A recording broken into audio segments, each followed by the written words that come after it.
little rest after breakfast. This is the life. Wait a sec. Isn't something important supposed to happen today? Oh, today's our big day! We're supposed to leave the Fortress of Mirapede! Come on, we've got to go complete the release procedures now!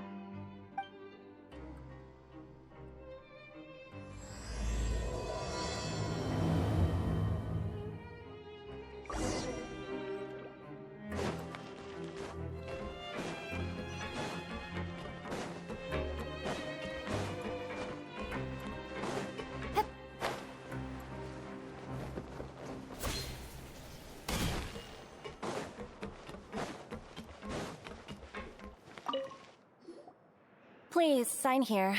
This document will be effective immediately upon signing, and you two may exit the Fortress of Mirapede via the regular channels. It's been so long since we've been to the surface. Let's hurry up and... What's happening?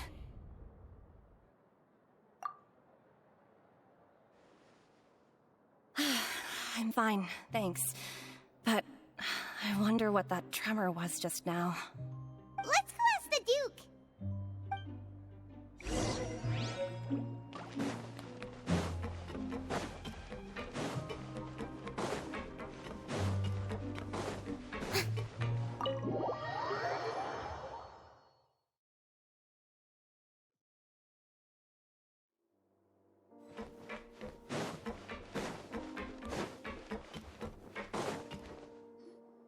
Your Grace? Good to see you two. Is there something you wish to see me about? Yeah, what was with that earthquake just now? That. The tremor didn't originate from the seafloor. In fact, it seems it came from the surface. Over the years of serving as the warden here, I have developed a sense for distinguishing between what occurs on the surface and what occurs underwater. Besides, the seal that Monsieur Neuvillette set in place won't fail so easily. So the fortress is okay? If you recall our last incident, if there really were a problem, there would be crowds of inmates in a panic right now. You've got a point. Okay, seems we need to get back up to the surface and ask about what happened. By the way, do you know what day it is today? I believe today is this month's pipe cleaning day. Wait, seriously? Yes. Have you completed your release papers? Yep. It's you two. Are you leaving now? That's right! Today is our last day in prison! But now that Paimon says that, it doesn't feel like we were confined here. Oh yeah, Paimon feels fond of this place now! Then be sure to come back and visit. I'll miss you. If you've signed the release papers, then you're free to go. The guards will escort you out. You're not going to see us off? I knew you'd ask. All right, sure. Let's go. Well, you actually agreed. No worries, you must be busy. Paimon was just joking. So you do have a polite side, I see. After being down here for so long, I imagine you must feel like you're lacking companionship. Shall I come along too? Yeah, don't worry, we'll come back to see you. Paimon really likes the cafeteria here. The chefs sure do know how to make good grub. I hope you won't be here as convicts the next time I see you. We'll do our best to stay out of trouble. Well, it seems our work in the Fortress of Mirapede is finished. That's the end of another chapter in our journey. And since Neuvillette was the one who asked us to come here, we should probably go report to him now. Next up, the Palais Mermonia! You're going to see Monsieur Neuvillette? Please pass on our kind regards. I'm sure just your regards will do, no? I believe it would be the polite thing to do. You're right. I've heard the Palais has been terribly busy these days. Tell him that I hope he hasn't been overwhelmed by the recent string of troubles.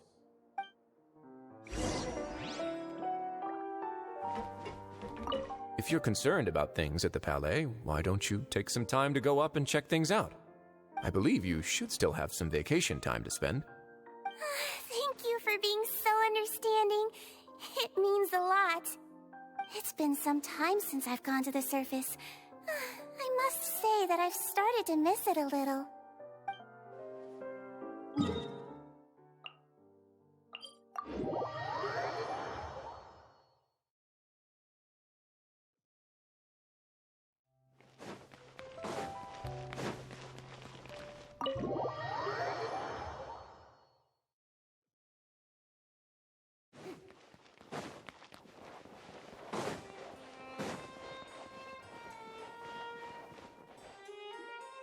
The Palais Mermonia sure is buzzing with activity today. Halt! Huh? Oh, it's you two. Apologies. Monsieur Neurvalette did say you'd be welcome at any time. Excuse me, would you mind helping me take a look at this report? I'll be right there. Sorry, I've got my hands full here. You can see yourselves in. Everyone's so busy. Seems a lot has been happening.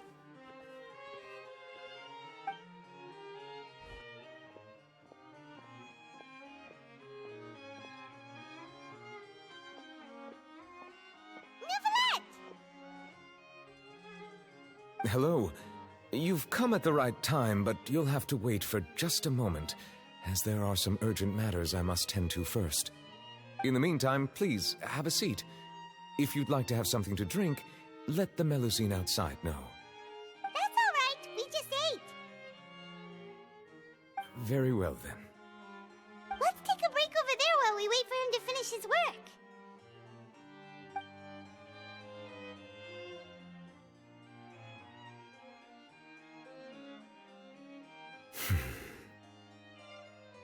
All right. That should wrap things up for now. Are you done with your work? Yes, sorry to keep you waiting. Today should be the day you were released from the Fortress of Meripede, and it appears that you've managed to complete all the release paperwork. That's right, and we came here to see you right away.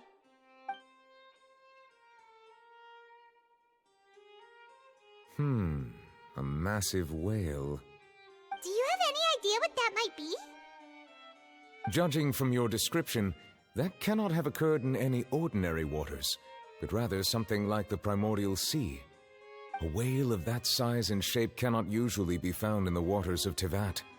Therefore, we can only assume that Child is presently immersed in primordial seawater. Immersed in primordial seawater?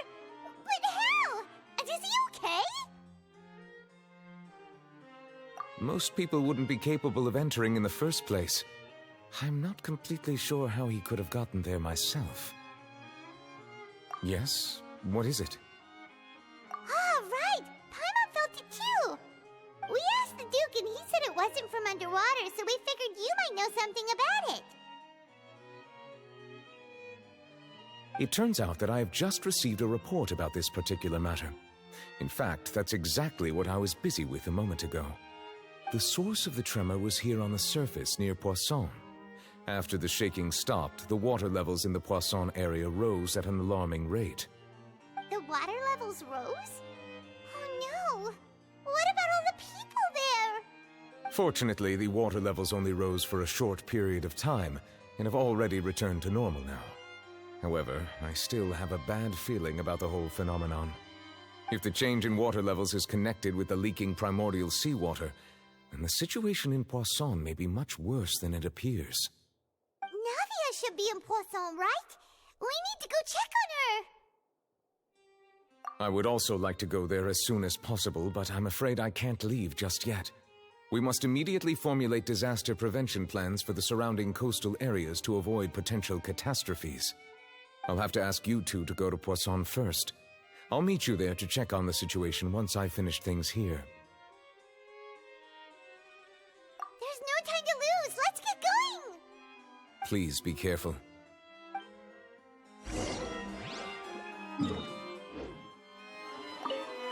The two of you have my thanks. If you need any help, just let me know.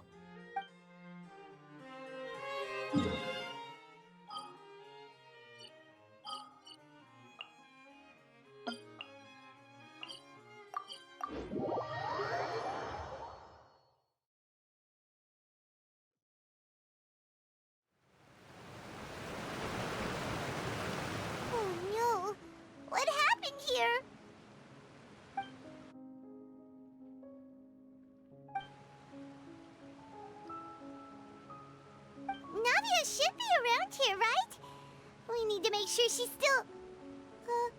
Paimon means we need to check on her.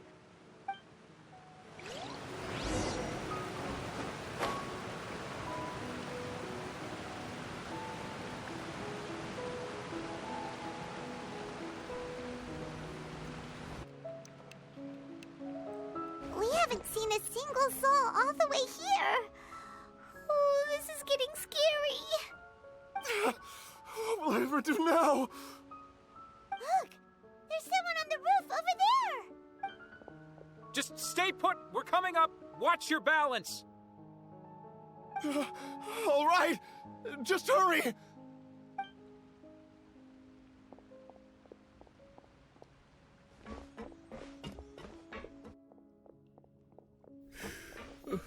I'm not young anymore. How will I survive on my own? My Desiree! Oh, he looks pretty sad. My leg! My leg! How could this have happened? It hurts! Just hang in there. Help is on the way. You can hold my hand if it makes you feel better.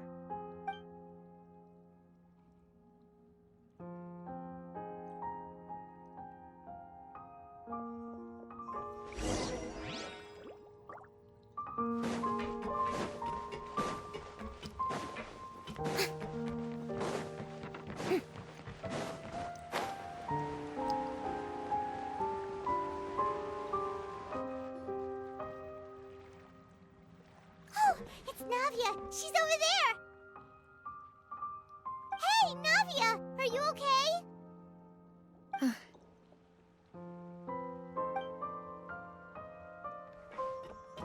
You're here.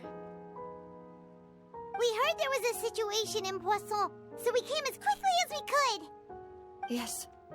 As you can see, the water level suddenly rose. It caused quite the disturbance, in fact.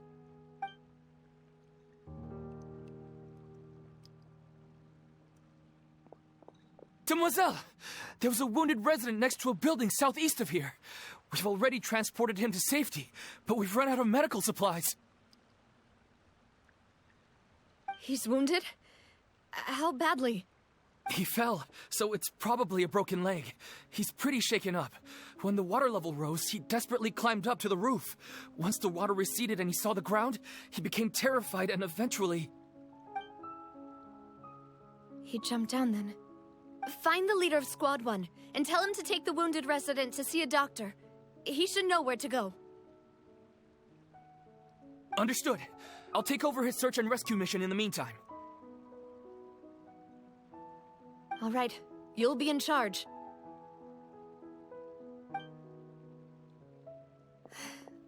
I'm sorry.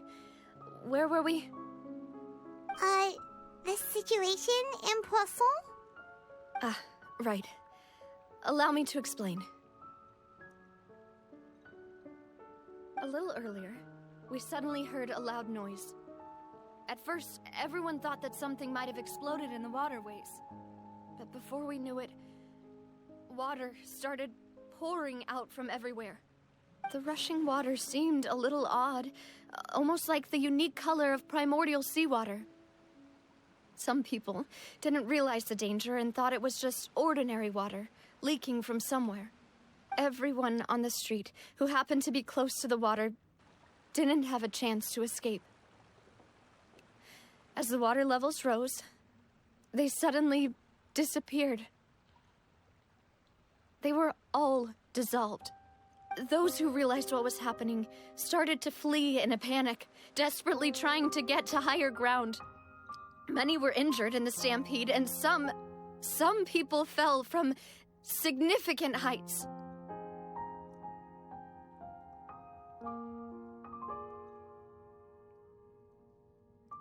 The Spina di Rosula initiated rescue operations as quickly as possible, but there have been a lot of casualties.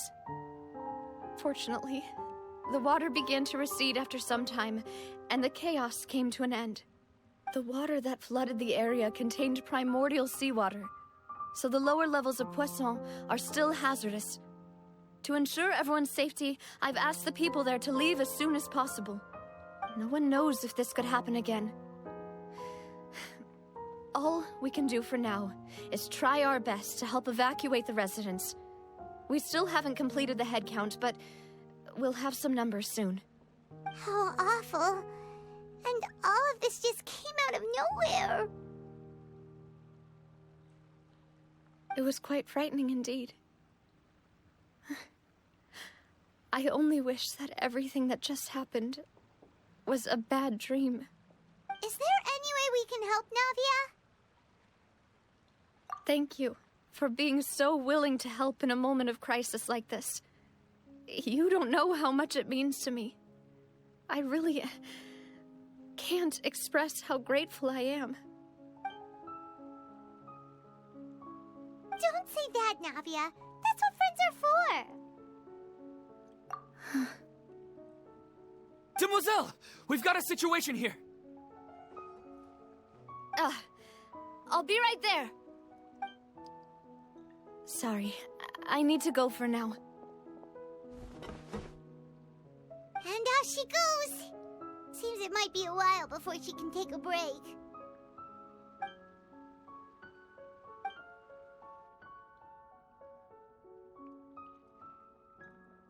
Okay, the wounded are being tended to, and we finished a preliminary head count. More support has just arrived, so I suppose I finally have a moment to focus on my own matters. Of course, we should remain ready for anything, and continue doing our best to rescue others. I'll be sure to have everyone at the Spina di Rosula ready to render assistance. Traveler, Paimon, would you two accompany me to my father's grave for a moment? Huh? Right now? Thank you.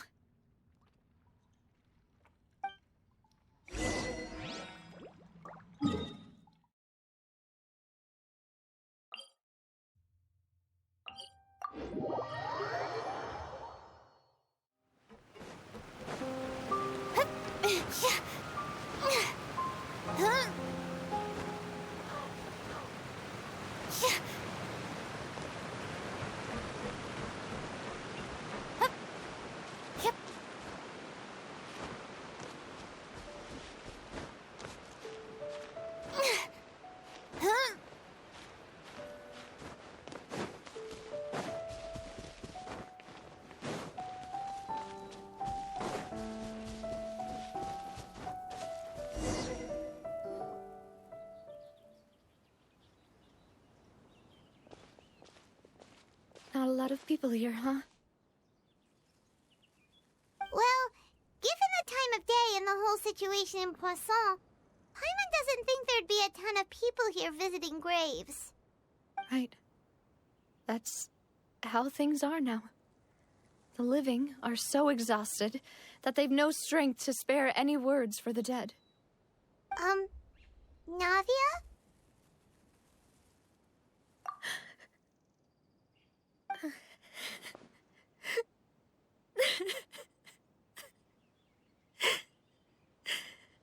Navia, what's wrong? Sorry. I just... Malus and Silver, they won't ever come back here again. What should I do, Papa? Huh? What happened to them? Everyone agreed on the rescue plan, but still, I was the one who initiated it. They were helping evacuate the residents, but they couldn't leave in time. And they were caught in the seawater.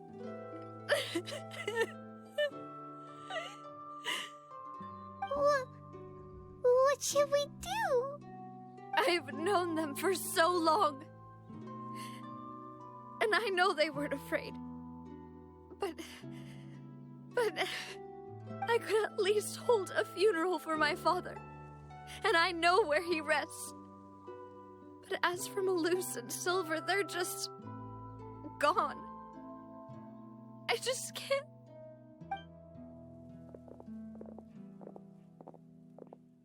Everything looks so clean after it rains. Even the gravestones. I didn't expect that you'd enjoy a glass of red wine in front of Master Callus's grave. I can understand. Besides, the scenery here isn't half bad. See, it's not just me. I always want to bring something when I visit Papa. Perhaps we might even have a picnic. He wouldn't be angry, would he? How could Master ever be upset with you, Demoiselle? Yet the cemetery is the home of those who have passed, is it not? Everyone ends up here sooner or later, no matter who you are. Buying yourself a plot in advance, are you? No need yet. But when I do, I hope you'll let me be buried beside Master Callus, Demoiselle. Hey, stop joking around. I'm quite serious. That way, it'll save us both the trip to see each other whenever you visit your father's grave. That makes sense. In that case, could I be buried on his other side? After all, besides you, Demoiselle, the two of us could certainly be considered Master's closest companions, no? Personally, I believe we fill those shoes just fine. Why are you bringing this up all of a sudden? Seriously. All right. I'll remember your requests. But I'd really prefer not to talk about this stuff. And what do you mean by saving me a trip? I'd make the journey even if I had to visit you two somewhere else. I'd promised to let them rest in peace here. But here I am breaking that promise.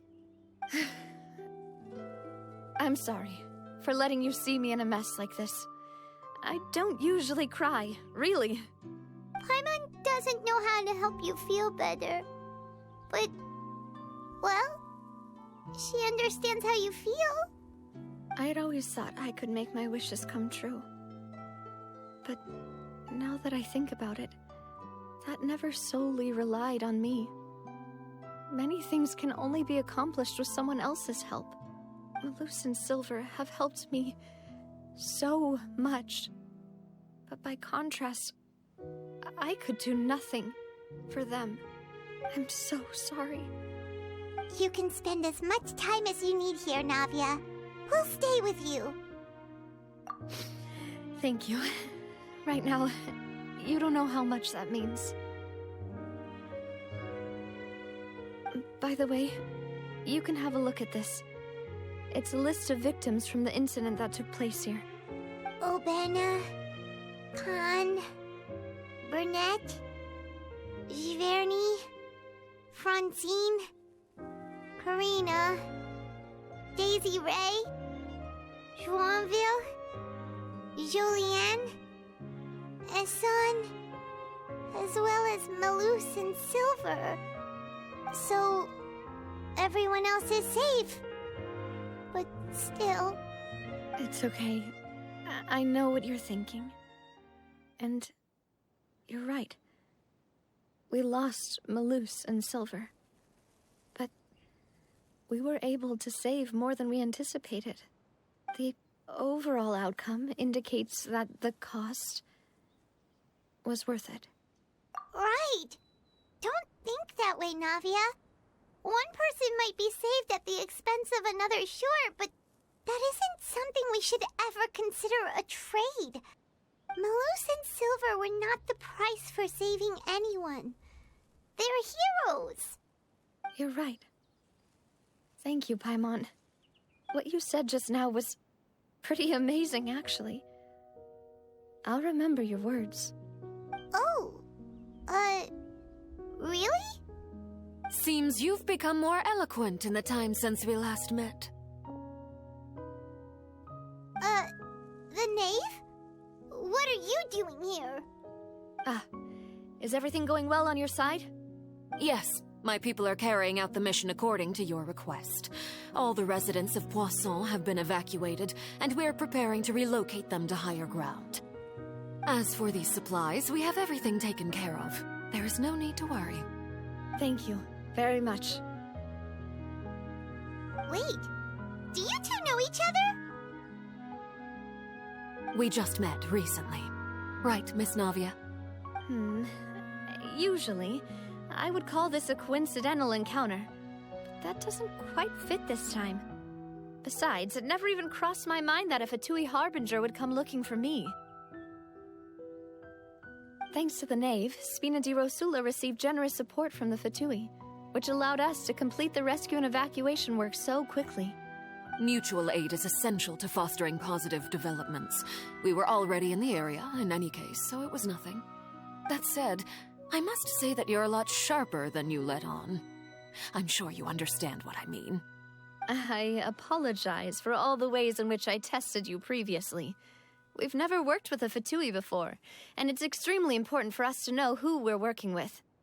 My subordinates have reported that Fatui soldiers have been observing water levels and taking head counts in various locations. I hear that they've also prepared a large amount of emergency supplies. I'm quite surprised. This is nothing to brag about, nor do I intend to. It is simply the way of powerful organizations to act forcefully, whether they are doing good or ill. You've witnessed that firsthand, in any case. As I've told this traveler before, I know of the prophecy, and I intend to prevent the impending disaster. Lending your organization a hand was a natural first step in accomplishing that. As such, do not be troubled by this token of our sincerity. Perhaps one day, you'll also be able to help me in the same way. Without your help, there would have been many more casualties. I won't forget your kindness. Furthermore, I sincerely regret what happened to Malus and Silver. I only wish that my people could have arrived a little earlier to prevent this from happening. Don't say that. You and your subordinates did everything you could. As Paimon said, Malus and Silver didn't choose to sacrifice themselves for any specific person, and they weren't the price paid for other salvation. They chose to become heroes themselves. I've never liked hearing people put it that way.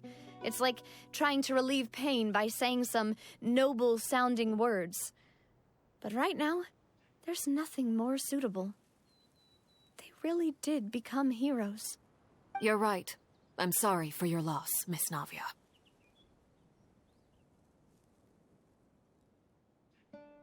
Water is life to Fontaine's people, and it also spells disaster. It's no wonder that people always say that prophecies represent fate. Fortunately, I've never been one for such opinions. So, you're one who will try to change fate, then? Of course. That is why I'm going to Hotel Bouffe de Thé. I still have some things to take care of, and the children need my attention. By the way, traveler, Paimon, one more thing. Alright, then we'll just... Huh? This isn't right. Paimon thought you would ask us to walk with you for a moment so you could tell us something in private.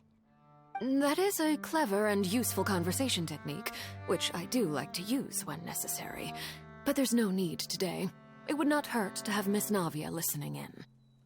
Traveler, I'm sure you remember that I said we could work together when we had the chance. You and I both know that there may be issues with the Primordial Sea. Previously, it was the Fortress of Meripede's sluice gate, and this time it was the water levels in Poisson. These are both signals. Indeed. Allow me to share the latest intel I've received from the House of the Hearth's intelligence network with you. During some recent investigations, a child claimed to have discovered some ruins near Poisson. The ruins date back to ancient times, and seem to be worth investigating in many ways. Judging by the dating of the ruins, they may be related to the prophecy and the coming crisis.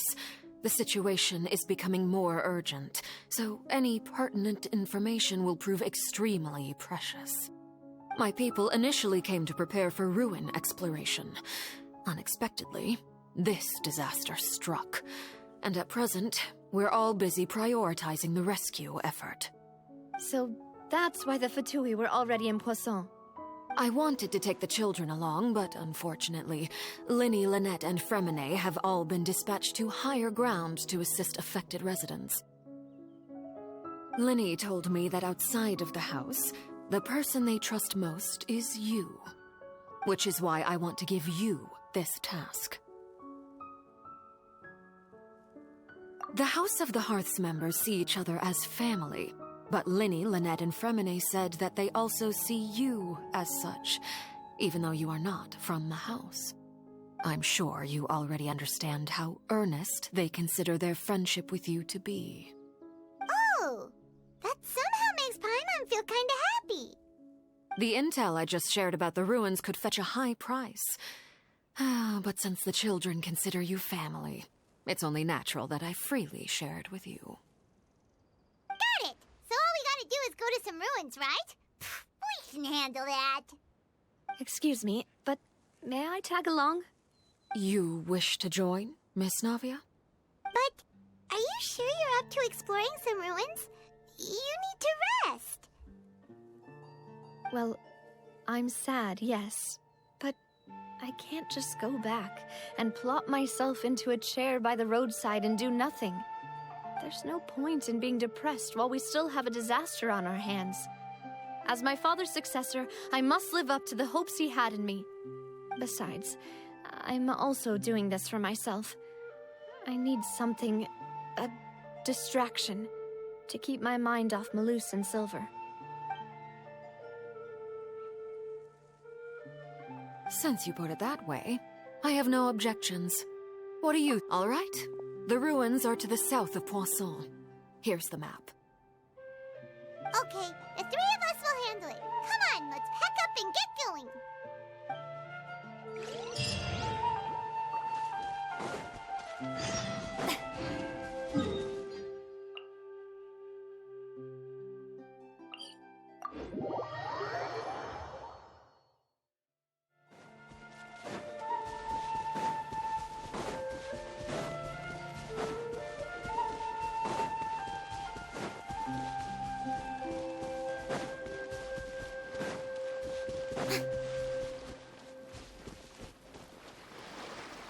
Strike a pose!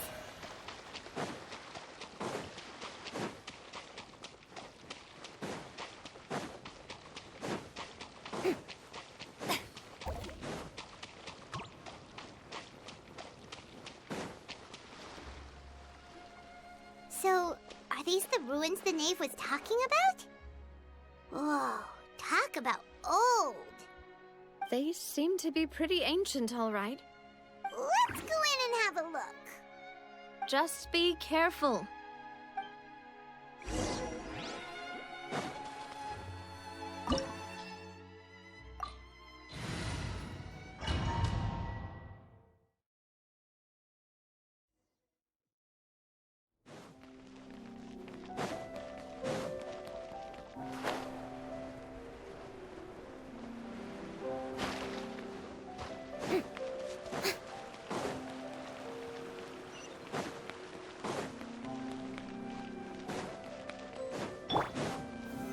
Solidify! Say cheese! Yeah. Settle down!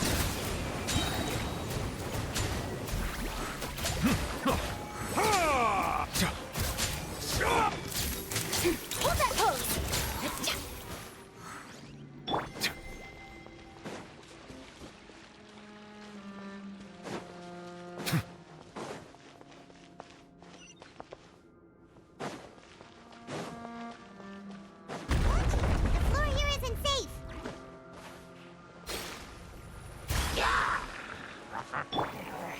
Stabilize!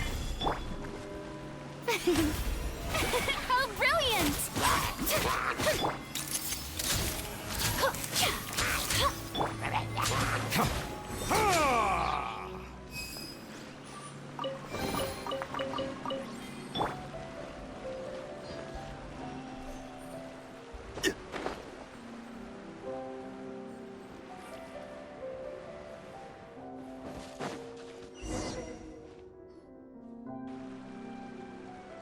This place has also been contaminated by primordial seawater.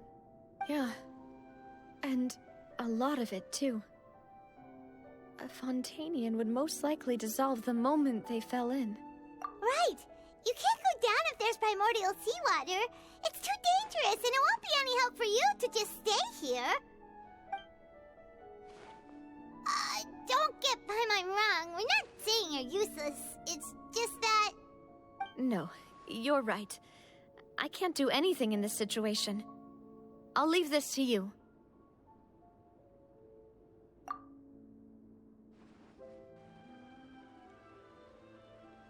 That complicates things. Maybe the only way left is forward. In that case, do you want to wait for us here? The water levels here are unstable, and there's a chance the water will rise. So, staying here wouldn't be safe either. I'll go together with you. Perhaps we'll find the exit just up ahead. All right. Come with us for now then, but please be careful.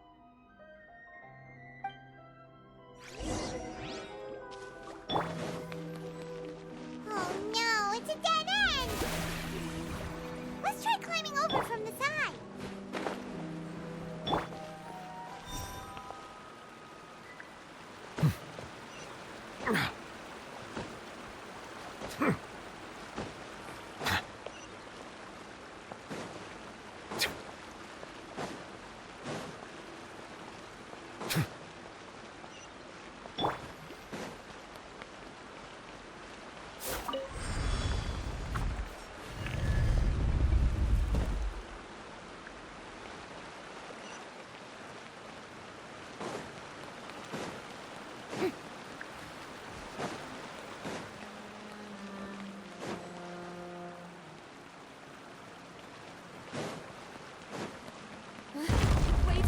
There's something wrong with this bridge!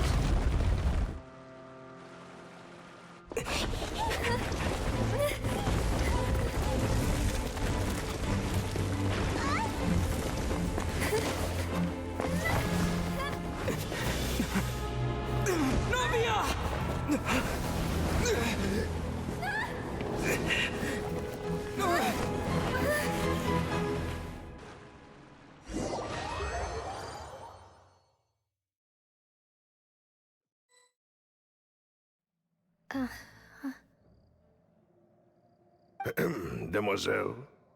Huh?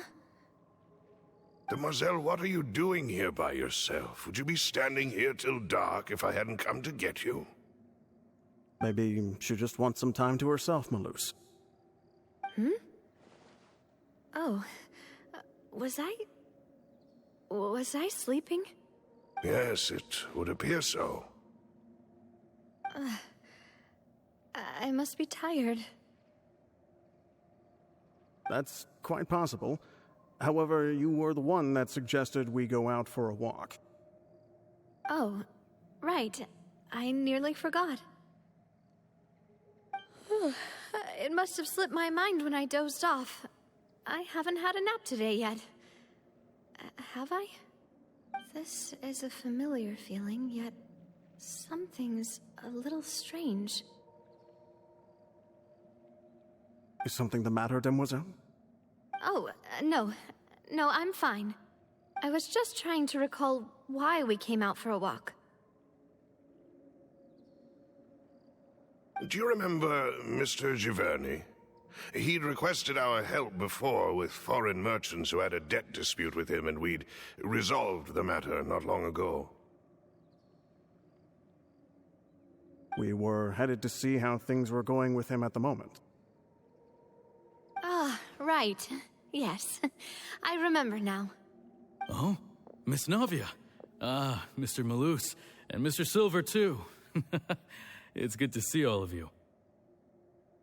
How have you been? I've been great. Thanks to your help, those bothersome merchants finally realized that I wasn't the one they were looking for. Why, I wasn't even the guarantor for that person. They were knocking at my door day and night. Even my neighbor, Obina, was getting fed up with them. Sometimes force is required to calm someone down and get them to listen to what you have to say. That's right. Oh, by the way, Burnett, what was it that you wanted to give to Miss Navia again? Oh, yes. One moment, I have it right here. Miss Navia, these are some flower seeds that I prepared. Please take them. They're a very good variety, and they'll become very big and beautiful once they bloom. I don't know what we would have done without your help, so this is a little token of our appreciation.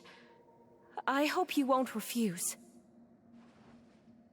Ah, did you cultivate them yourself? Thank you so much. I'll certainly take them. Maloose, we do still have some empty flower pots at home, right? Why, we can have as many pots as you'd like, demoiselle. Perfect. In that case, we'll swap out some of the decorative plants for some of Mrs. Burnett's flowers. Very well. Wait. Something seems to be off here. Excuse me, madam. If I'm not mistaken, your name is Burnett, correct? That's right. Is something wrong? No, it's nothing. This is the first time we've ever met, but your name seemed familiar to me. I must have heard it when I was discussing things with your husband previously. I've heard this name before. Sometime recently, I'm sure of it. And why are there so few people around here? Where did everyone go? We must mind the time, demoiselle. We still have important things to attend to today. Huh? We do? Like what? Well, now, did you forget? Miss Navia, here you are. I've been looking for you. Please, come to the Opera House. Your trial is about to begin. My trial? Wait, why would I need to go to the Opera House? Yes, she's right, demoiselle. It's just about time now, so we should get going. Oh? All right then.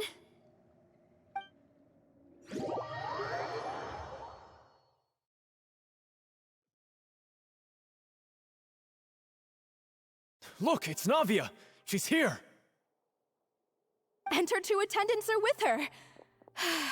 Goodness, everyone's finally here.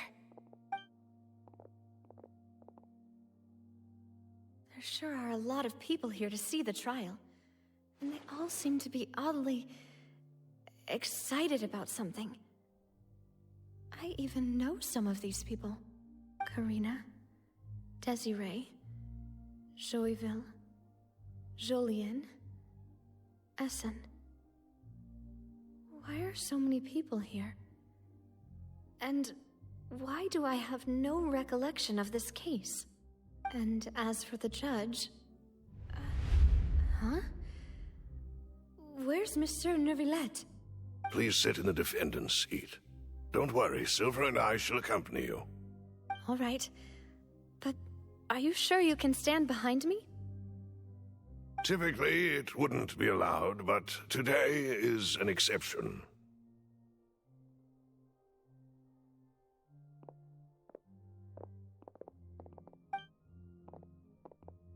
Hey, what kind of place do they think this is? Come on, do they have any idea what they're doing? Seriously. Enough with the whispering! Could someone please tell me where Monsieur Neuvillette is? And why I'm standing trial? My dear Miss Navia, have you not yet realized what you've done? In that case, allow me to explain. As all here know, you are Master Callus's successor, the head of the Spina di Rosula, someone held in high regard by every soul in Poisson. After you took over the Spina, you treated all of us just like the late Master Callus had. If anyone in need reached out to you for help, you responded. Not only you, but your butler, your subordinates, nearly everyone in the Spina di Rosula fought for the well-being of those in Poisson. Wait a moment. Aren't you just proving that I'm a good person? Yes, correct. Absolutely right. And that is why you stand accused. You have helped so many people get through so many difficulties. You are one with us. We are inseparable. We are one big family, all of us who are from Poisson, inextricably linked. And with you being so important, we couldn't possibly do without you. Therefore, this fair and honorable court shall declare you guilty, and you shall stay here. You will be together with us forever. Huh? What are you saying? Everything you have said is correct. I have indeed done a lot for my hometown, and I would be willing to be with you all, but what is the purpose of having me stand here like this? What is there to discuss? Ah, well, if that's what you think, then I have no further comments. How wonderful, Miss Navia!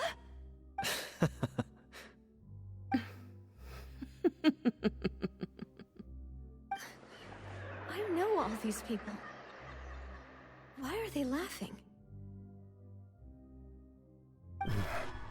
I seem to remember now. Yes, I get it. This trial is... Wait just a moment. This isn't right! Malus? What was that, Mr. Malus? Our conclusion is very clear and unanimous. Let the court judge her now. She's guilty! Stay here, Navia! You're one of us! Demoiselle, don't admit guilt. This trial means to keep you here forever. I wish to exercise my right to defend Our Lady. Mr. Joinville, you only know of Navia's goodness, but nothing of her utterly independent mind. She was born a free and independent spirit. She has never been tied down by anything. Indeed, even the death of Master Callus couldn't stop her. Her actions cannot serve as proof that she identifies herself as part of any group. She merely acted as an individual, extending her hand to help others. Please do not mistake her actions as being otherwise. Really? As an individual, you say? Don't forget, we are all Fontanians here. This is the nation of justice, the nation of Hydro. Even if Miss Navia only voluntarily rendered her assistance, that doesn't change the fact that her beautiful soul must return to everyone. Water accepts all, blends with all. It will surely accept her kindness. Everything is measured here in the nation of Hydro, and in the end, everyone shall meld together. Thus, when a unanimous opinion emerges, that opinion represents justice. Now I speak for everyone. Our opinion is consistent. Navia should stay. We and Navia are one. And you would call this justice? Preposterous. You are merely jealous that Demoiselle still has a chance to exist as an individual. Have you forgotten how much you all once longed to become individuals, to become independent? Do you mean to defy our justice? If your justice is flawed, then why should we acknowledge it? As you said, we can also have our own justice. Silver and I shall defend Demoiselle. And that is how we will enforce justice. Ugh, my head... it hurts. Demoiselle. Silver, it hurts. My head is spinning. All I can see is stars swirling in front of me. I remember now. Everything that seemed odd from the very beginning.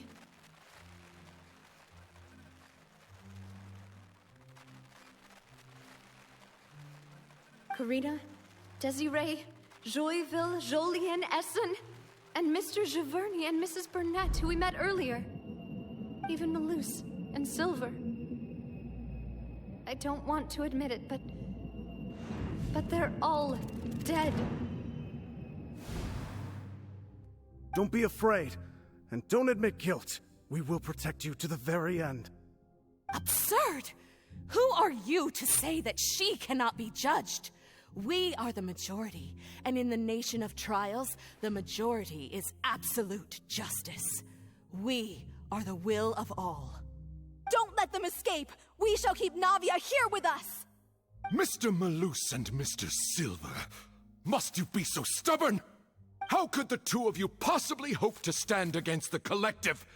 Do not resist. This judgment is fair and just. Navia belongs to us. After all that happened, she should not be left alone in Poisson. What are you saying? No more excuses. She says we're jealous. Jealous? How could she possibly be an independent individual? What's with these people? Who's jealous of her? She belongs to us. Miss Navia, she... Silence! That's...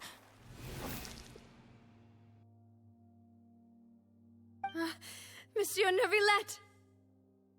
Such commotion is prohibited in the court. The accusations you just presented are nonsense and cannot constitute a proper trial. The court will adjourn for the rest of the day. In this, I shall hear no objections from any unauthorized party. Our thanks, Monsieur Neuvillette. Please leave with me, Miss Navia, while there is still time. But... Go on now, demoiselle. This is your only chance to leave this place. What, can't bear to leave us behind or something? Malus. My apologies. I couldn't resist making one little joke once I realized that this shall be our last goodbye. Malus... Silver... Quickly, you must come now! Goodbye, demoiselle. Farewell.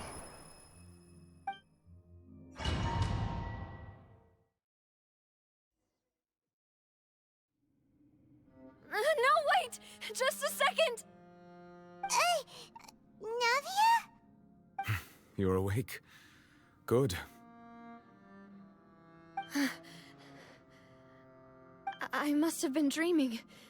Malus and Silver were still alive, and they were defending me at some insane trial. It looks like you're all right. Did all the sad feelings cause you to have a nightmare? Paimon could give you a hug. The ruins you were exploring suffered a cave-in. When I arrived, I found you falling toward the water. You were just about to be dissolved within, but I...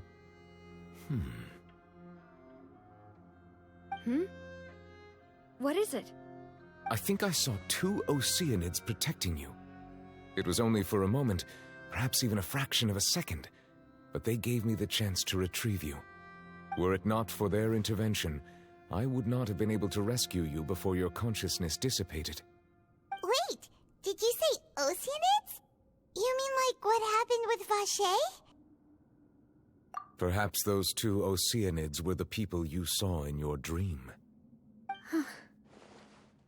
I always told them that they didn't have to protect me. To think that they'd keep doing so even after death. Please come with me.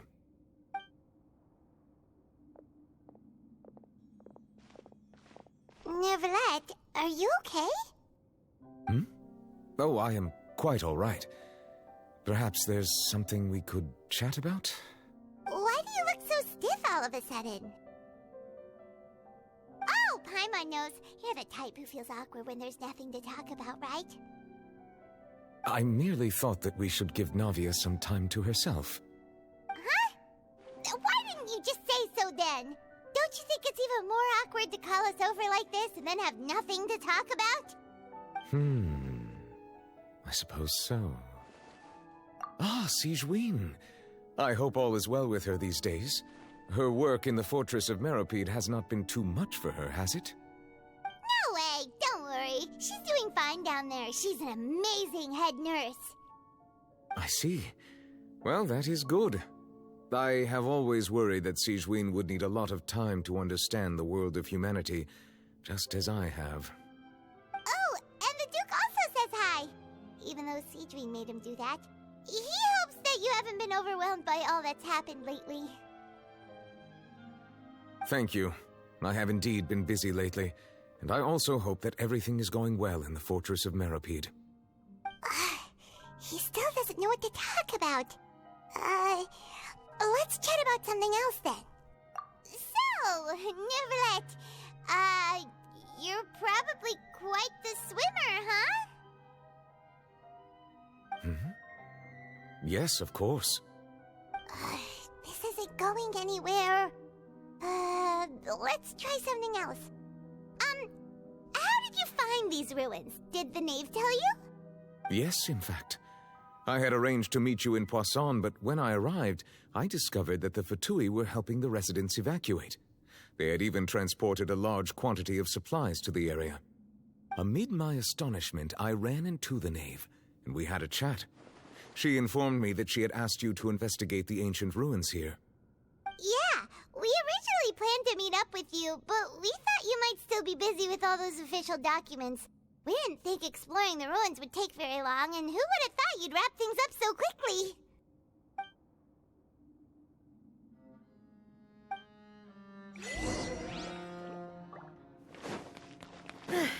I'm sorry to have kept you all waiting like that.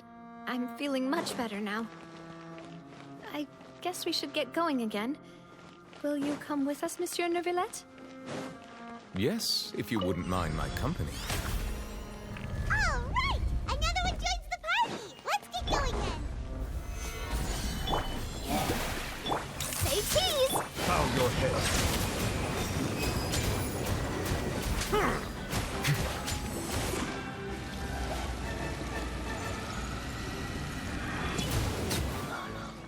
Dada Kundala.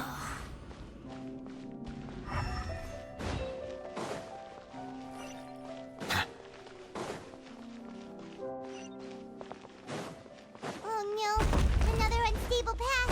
Watch your step.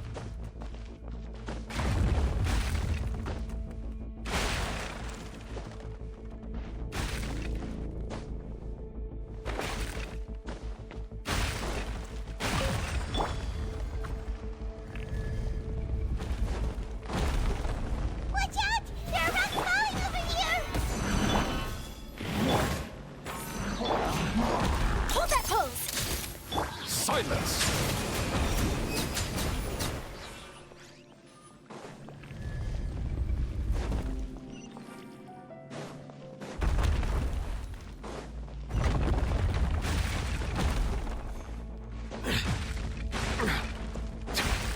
Seems we're almost at the top. Keep it up!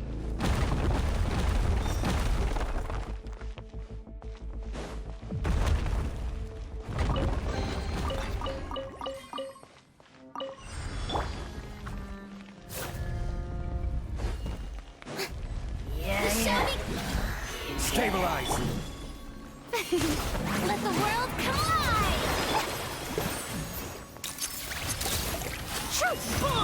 Settle down! Dada Kundala. Smile!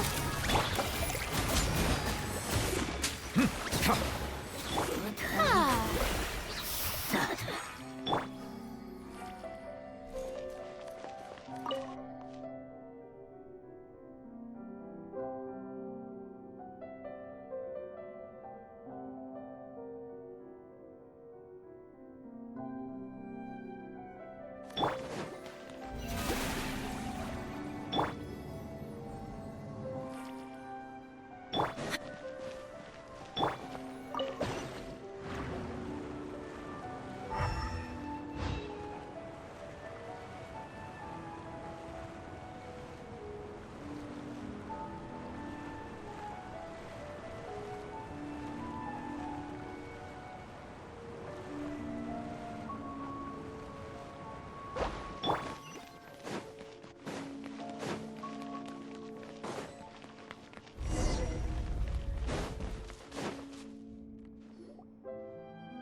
Looks like we've reached the end.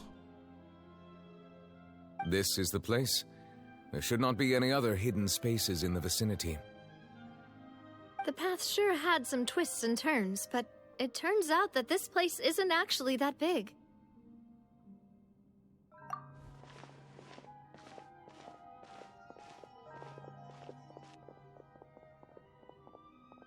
Stone slates? It seems like they were put here as an offering. Could we take them down and have a look? Perhaps we should just leave them be for now.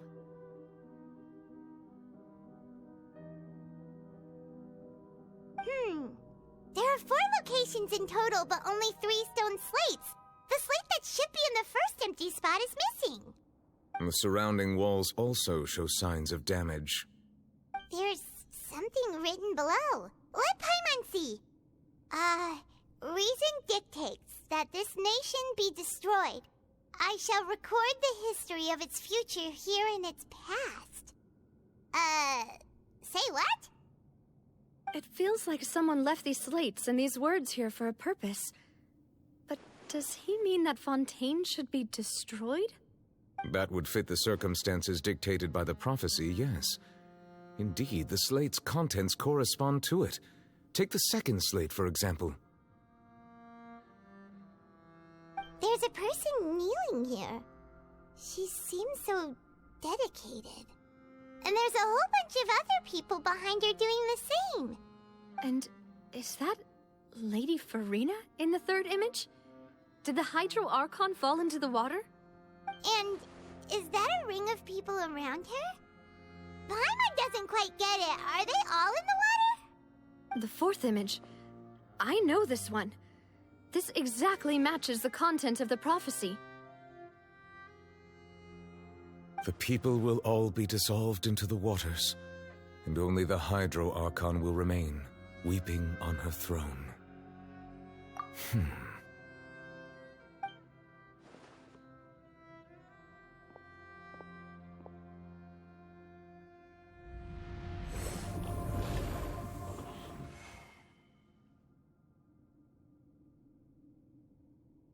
More information should be hidden in these slates, but I fear I cannot easily uncover it, most likely due to us missing the first slate.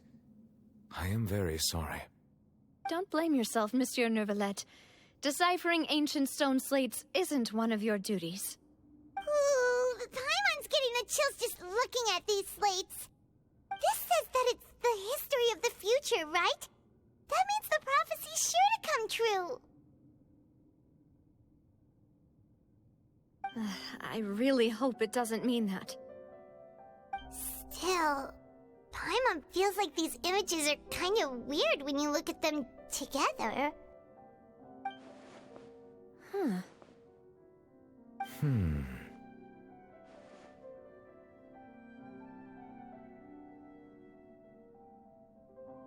That's right! If the images are in chronological order, shouldn't the fourth, the waters drowning Fontaine, come before the third, where the Hydro Archon herself falls into the water?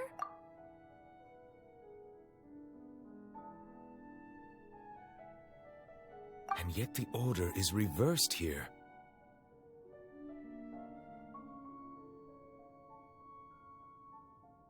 If we go by timing, Lady Farina only emerges in the third image.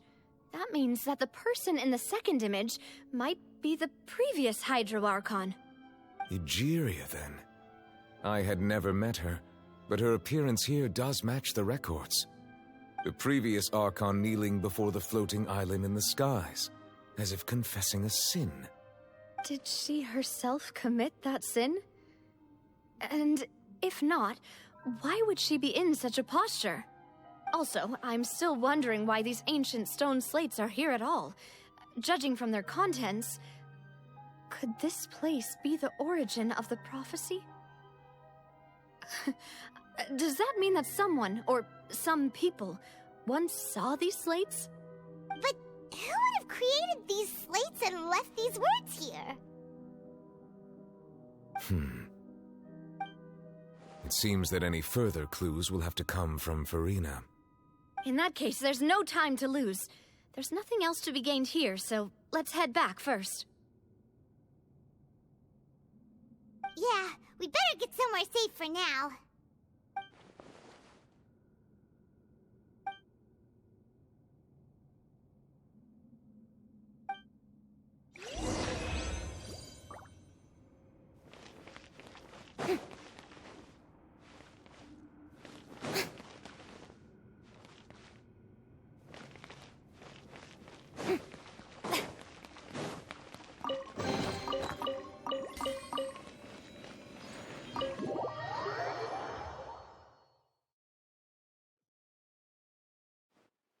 Let's split up here.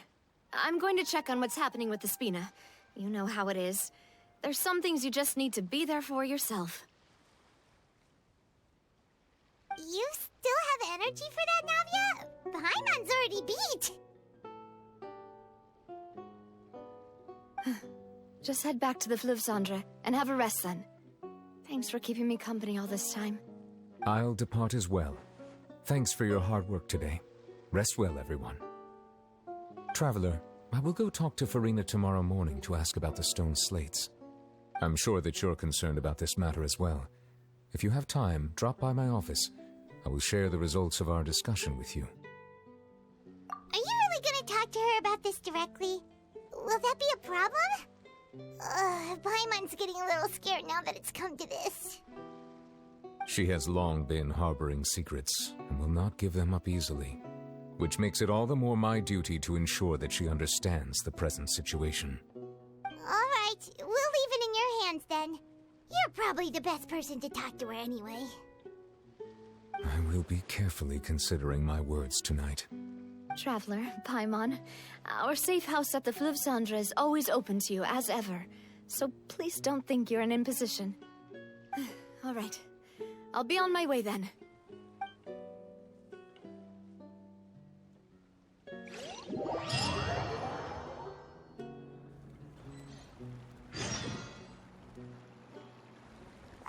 We're finally back! Welcome back. We've got a special menu prepared for you two tonight. Yay! And there's good food too! No, the boss is the best. Ooh, desserts! Nice! These are all Paimon's! Paimon's already starting to forget what happened today. Oh, that voice. Is that who I think it is? Huh? It's you two. What are you doing in Fontaine?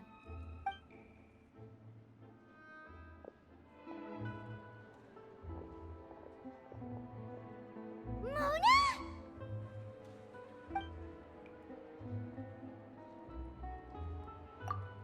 Seriously, nobody just uses a scry glass whenever they've got time to just see who they'll meet on the road. Still, we didn't expect to see you here. Wait, you're not a Fontanian, are you, Mona? Well, I have some business to attend to here, so I booked a hotel in the city. I was just out for a stroll when I bumped into you.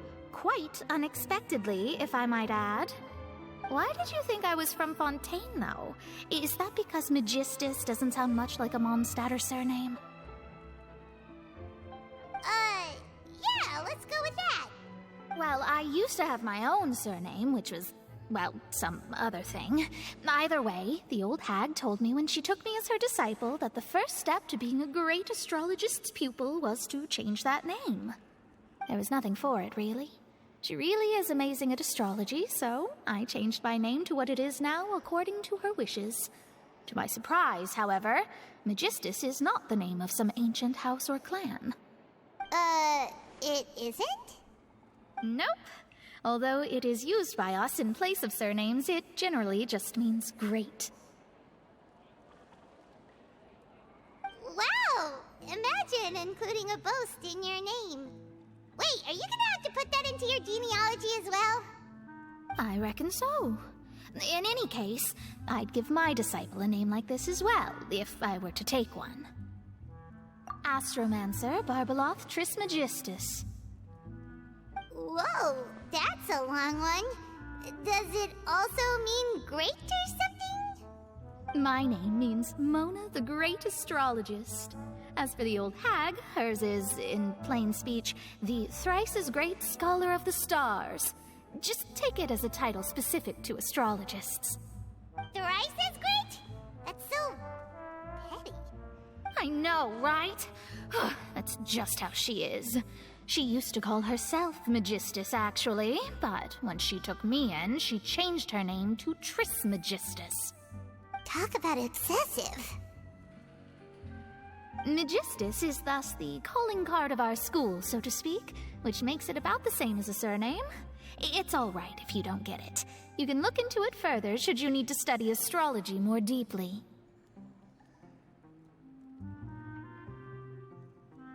That sounds terrible! But anyway, you're not Fontanian, are you, Mona? You're from Mondstadt, right? Well, I was born in Mondstadt, yes. My parents migrated to Dornman Port, and I traveled with the old hag for a while, after which I settled down in Mondstadt City. Oh, that's a good thing then. At least we know you won't be dissolved by Fontaine's waters.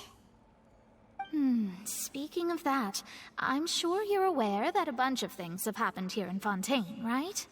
I know you're not a local, but I'd avoid getting too close to any water that looks strange all the same. There's something ominous about it. Well, the water, I mean. That was the main reason, yes. Just a while back, the Steambird invited me to take part in a panel and speak about the circulation of the prophecy as an astrologist. The invitation was sent quite early on. I don't think anyone expected Fontaine to be in this much trouble. What do you make of that prophecy, Mona? Just tell us what you think as an astrologist. Your word would go a long way to make things more certain and less scary. What I can tell you is that I'm an astrologist, and that this prophecy concerns the fate of Fontaine, even that of Altavat. Ascertaining this is akin to reading the fortune of the whole world. I'm afraid that this is not something that just anyone can do. If I could do it, you would no longer call me an astrologist, but a visionary. But on the flip side, the prophecy is so huge and powerful that it must surely come from a powerful visionary. Its contents involve the fate of the world. Disregarding it would be a mistake. A visionary? Sounds really powerful and all, but does such a person really exist? Of course. The old hag could do it, and I bet there are others amongst those Hexenzirkel colleagues of hers who could do something similar.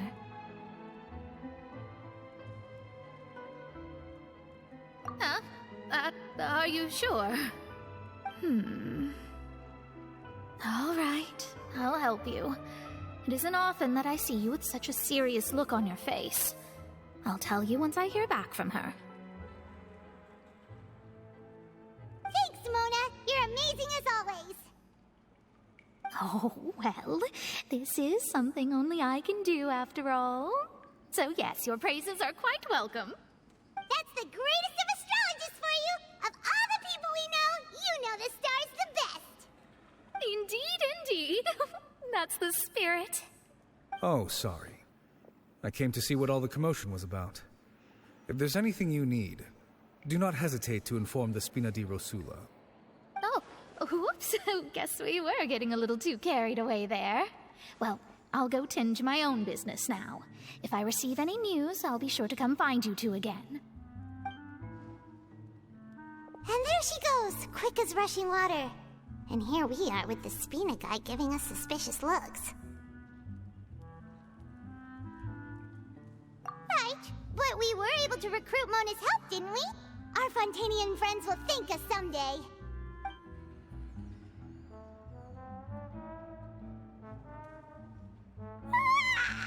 Good morning. To be honest, Paimon's still feeling kind of sleepy. But it's time to get up, Traveler. We agreed to go see Neuvillette, so let's pack it up and get going.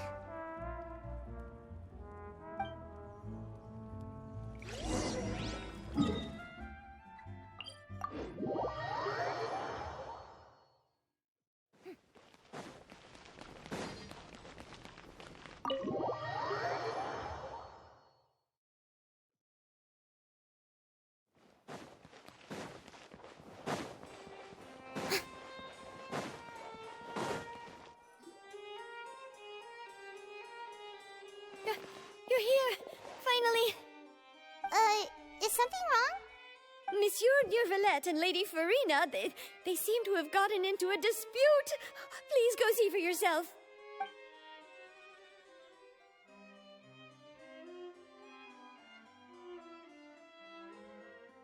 Like I said, I've already explained everything.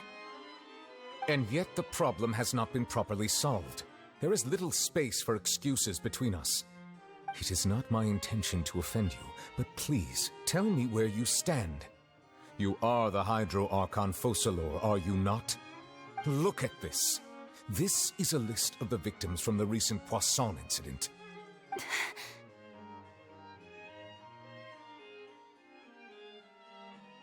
You mean... they're all... We did not arrive in time to avert this disaster, and I will not have it happen again. I will say this once more. You must tell me everything you know. Yesterday, I found 3 stone slates in some ancient ruins near Poisson. Do you know anything about those? Seriously? You're questioning me like this is a court case now. I don't know anything about that. But you found them in some ancient ruins, you say? That's correct, which is why I came to ask you some questions. There should have been 4 slates, but one of them was missing. The other 3 feature different images that seem to correlate to the prophecy. The prophecy? The second of these slates depicts the previous Hydro Archon Egeria kneeling before a floating island in the sky, as if confessing something. Do you know nothing of this either? I don't. I've never seen such slates. I'll ask you again. Do you really have no information regarding the previous Archon? My deciphering of the slates indicates that the Hydro Archon Egeria once had to confess to, or apologize for, a certain sin. If anyone would know about it, it should be you. All gods don't have the same secrets, you know. She was herself and I'm me. Is it really so strange that I know nothing? I understand your concerns, but I'm sorry. I just don't have anything to tell you. Forgive me for saying this now, Lady Farina, but I have long known of your various secret investigations into certain matters. There are several indications that you have been investigating the prophecy on the sly. This is not strange in itself, considering that you are the Hydro Archon. But it is strange that you should also claim to not know any of Egeria's secrets, as well as do nothing following your inquiries. You have never been as superficial as you have presented yourself to be, nor are you a fool. And yet, your behavior is very inconsistent.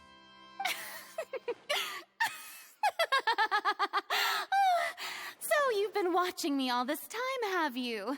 I didn't think you were that type. You...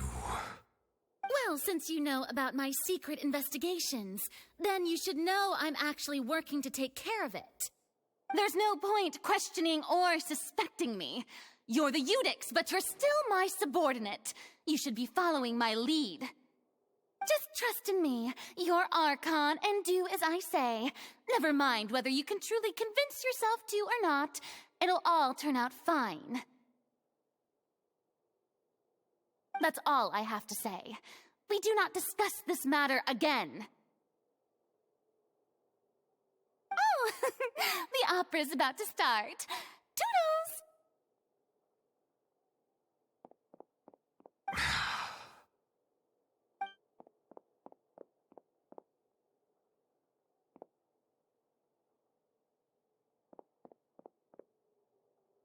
Did Farina not notice us standing by the door? Wonder what's up with her. She was smiling. She didn't seem in the mood to care if we were listening in or not. I assume you've been outside for a while now? Oh, you noticed. Seems Farina didn't even realize we were here. She was in a great panic, though I cannot discern the reason. Our discussion reached impasses time and again, a state of affairs that we cannot allow to continue. Still, I do not understand. Dialogue is the basis for understanding, so why did she keep refusing to engage? Everyone in her inner circle has noticed that she is hiding some secret. The issue is her attitude. I fear that she will not reveal anything unless absolutely forced to. We may have to create a situation in which she will have no choice but to speak. Oh? Like what? Normally, people will only reveal the truth when standing trial. Perhaps we must have the Hydro Archon experience just such a scenario. But Farina's seen so many trials, and she's really good at dodging questions. How do we make sure that she won't just slip away at the first chance she gets? We will need to consider this thoroughly, join forces with various parties, and then do what we can. If at all possible, I would prefer to recuse myself from this affair, but we must prevent the prophecy from coming to pass. This may be cruel to her, but all Fontaine is in crisis. The information a god possesses is too precious, and so we must take a chance on this. But who will lend us their aid to do such a thing?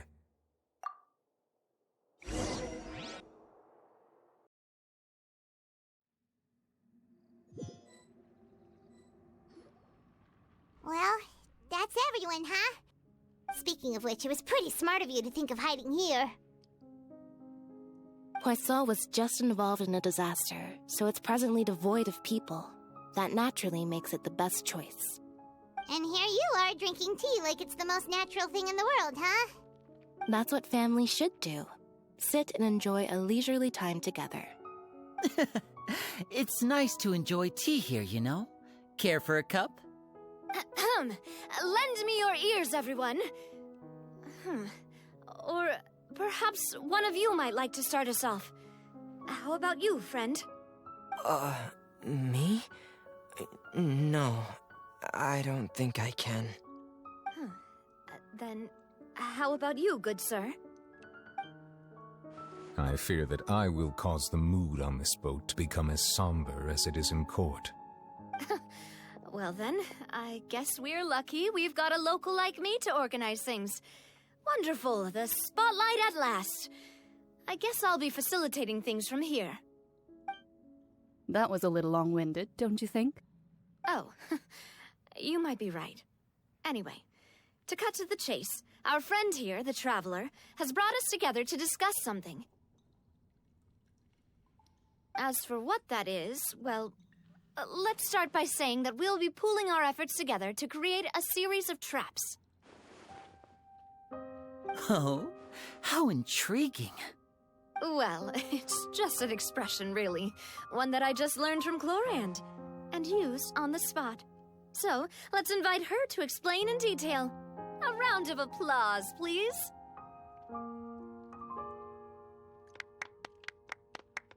Huh? Didn't you say that you would be facilitating this? Oh, come now.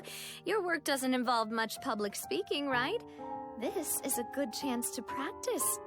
You might even pick up some fancy oratory tricks to impress your boss with in the future. I see. And what does my boss say? He is glad that you consider him your boss. Do go on.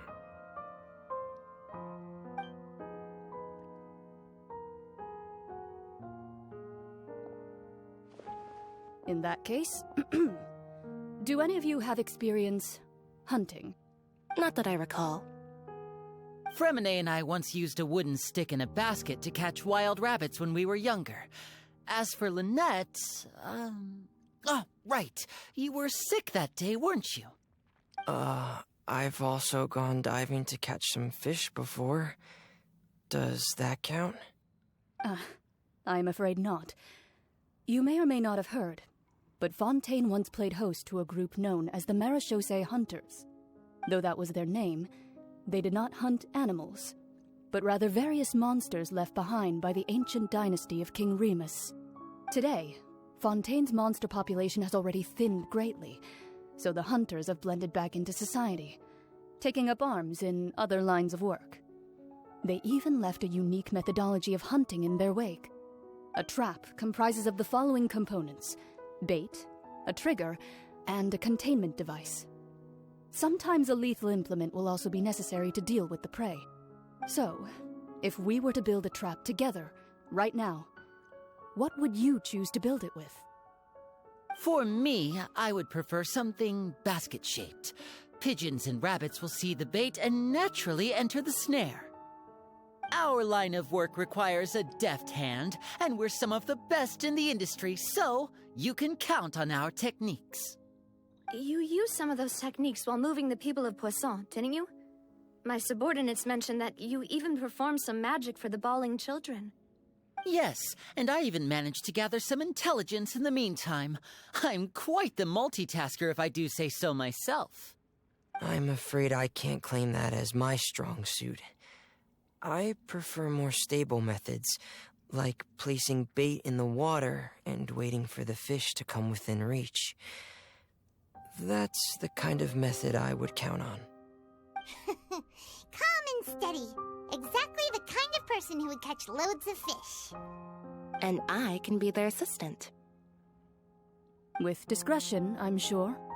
I'd probably use some sort of mechanical animal. Papa once bought me some small clockwork squirrels, mice, and such. When placed in the forest, they can attract others of their kind.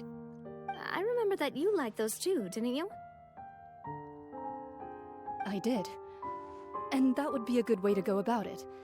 If they're realistic enough, animals of the same kind will follow them all the way to the trap.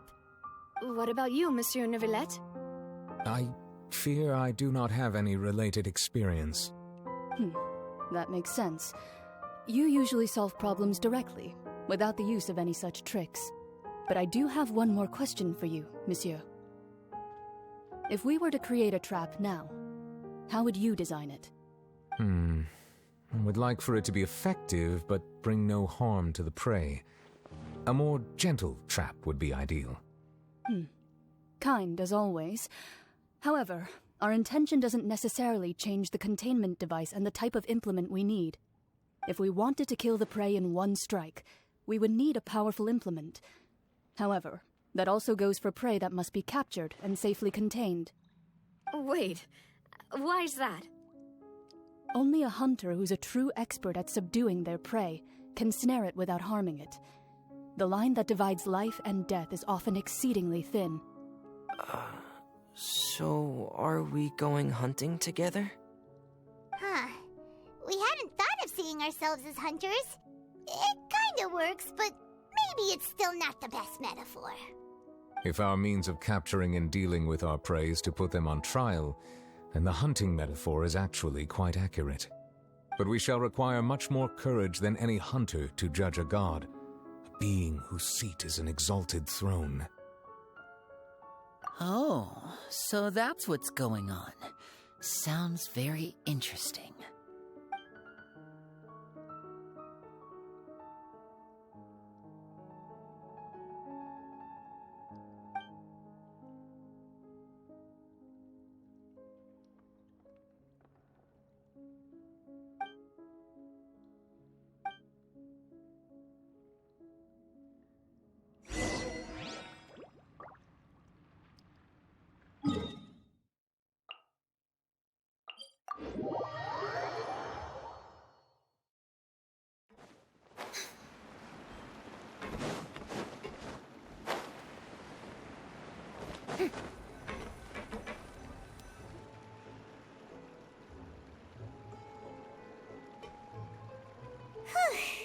It's been a tough few days, hasn't it?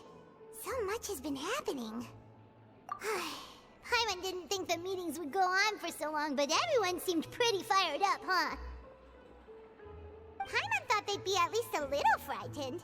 Well, Fremine was, now that Paimon thinks about it, but everyone else just looked a little surprised.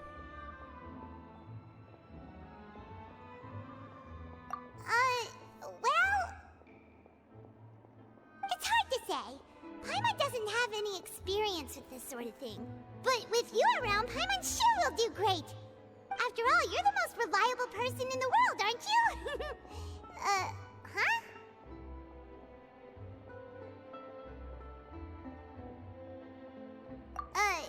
Did you just pour some tea? Paimon didn't notice you doing that at all. Then what's that? Paimon's never seen that cup before. Don't be frightened. I'm just joining you two for tea. I merely refrained from saying anything till now.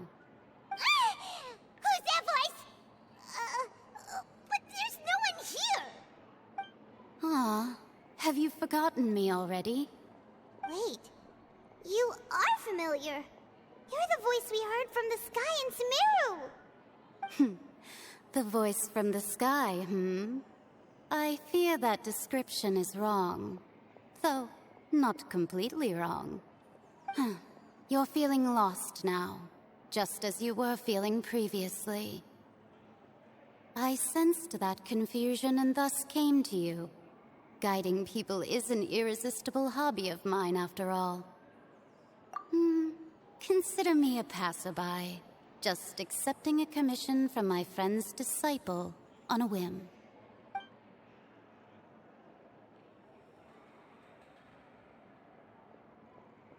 The prophecy.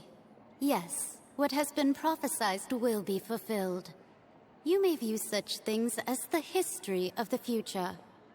What? Then is there any way we can stop it?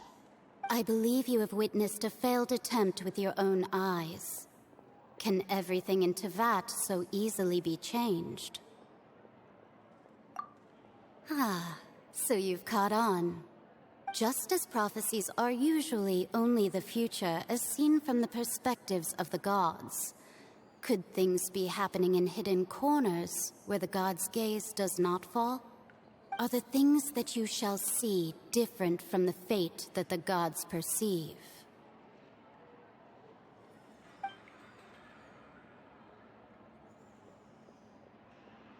What is she talking about? It all sounds really impressive and important and stuff, but it also sounds kind of scary.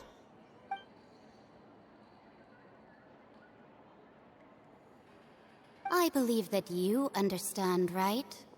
Some things are insignificant, but others you must reach out to change.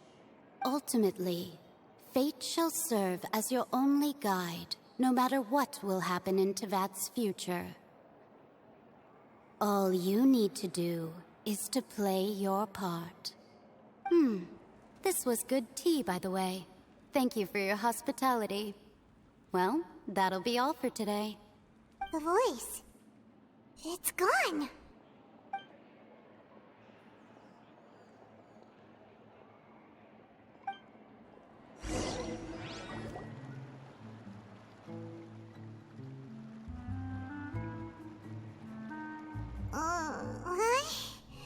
I want to hear someone talking. All right, coming. Hey, it's you who's getting lazy, okay? Well, I see I've walked in on some lively banter. Luna! Fine, just fine. I went to take part in that Steambird panel. It turned out to be more interesting than I expected. Not all Fontainians are pessimistic about this. One journalist mentioned that sitting around and waiting for the end to come would be wrong, and that they should make their own rescue preparations. I agreed, so we had a brief chat with her. Did she have pink hair by any chance? Why, yes, it was Charlotte. You remember her, right? That daredevil journalist? I'm in full support of her view. Prophecies are very important, but how can people allow their lives to be commandeered by just a few words? That's right! Paimon's glad to hear something sensible for once. Yes. About what we had discussed before. I did try, but I'm afraid I couldn't reach the old hag. I'll try again tonight, but I wouldn't get your hopes up. Huh?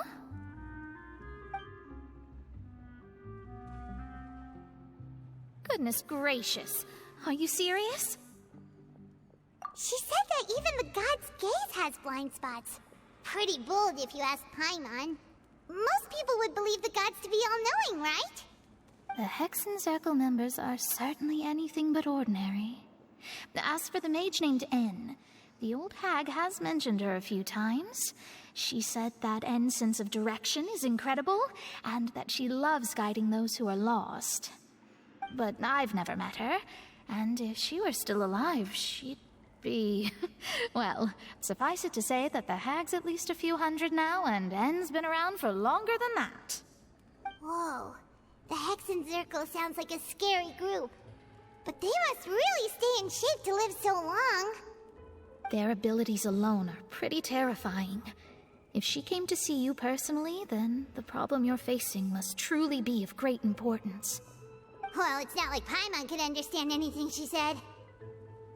Yes, she was quite cryptic, but I suspect she means that there is still a way to turn things around. She didn't say when or what that would be, though, so... Perhaps it is something that you cannot know right now.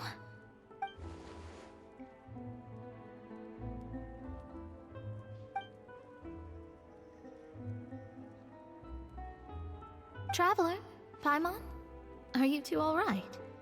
Oh, we're fine. We're just a little down right now. It kind of feels like the end is coming, you know? I see. I feel that same sense of desperation, too. I guess you could consider me someone who has often witnessed fate. So far as I have seen, it cannot be swayed. But even so, I still hope for, and believe in, miracles. Astrology is eternal and rational, but fate may not be. It is cruel, but it can also be beautiful. Perhaps that's what En was trying to tell you. Not to lose heart, and to believe that what you are seeing playing out before you is not yet set in stone. I did originally think of steering clear of all this, but I couldn't. Even if this is all futile, I still wish to help everyone. If we don't struggle to the last, then how can we face the end when it comes? Huh. You do have a point. There I go, talking about astrological principles again. Sorry about that. The moment I start talking about work-related stuff... I need to get going. It was worth trying to comfort you, even if only a little. I believe that you'll help those who are struggling in the same way I did. I suppose that might be why we always seem to meet by coincidence. Paimon feels kind of moved by what Mona said, but also kind of sad too. Hey, Traveler, Paimon suddenly feels like going outside for a walk. Let's go. Let's walk around the city, shall we? There's a few spots we always like to walk by.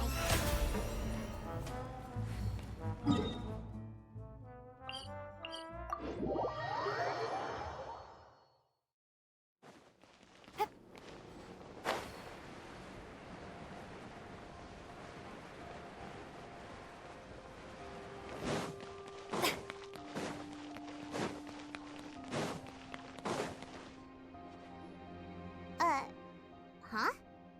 Our names are written in this newspaper. Let Paimon see! The underwater stronghold, the Fortress of Meripede, has continued in its noble autonomy, but that does not mean that others cannot interact with it. My recent attempts to enter the fortress bore little fruit. Huh. Guess Charlotte still hasn't given up on that. Thus, did an Outlander friend become the focus of this report, a blonde adventurer with their white fairy legends trailing in their wake. It is said that this mysterious traveler once visited the underwater fortress. So while the fortress's interior remains a mystery behind closed doors, do not fear, for the tales of the traveler contain surprises in spades. Journalist Charlotte's biggest scoop yet, the Traveler's Trail, World Walker. Huh. Charlotte took so many awesome photos of us and we never even noticed her! She hasn't been able to get a hold of anything at the fortress, so since we're easier to find, she's using us as the subject matter instead? Ugh, seriously? Well, fine. Those headlines and photos do look cool, so Paimon will forgive her this time.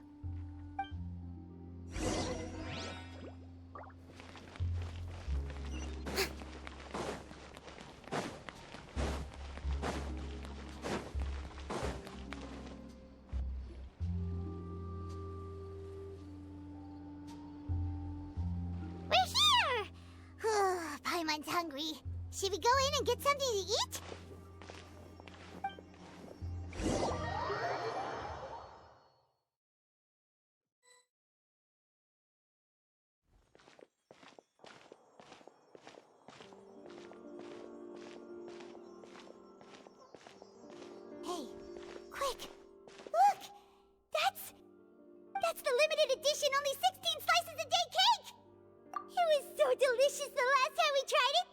the tense situation we were in. Let's give it another go. I'm sure it'll be great. One slice of cake, please. Someone showed up after all.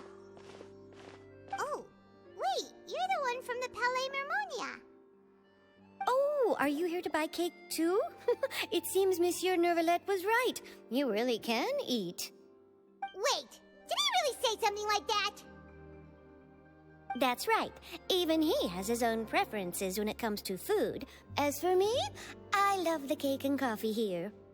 Do you come here often?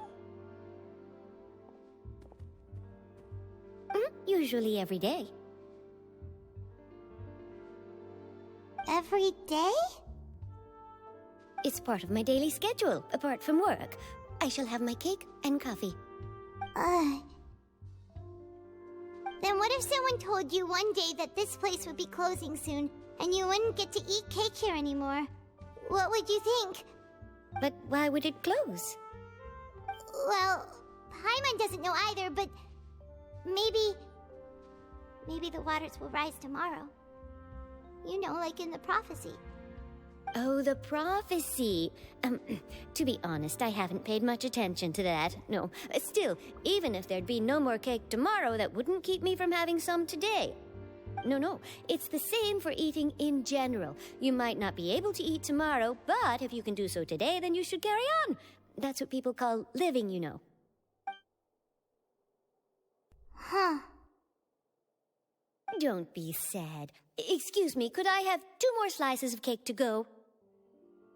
These 2 slices are for you. Sijuin said that this kind of expression you're making is what humans call being sad.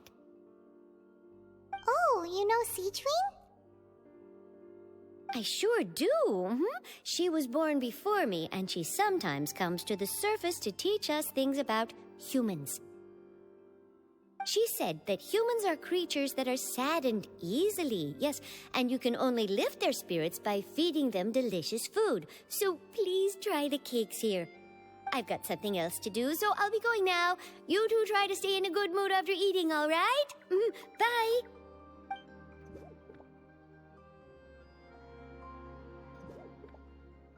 And there she goes. All right, let's dig in. I'm unsure this cake will be delicious.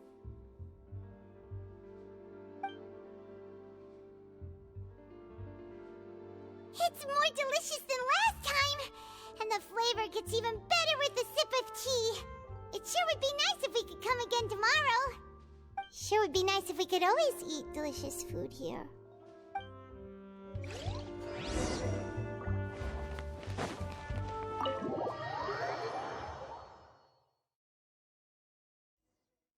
Oh, we're near the Steambird office. Let's go look for Charlotte and have a chat.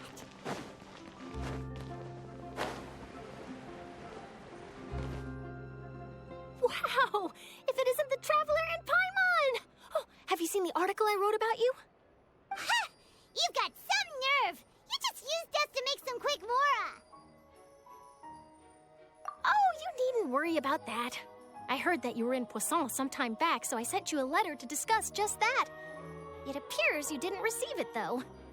It's all right, though. I've set aside the amount intended for you. I've even set the table with some food. Really? Oh, you're the best! You're almost a little too easy to win over, Paimon. If I were a journalist with ulterior motives, you'd be in trouble now, you know. Oh, Paimon knows you're not like that. Still, what brings you here all of a sudden? Were you looking for me? When Mona mentioned you, we thought of coming to see you at work. I see. It seems you've already bumped into Mona here in Fontaine. So she mentioned me? What did she say? She said that you're a real daredevil of a journalist. Nice. In which case, can this daredevil journalist dare to request an exclusive interview with the legendary Traveler and Paimon? Huh? So your article in the paper today doesn't count? Oh, of course it doesn't. That was more like live photography. What I'd like to do is dive deeper and ask you to talk about the things you've seen and experienced.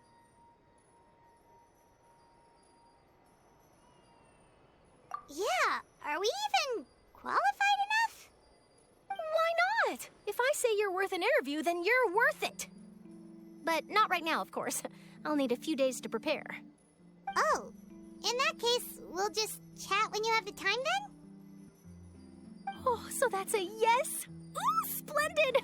I'll tell the editor-in-chief immediately. I'll have to apply for lighting, a venue, some props, and... Whew, so much to get done now. Talk to you later. Wait, Charlotte, Paimon's still got a question for you. And what's that? If, just for example, Fontaine were to be flooded tomorrow, what would you do today? Huh. That's the prophecy you're talking about, isn't it? I mean, I do hear about it often, but I've never once thought that the day could be tomorrow. If you're seriously asking, then I might try and think of a way to leave Fontaine. Oh, but I'm still a journalist first and foremost. That means I have a duty to be reporting from the scene. And secondly, I wouldn't forsake my homeland that easily. From what I've seen, most people don't know what they'd do should the worst come to pass. In truth, it might be better just to behave like normal rather than worry over such an end. So in all likelihood, I'd probably still be prepping at the office for that interview of ours. I know what you're thinking. That sounds a bit sad, but I've always believed that it's best to do what you enjoy. Just think about it. If this nation really were to be suddenly destroyed tomorrow, but I still successfully finish an exclusive interview with a truly unique person, then the story I would wind up writing would truly be timeless. And then do you know what I'd do? Well, I'd write that story, send it for printing, and use messenger pigeons to get copies out to the various nations as soon as possible. I'm not a dreamer, nor am I a workaholic, but I do love my job, and I'd be proud of leaving such an article behind. I guess you could say that I was born to be a journalist. But anyway, that's my answer. And on that note, I'll get back to my preparations. That's so nice. All of a sudden, Paimon actually kinda envies her. Anyway, let's go and take a look at the sea, shall we?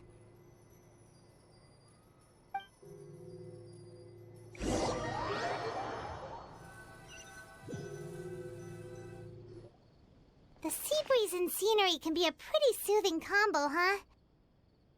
Paimon's been thinking. If it wasn't Fontaine, but all of Tevat that would be destroyed tomorrow, where would we go and what would we do? No, Paimon should ask, if you could choose, what would you like to do?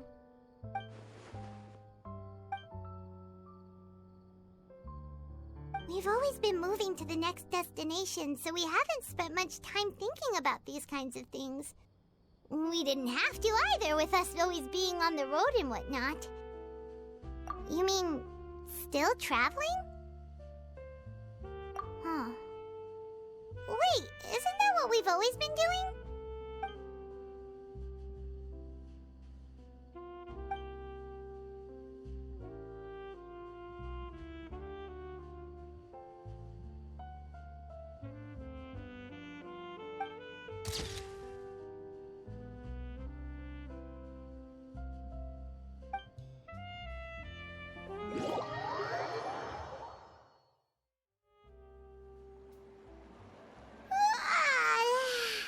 Feels like you'll grow mold if you stay here long enough. But it's still better than the Fortress of Meripede, that's for sure. It's not only damp there, but salty too. Ah, so the two of you are still here. Wonderful. Oh, you're from the Palais Mermonia, aren't you? Yes, I'm Isadora. Monsieur Nervillet sent me to look for you two before. I heard that afterward you went to the Fortress of Meripede.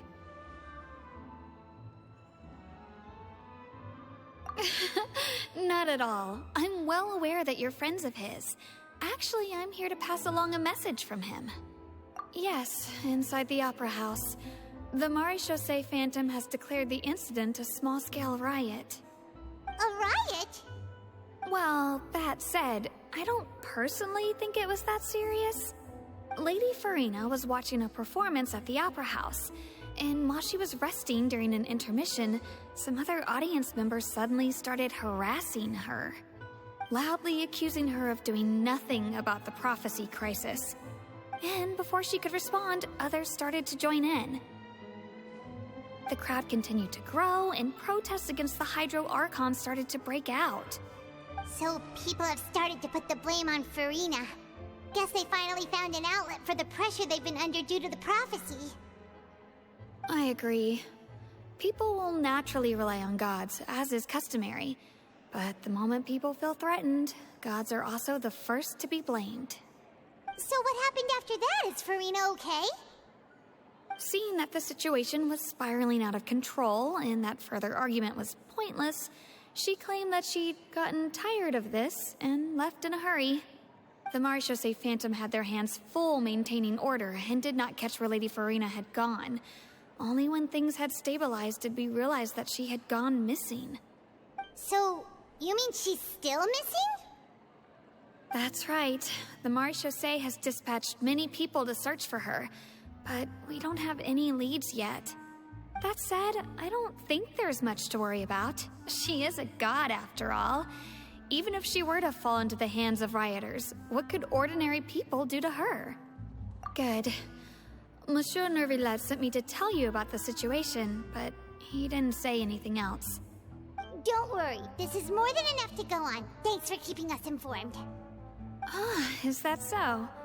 Well, all right then. In that case, you two take care. I'll be heading back to the Palais now.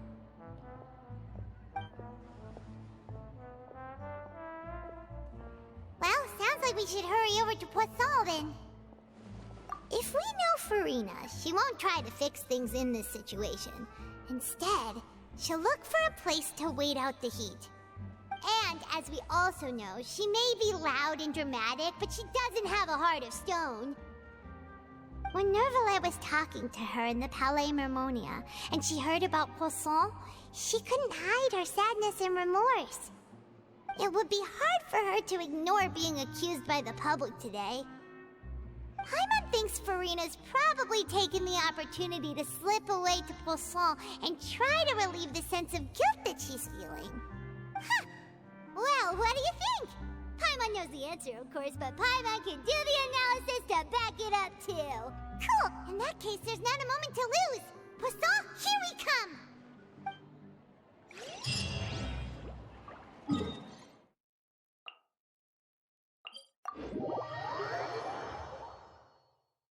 This place looks deserted. Guess all the survivors must have evacuated already. All that's left here are signs of devastation. Could Farina really be here? Let's try to find her as soon as possible.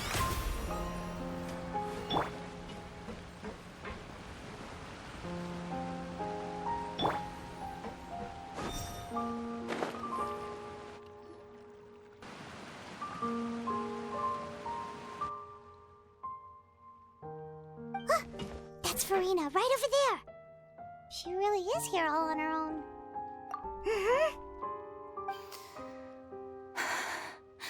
Should I just give up? This is all meaningless. What was meant to happen did happen after all. I'm sorry. I'm so sorry. Give up, Farina. There's no point in holding out. I'm sorry. But what can I even do other than to repeat meaningless apologies over and over? Who's that? Don't worry, Farina. It's just us. So it is you, blonde traveler from another land.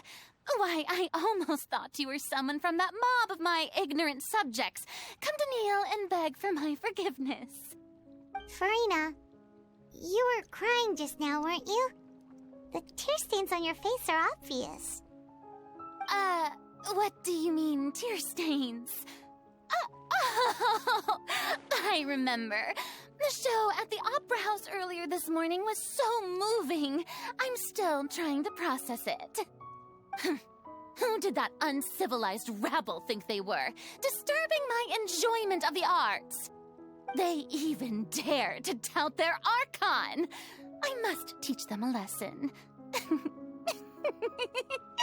I can just imagine their twisted and frustrated faces once they realize that I'm nowhere to be found. Oh, and I'm sure Nouvellette and those people from the Maréchaussée Phantom are freaking out right next to them, too.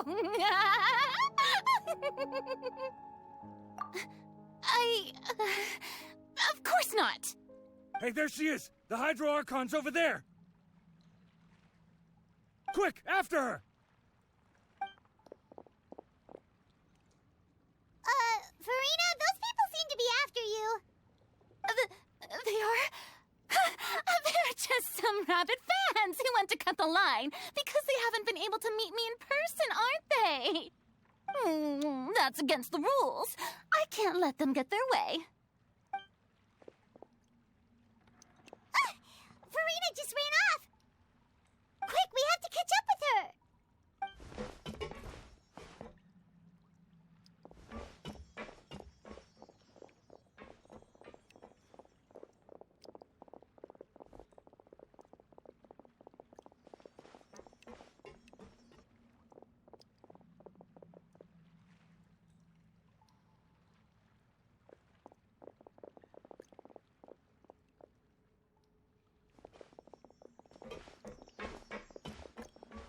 This should be the place, right?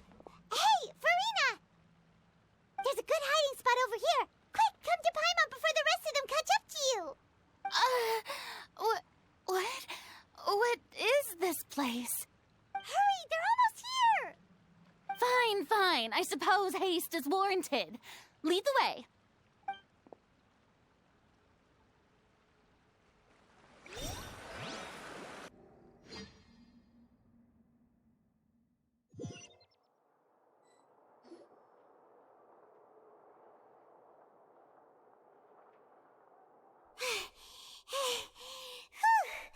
Paimon's exhausted.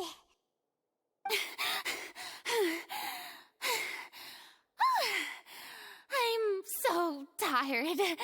I totally thought they had caught me. No, I mean, I merely gave in to the sheer enthusiasm they displayed. You're right. Yep, that's a good girl.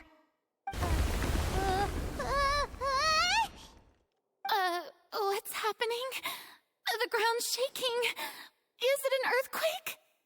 Yeah, a quake of this kind preceded the flooding in Poisson, didn't it? It can't be. It's happening again. Well, there's no need to worry too much about that.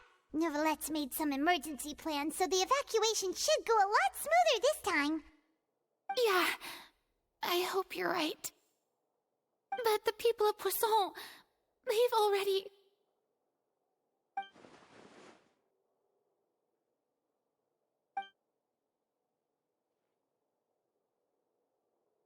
It's true. I've been investigating the prophecy for hundreds of years. I once had informants all over Tevat, searching for clues and feeding information back to me. I've tried all kinds of ways, too, to hold back the sea. Anything to keep the coastline from advancing. But all my efforts proved to be futile in the end. Really, the truth has been clear to me for a very long time. We cannot make an enemy of the divine. No matter what we do, the will of the heavenly principles will have its way, and the prophecy shall be fulfilled. Give up. I do love the sound of that phrase. It would mean finally coming to terms with fate, but also for me to finally be free. Indeed, I've thought about giving up so many times, especially after we almost lost Poisson. Fate is really unreasonable, isn't it? It has no heart and obeys no rules. The prophecy has only just started to come true, and so many people have already lost their lives. But just now, it all became clear to me. I still don't have the right to come to terms with fate on behalf of everyone else. As long as the final moment hasn't come, it's still not too late. Don't worry.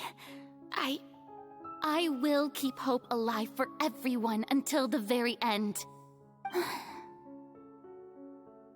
Well, that's enough for now. I got the impulse to play the stricken maiden, but honestly, considering my rank and station, that wasn't a good fit at all.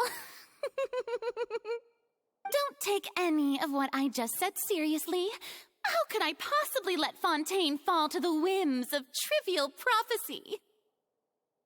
Come on! Paimon could have sworn you were actually being honest just now.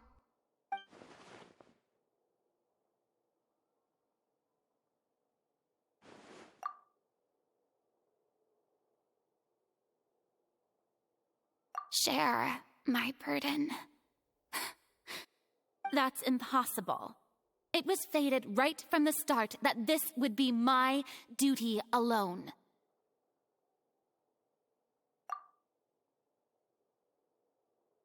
A witness. Yes, I've heard that you came to Tevat from beyond the stars, yes. In other words, you never belonged here. And if Tevat is, in its entirety, a show on a stage, then you're just a spectator, aren't you? If that's the case...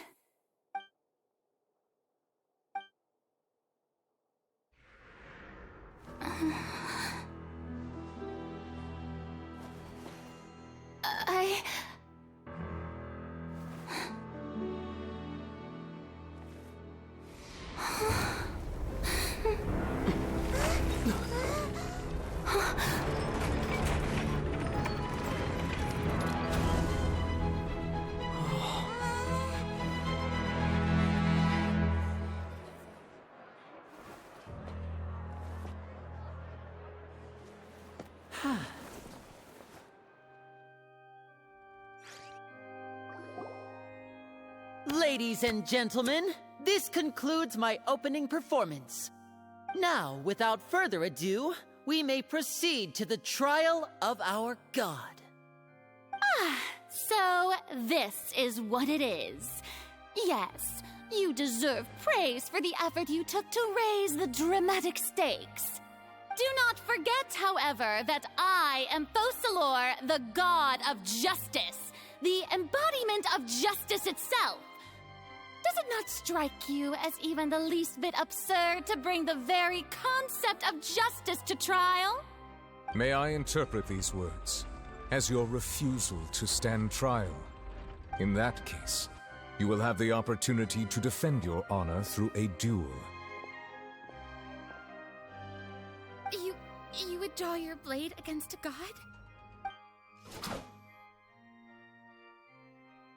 I see.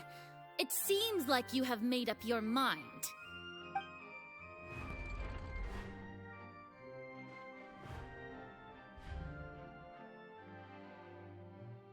Paimon can't believe it. She just surrendered. What the heck is going on? Did I just see an Archon surrender to a human? Wow, how utterly humiliating. Lady Farina, what is the meaning of this? Shh. It would seem that there has been a misunderstanding. To be clear, the raising of both hands is not always an indication of surrender. Looking for excuses again, huh? I raised my hands just now to indicate my acceptance of the trial. No duel shall be necessary. I will admit that I've been running away for a long time. I'm sorry, everyone. I was unable to protect the people of Poisson. It is my duty to stand trial for my crimes. You are not the only ones to be disappointed in me. I, too, am exceedingly disappointed in myself. But now, it is time for the Hydro Archon to show you her courage and resolve. I, Farina, will use this trial to show the world the true meaning of justice! This time, I will protect you. applaud and rejoice. One of the most outrageous and fantastical arcs known to the opera epiclese is now unfolding before your eyes. Mark my words, this shall be one of the most exhilarating and brilliant shows ever to grace the stage of Fontaine. The trial of the Hydro Archon, Focalor, will now begin! Woohoo! Oh, now we're making history! Why does it feel like Farina just took over the whole thing? Like, come on! Didn't she just get forced to stand trial for her crimes? Also, even though she's still acting super dramatic, she is taking this seriously this time, right? All right, then. Who will be my opponent in this trial? The court asks the prosecutor to please take the stand.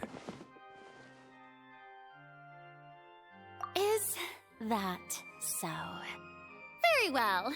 Then please speak, witness of Tivat, my accuser and fated opponent.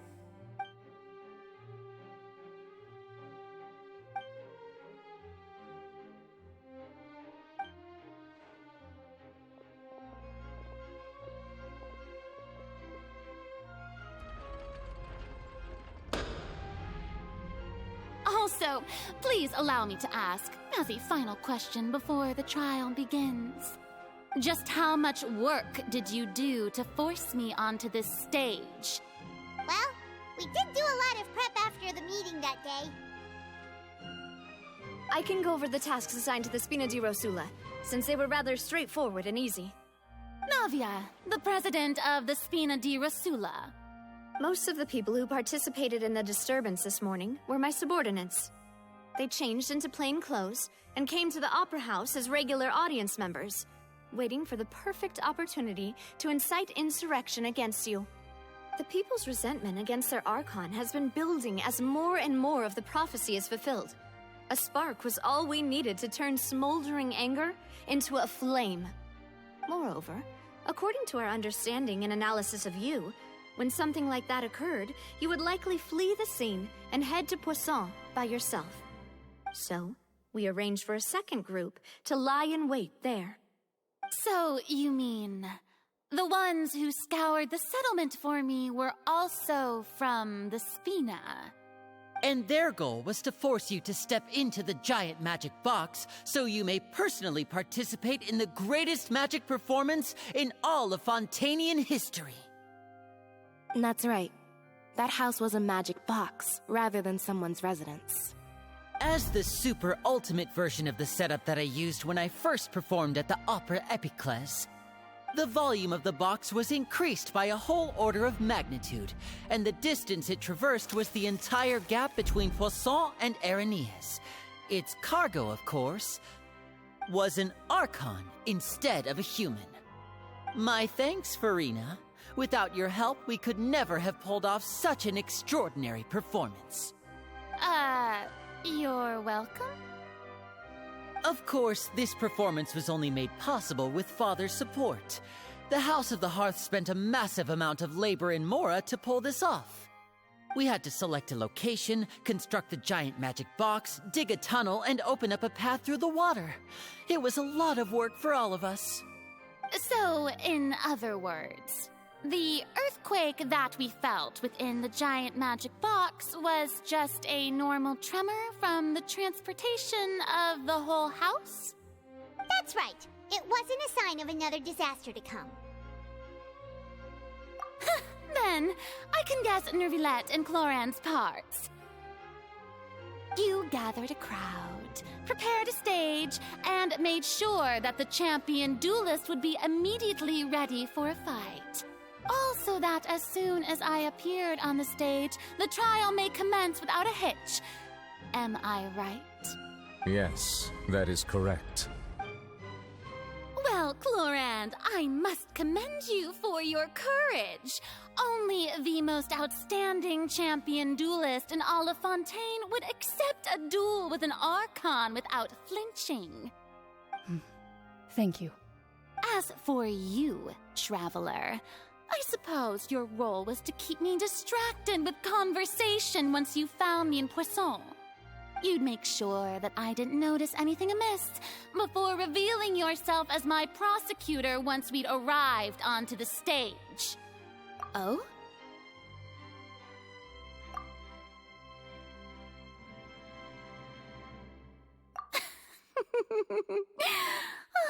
Is that so? Then I suppose I must have missed my final chance. It's fine. It matters not. What's done is done. The stage is already set, so there's no reason to disappoint the audience. Let's see this trial through to the very end.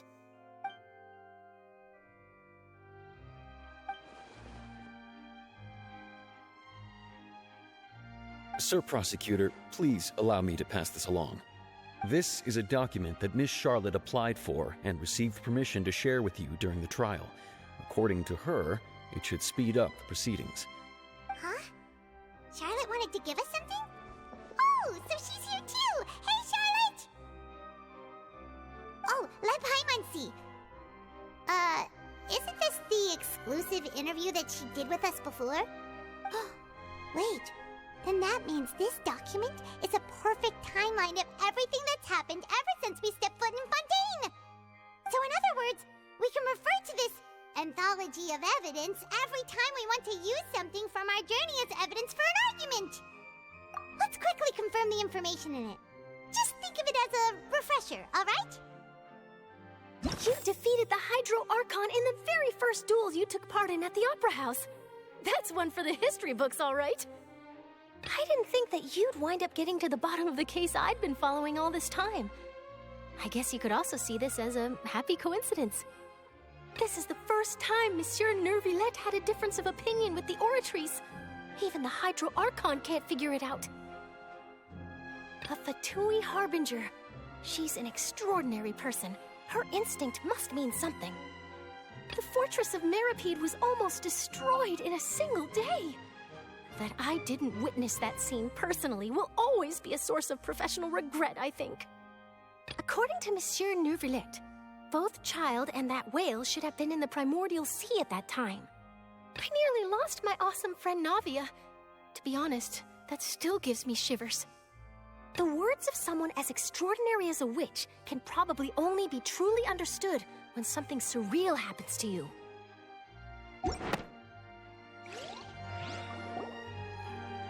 The prosecution and the defense are both in position. The trial shall now begin. Oh, come on, Nervillette. There's no need to repeat all the unimportant legalese. Just fast forward to the part where the prosecution lays out my offenses. As the defendant and the lead actress of this performance, I still haven't even been informed of my supposed guilt in all of this. Of course, it is only natural for humans to struggle to understand the actions of a god. However, you will need more than that to convict me of a crime. That's true, but my charge here is unrelated to your conduct as an Archon. Instead, I would like to charge you as a fraud who's never been the Archon in the first place. Wait, what was that? Lady Farina's a fraud? Hey, I came here thinking that we were going to try the Hydro Archon for forsaking her duty, but did I hear that right? She's not our Archon at all? Charge accepted. Lady Farina, do you plead guilty to the charge? Lady Farina. I plead not guilty. How can I be guilty? There is no way that I, Focalor, otherwise known as Farina de Fontaine, a member of the Seven and the Regina of all waters, kindreds, peoples, and laws of Fontaine, could be anything other than your true Archon. Yeah, even though Lady Farina can be rather eccentric, isn't it going too far to doubt her very identity?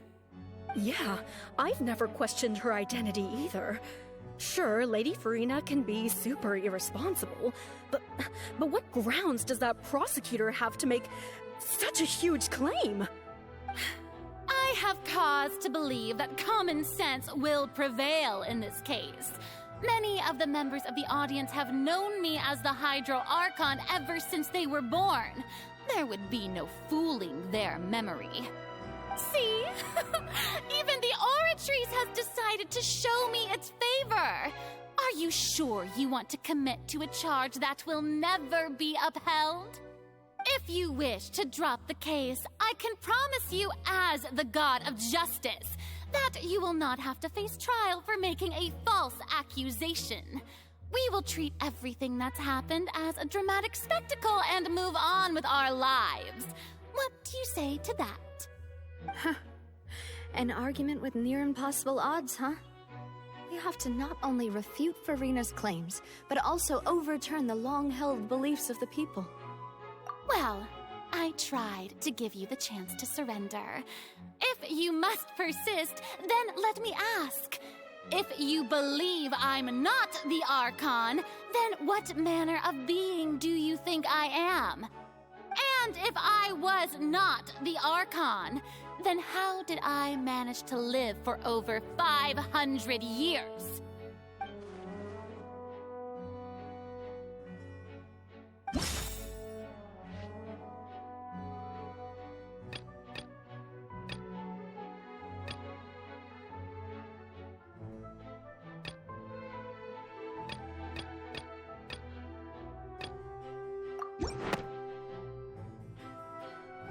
First of all, you may be a member of another long-lived race, which would allow you to naturally possess an extended lifespan. And second of all, even if that wasn't the case, there could be other ways to extend your life. Who gave you that idea? Was it the knave? You'd sink so low as to use a harbinger's words against me. A curse? I once thought it possible that the aura of an Archon might naturally resemble a type of curse. But in light of this claim, perhaps what I sensed was not your divinity, but a curse after all. You sensed it too, huh, Nervalet? Lady Farina is actually a human? Well, it is true that it's extremely difficult to tell humans and gods apart just by looking at them. It's not impossible.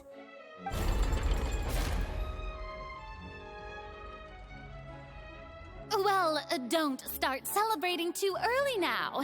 Even if I have been carrying a curse like you said, how does that prove that I am merely a human being? Besides, everyone knows that the main difference between a human and a god is the possession of authority. Gods can do what humans cannot. That's why they're worshipped as gods. For centuries, manifestations of my authority have served the nation of Fontaine. One need only to turn their eyes towards the Oratrice Mécanique d'Analyse Cardinal in this very opera house, or consider the endemidium that is used in every aspect of life.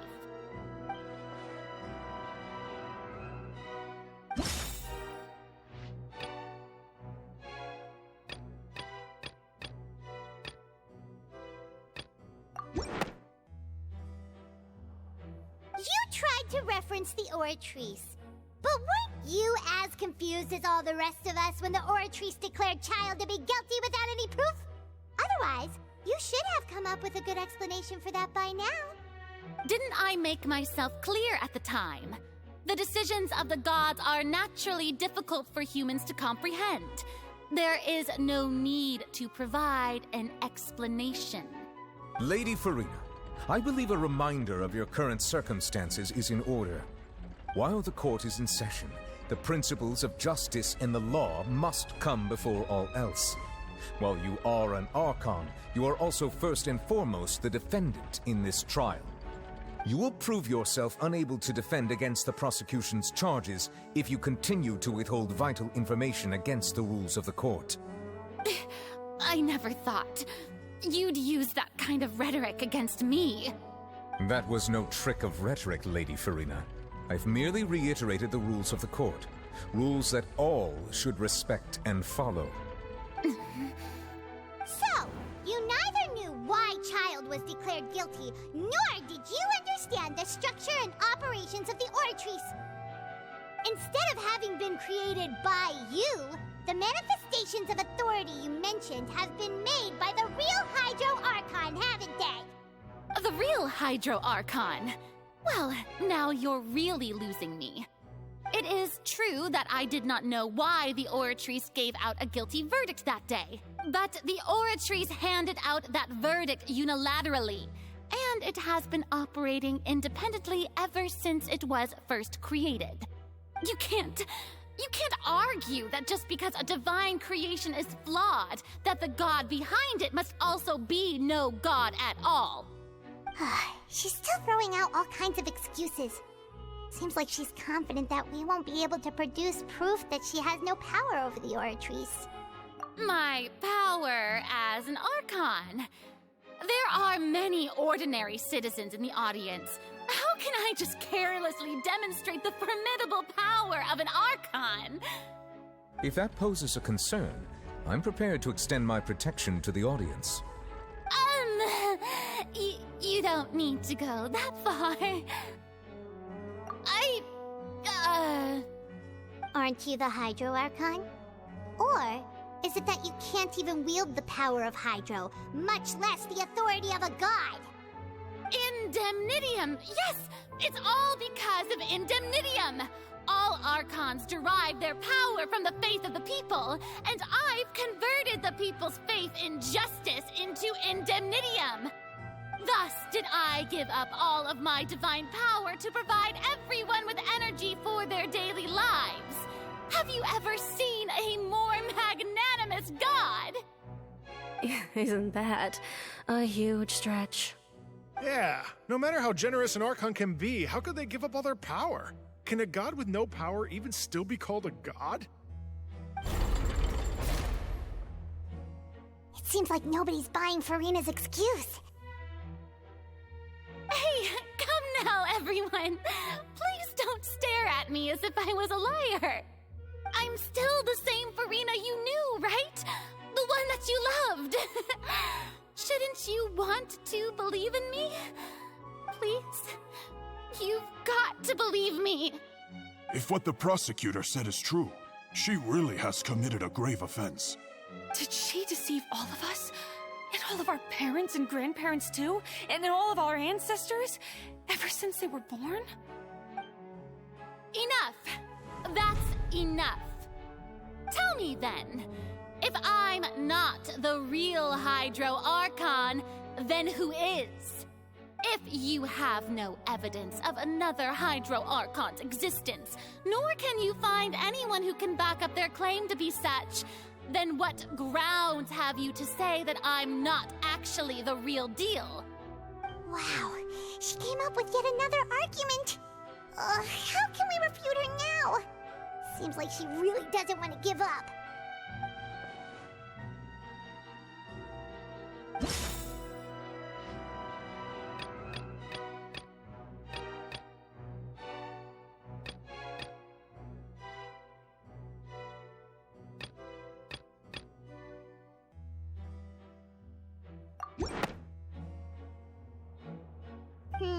That doesn't sound right.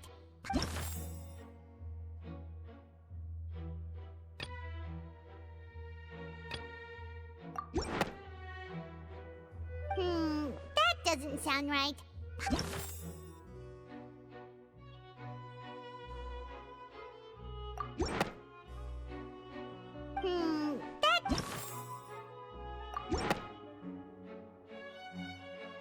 It has been established that all Fontanians can dissolve in water from the primordial sea. And that means... Since you insist on claiming to be a god and not a human, then there's a method that you can use right here and now to eliminate all suspicions of you being the latter. Miss Navia, please apply to serve as a temporary attorney for the prosecution before addressing the court. Though you act in partnership with the prosecutor, you must still adhere to proper procedure. Super sorry, Monsieur Chief Justice. I swear this really will be the last time that I'll speak out of turn. Now, I've brought some seawater from Poisson. As everyone knows, a massive flood struck the area not long ago. taking many lives, including those of some of my closest friends. So, Miss Farina, would you dare to touch some of the seawater? If we are to believe that you are indeed the real Hydro Archon, touching the seawater would have no effect on you. But if you don't dare to touch it, then we would have basically proved the reverse. Oh, and I must remind you that after the disaster at Poisson, nobody wants to see any more people dissolve. I do hope you'll act prudently and choose the simpler path of admitting guilt. Navia from the Spina di Rasula. The Spina has governed Poisson for many years. I guess her suggestion is valid. If Lady Farina is indeed just a human, she's probably Fontanian like all the rest of us. Would she really dare to try?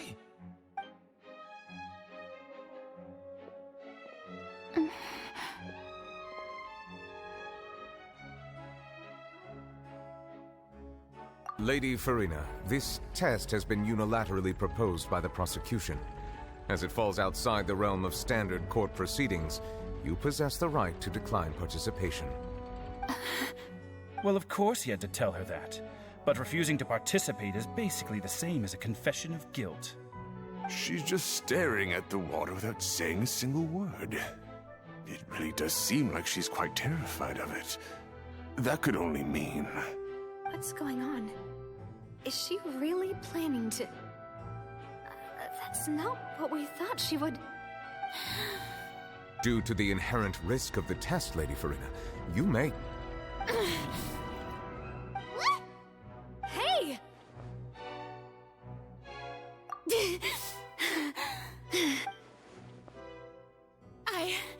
I'm fine! Look at me, everyone! My hand is still here! I haven't been dissolved! Will you believe me now? I really am your Archon!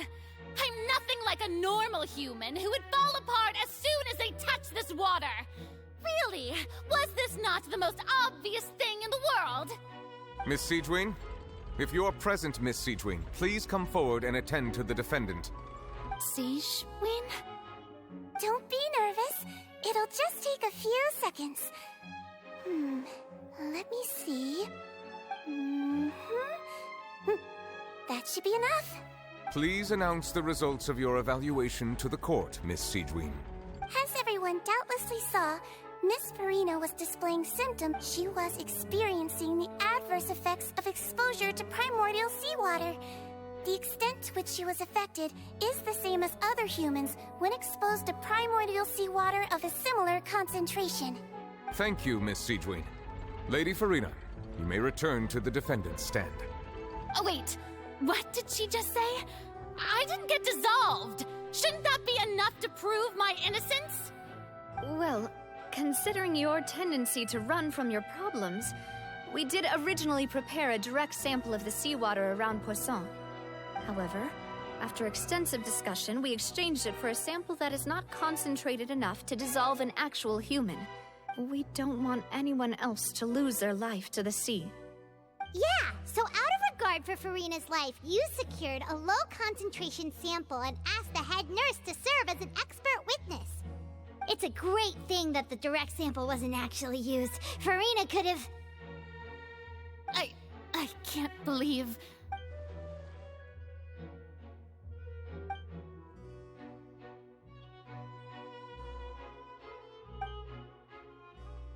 Listen to me, everyone. Please don't give me such cold and disdainful looks. What? Think about it. How can you conclusively prove that an Archon can't also be affected by the primordial seawater?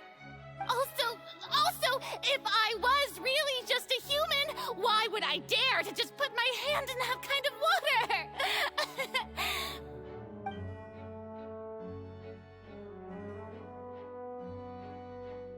Please, anyone, just listen to me! I swear, I really am your Archon!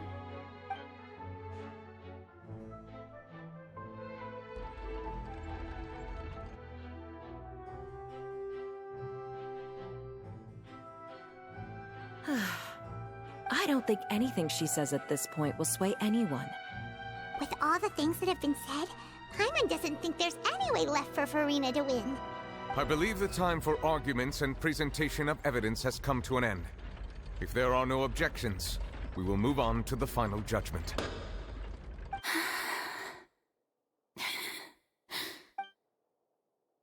I don't think anything she says at this point will sway her to just too stacked against her now.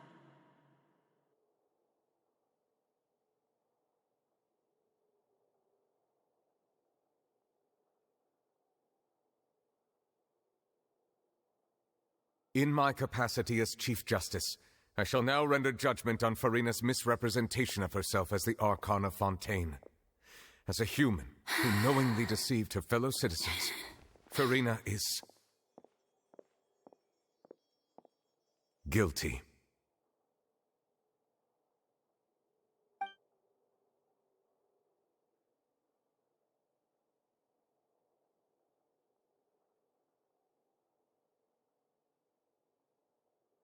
We shall now turn to the Oratrice Mécanique d'Analyse Cardinale to render the final verdict on the charges.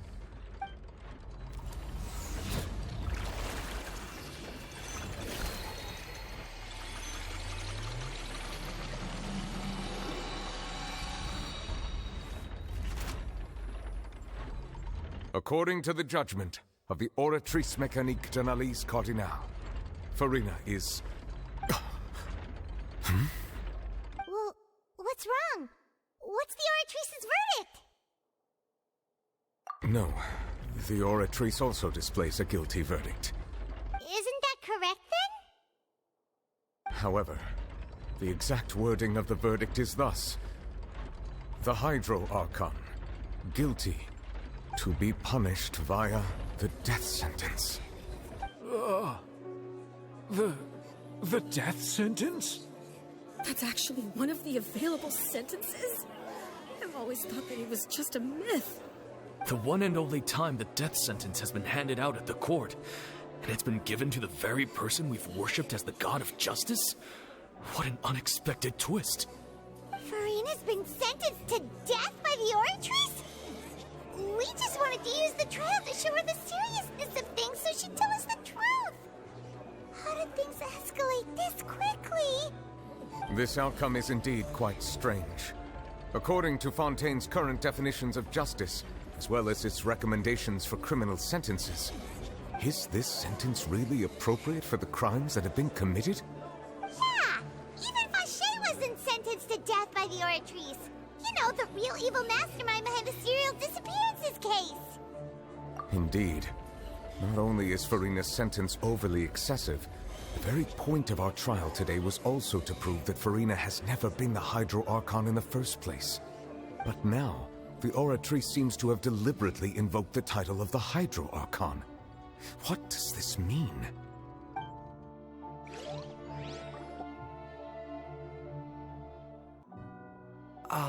Excuse me, if I may interrupt. Is the trial still going? Fremine! You finally made it. I assume this means you've completed your mission? Mm-hmm. Any mission Father assigns to me will always be top priority. Is that the first prophecy slate? Huh. So the knave privately arranged for Fremine to try and find the missing slate. I looked everywhere and finally found it at the bottom of the sea. It took me a long time to get around some dangerous stretches of water.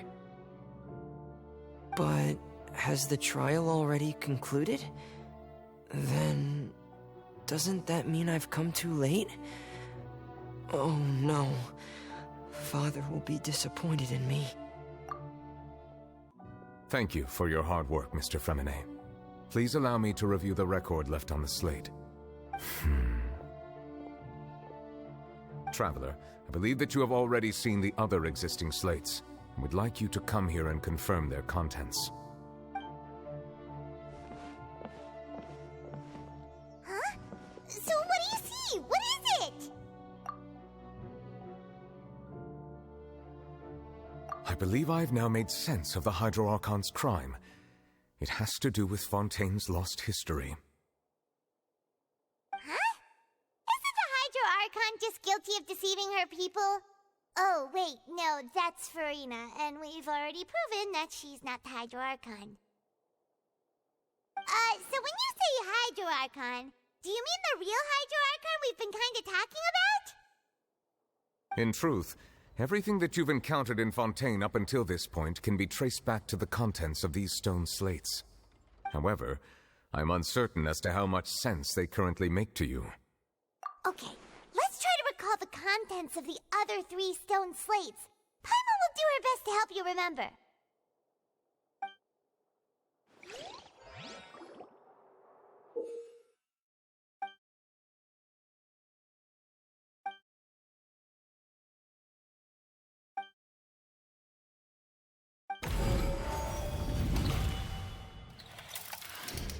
The first stone slate describes what you just said.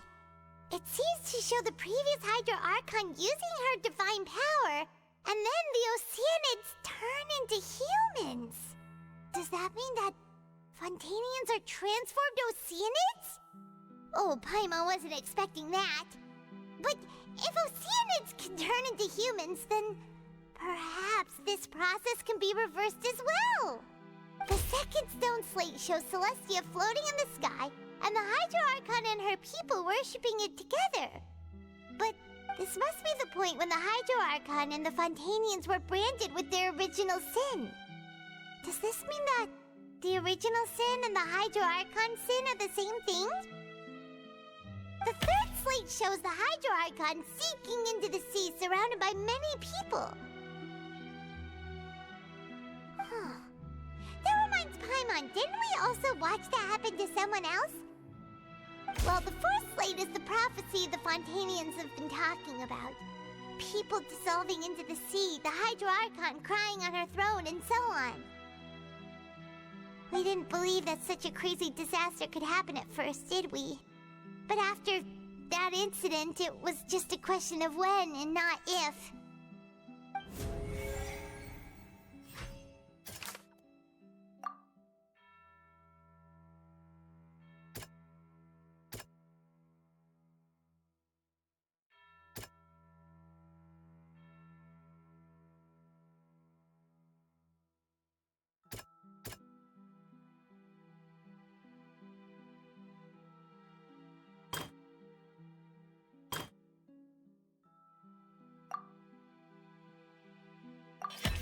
We know from the case of the serial disappearances of young women that Fontainians can be dissolved in primordial seawater, and the first stone slate tells us that long ago, the Hydro Archon used her power to turn Oceanids into humans. This might be the reason that Fontainians can dissolve.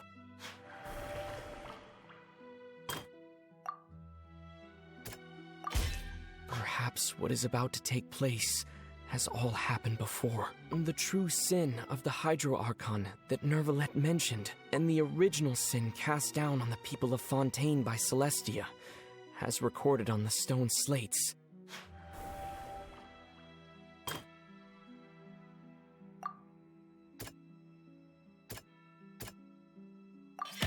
It's not as simple as falling into the sea. When Navia fell into the sea, her consciousness was subjected to judgment. The stone slates show the people gathered around the Hydro Archon in the sea.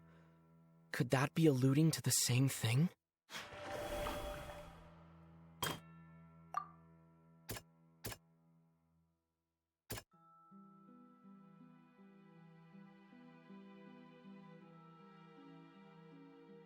That doesn't sound...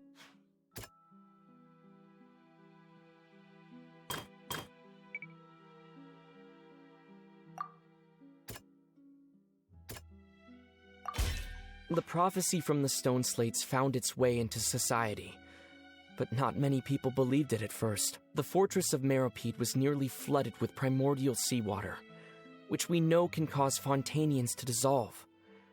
It seems increasingly likely that the prophecy may come true. If we hadn't dealt with it in time, things could have gone very badly.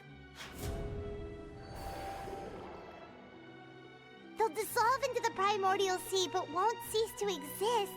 Their essence will flow in the seawater, converge, and and take the form of an Oceanid. The Hydro Archon was sentenced to death in court, shocking everyone present. Perhaps this means that her sin was actually Fontaine's original sin. Navia fell into the water inside those ruins, and she nearly dissolved. She was surrounded by the people of Poisson in a court within her consciousness, and was forced to take part in a trial meant to make her stay. The eruption of the primordial sea at the fortress of Meripede was the surest sign that the prophecy was about to come to pass no matter what. The prophecy's contents can all be verified by recent events. If we...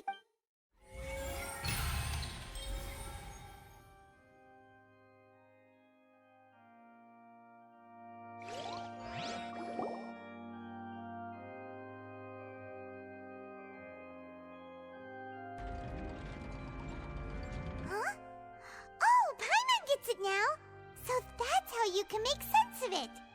But then it feels like we're going to have to share some truly shocking revelations. Let's hear them.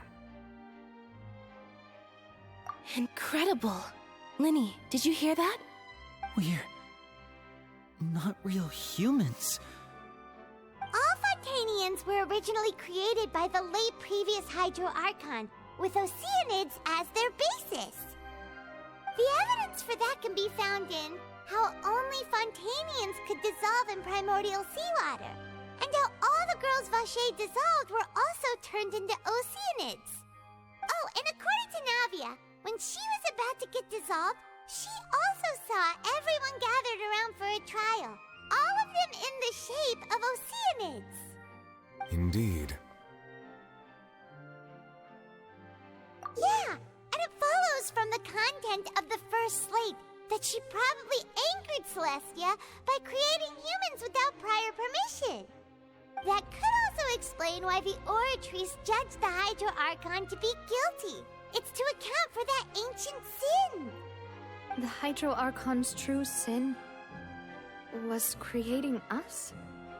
And yet, after many hundreds of years, the Hydro Archon's creations have turned around to try to judge the Archon within the Opera Epiclese.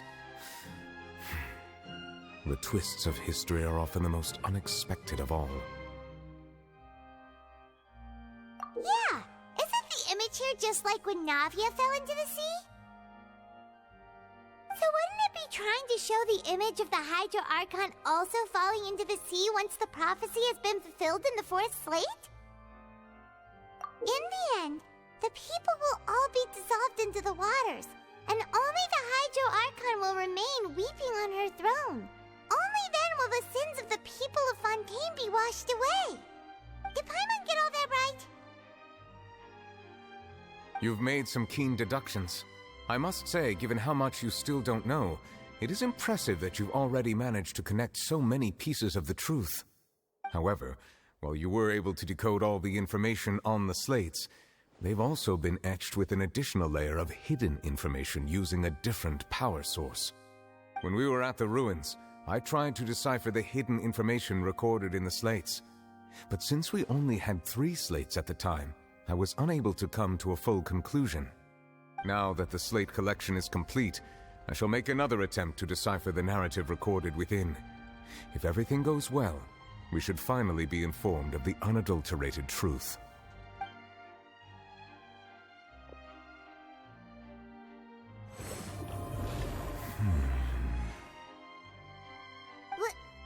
Well? Did you get it? I believe I should share this truth not only with you, but with all the people of Fontaine as well. I will try to briefly summarize it for you.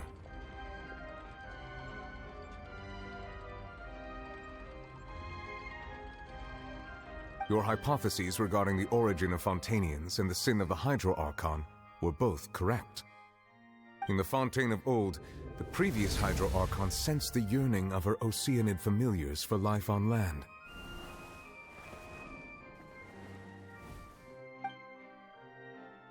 The Oceanids were enamored with the beauty and romanticism of human beings, and wishing to have those experiences for themselves, expressed to the Hydro Archon their desire to become of a similar kind.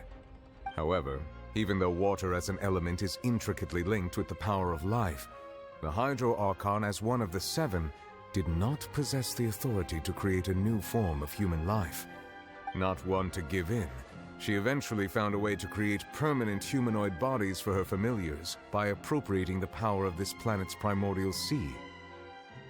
She poured primordial seawater into the Oceanids' blood vessels, creating humanoid mimics in the process.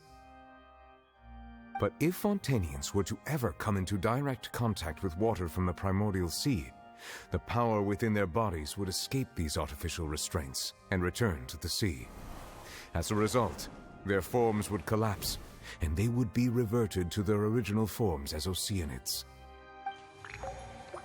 Of course, the Hydro Archon never received permission from the heavenly principles to create a new human race. And thus, the Hydro Archon and all of her creations came to shoulder the original sin of appropriating the power of the primordial sea. That is the true history of how the people of Fontaine first came into being. So we were all Oceanids before we turned into human beings? That's way too much information for me. I think I'm just going to pretend that I never heard a single thing. Wait, but if that's the truth, we can't let the Hydro Archon be sentenced to death. After all, her only sin was creating us.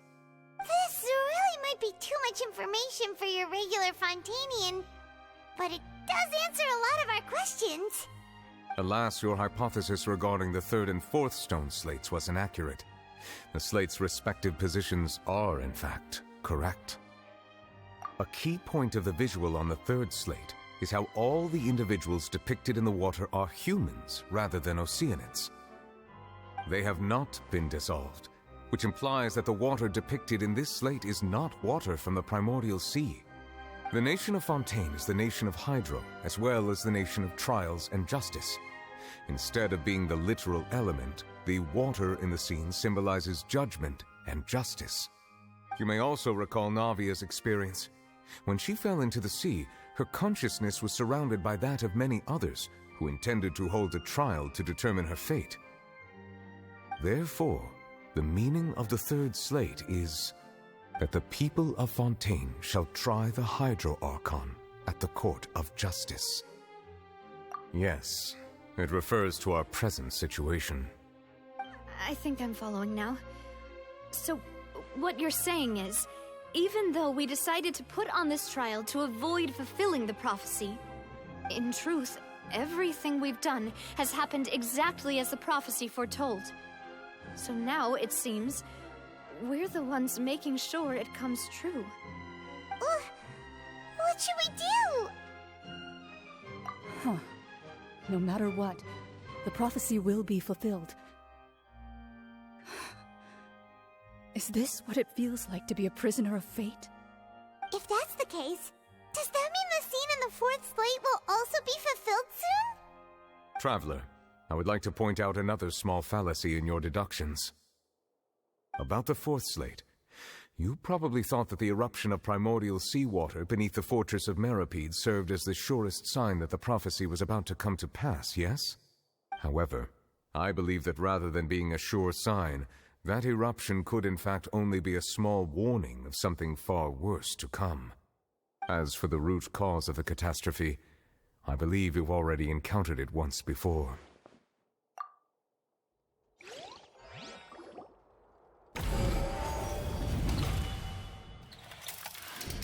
This eruption was just a small warning of the things to come.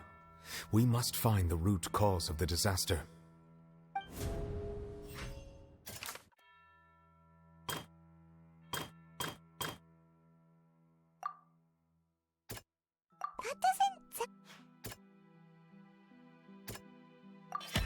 It was both dream and reality.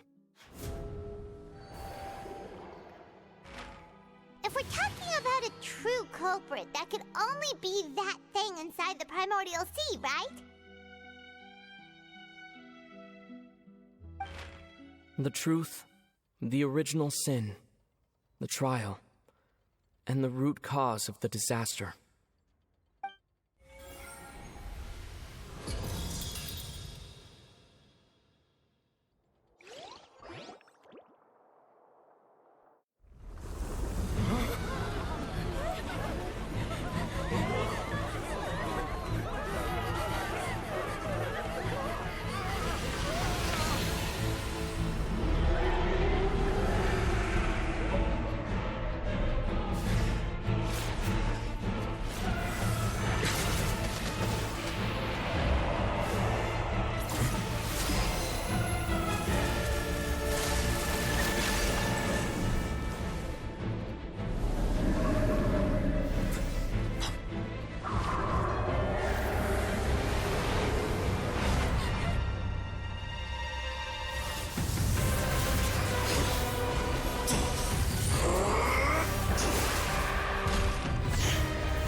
was way too close! How did that thing just burst into the Opera House? Wait, was that the huge whale you saw in your dream? So we've met it at last. I understand very well why it has chosen to make an appearance here. That whale does not belong to Tevat. It is a monster that has traversed the stars, weeping all the while. It has been greedily consuming the energy from the planet's primordial sea, using it to grow. That is the main cause for the rising sea levels. And once it has finished consuming all of the energy contained within the sea, its next step will be... You said that when the Hydro Archon first created Fontanians out of Oceanids, she filled their blood vessels with primordial seawater. Precisely. That whale finds the blood of Fontanians nigh impossible to resist. Therefore, when it left the primordial sea, it decided to make its next stop a packed opera house full of food. Food in the form of Fontanians. We just barely managed to push it back, right?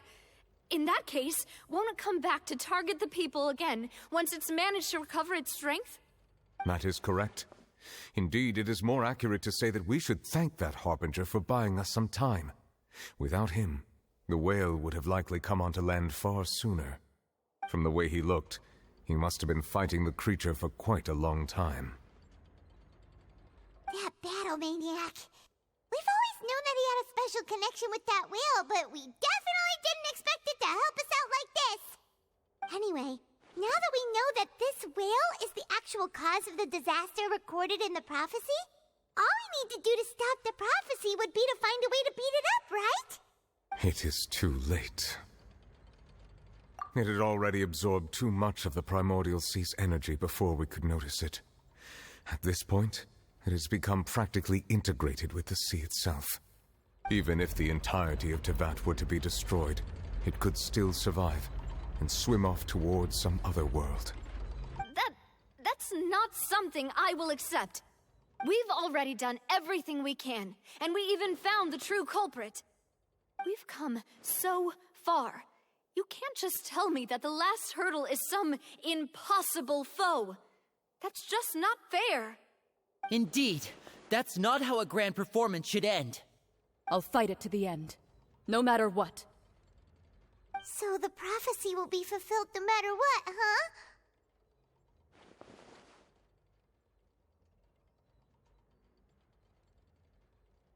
The prophecy. Yes, what has been prophesied will be fulfilled.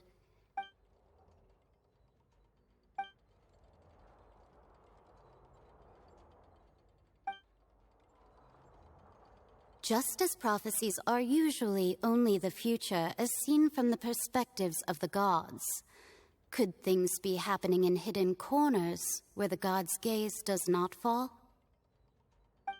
Ultimately, fate shall serve as your only guide, no matter what will happen in Tevat's future.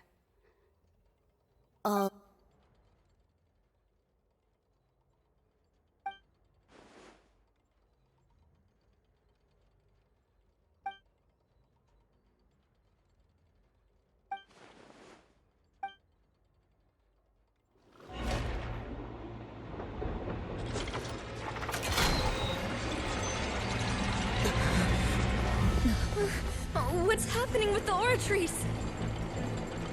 I believe it is preparing to carry out the death sentence.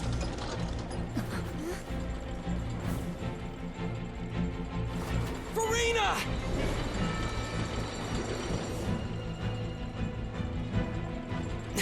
No, I still need answers.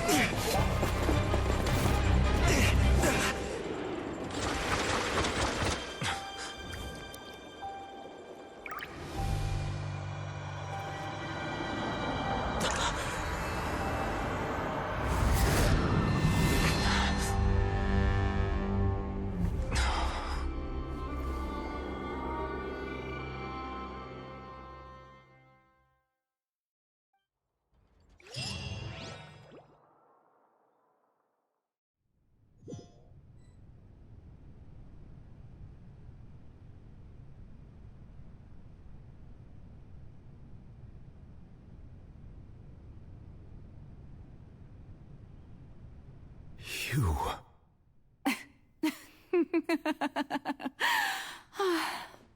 Sorry. That shocked expression on your face is just too amusing. I couldn't help myself. You are not Farina. Who are you? The sweet sound of bewilderment. Marvelous. A sure sign that my attempt to deceive everyone was a resounding success. But to answer your question, I am Focalor. You know, the god. Focalor? Why did you deceive us? Oh, that wasn't my goal, of course. Goodness, no. But I had to fool everyone else too, if I was to stand any chance of deceiving the heavenly principles. Deceiving the heavenly principles? It's all because of that pernicious prophecy. Dreadful, wasn't it? Everyone doomed to dissolve. Fontaine condemned to be flooded. One was not amused. In fact, one was positively bemused when that problem was thrust upon me by my dearest predecessor. That's the former Hydro Archon Egeria, for the uninitiated. It hardly gets more disastrous than a preordained national catastrophe, now does it? She knew full well that the prophecy would surely come to pass. And as one of the seven, she also knew full well that one defies the heavenly principles at one's peril. So yes, as you have no doubt surmised, it was a rather impossible situation that I found myself in. I spent a terribly long time mulling it over, alone on the ocean floor. And I was almost growing barnacles by the time I finally realized there was only one possible solution to this confounding conundrum. I had to outwit the heavenly principles, allow the prophecy to be fulfilled, ostensibly at least, while saving everyone at the same time. I'm a genius, I know. I can only assume that's why Egeria chose me as her successor. Although, looking back now, it was hardly the inheritance one dreams of. Between the task of saving the nation, the quotidian duties of the Hydro Archon, and not to mention the original sin of creating a new race of humans, I dare say she left me quite a colossal mess to clean up. But one can only play the hand one is dealt.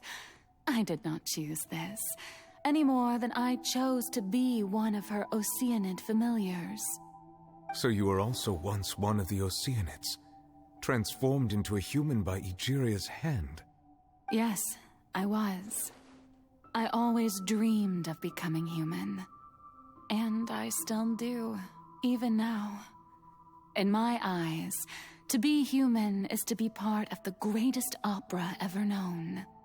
After becoming a god, I separated my divinity from my body and spirit, leaving behind only a self that was as naive and bewildered as my past self on her first day as a human being.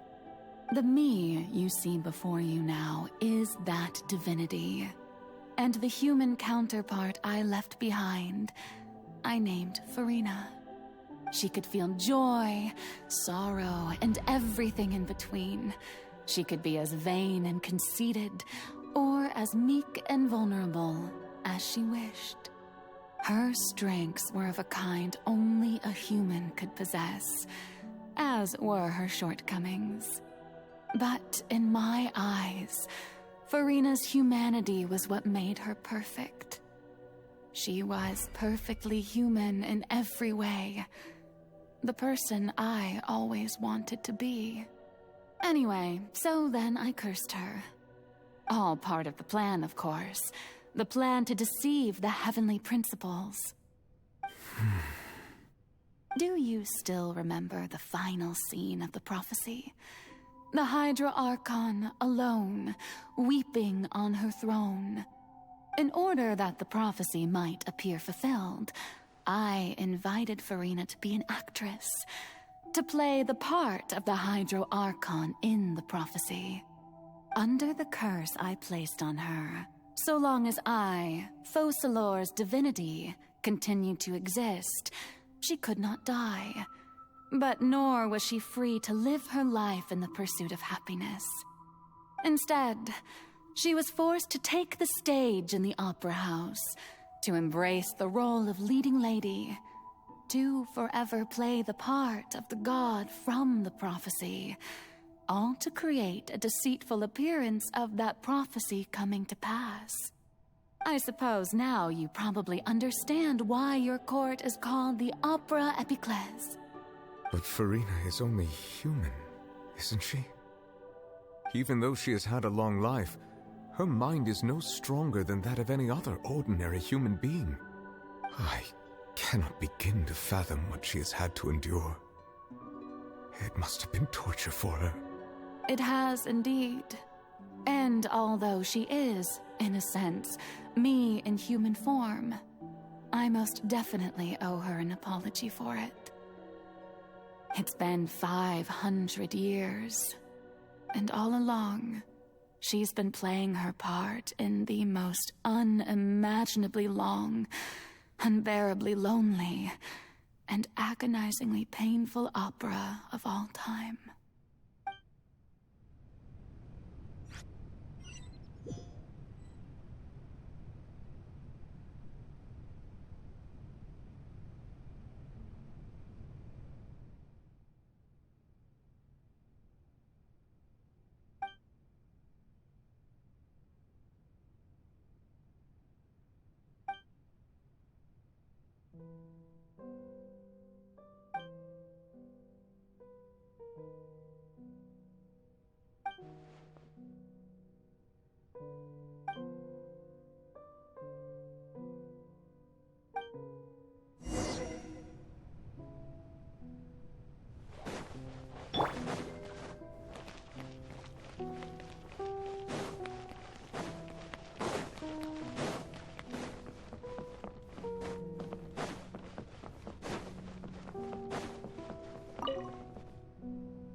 Oh, who permitted you to come onto the stage?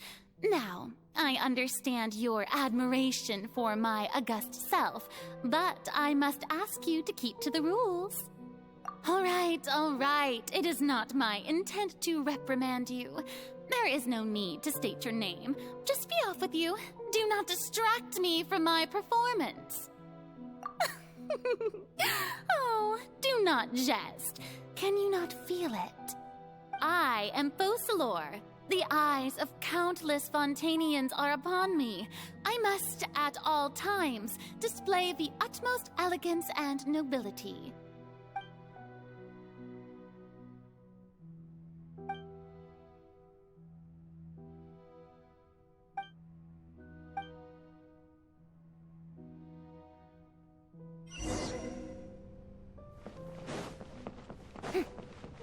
Dear audience, the performance is experiencing a technical difficulty, but worry not. The guards shall resolve it soon enough.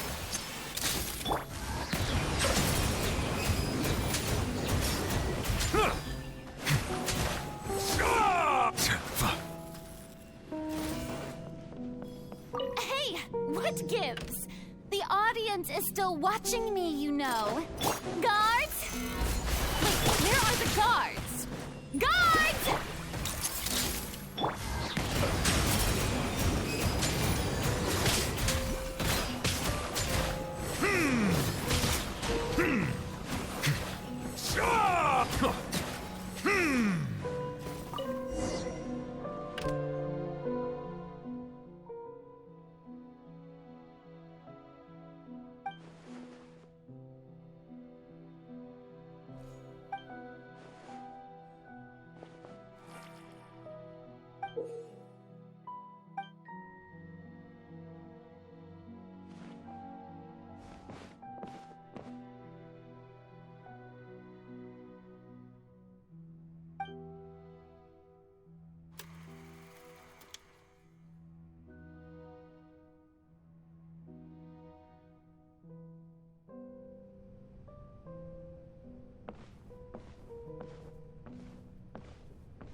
Farina. Huh? Who's that? Who's calling me? Where are you? Be not nervous. Be not afraid. I am before you. Wait a moment. You're mirror me? How can this be? Mirror you, huh? You know what? That's not bad. Let's go with that. Mirror me? What do you wish to say? The prophecy. Have you heard of it? What prophecy? Wait. I know. I think. I don't know why, but it's in my head somehow. The people will all be dissolved into the waters, and only the Hydro Archon will remain, weeping on her throne. Only then will the sins of the people of Fontaine be washed away. Oh, very good. You know it well. What's going on? I can't seem to remember anything clearly. The only thing I know for sure is this prophecy. Will it really come to pass? Yes, it will. And that is why I've come to you. Disaster will come to Fontaine sooner or later. Things will develop just as the prophecy declared. There is no escaping it. But doesn't that mean everyone will die? I'm a Fontainian just like them. Will I dissolve too?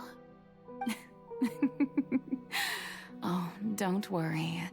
Magical meetings exist in this world precisely to give people a chance to turn things around.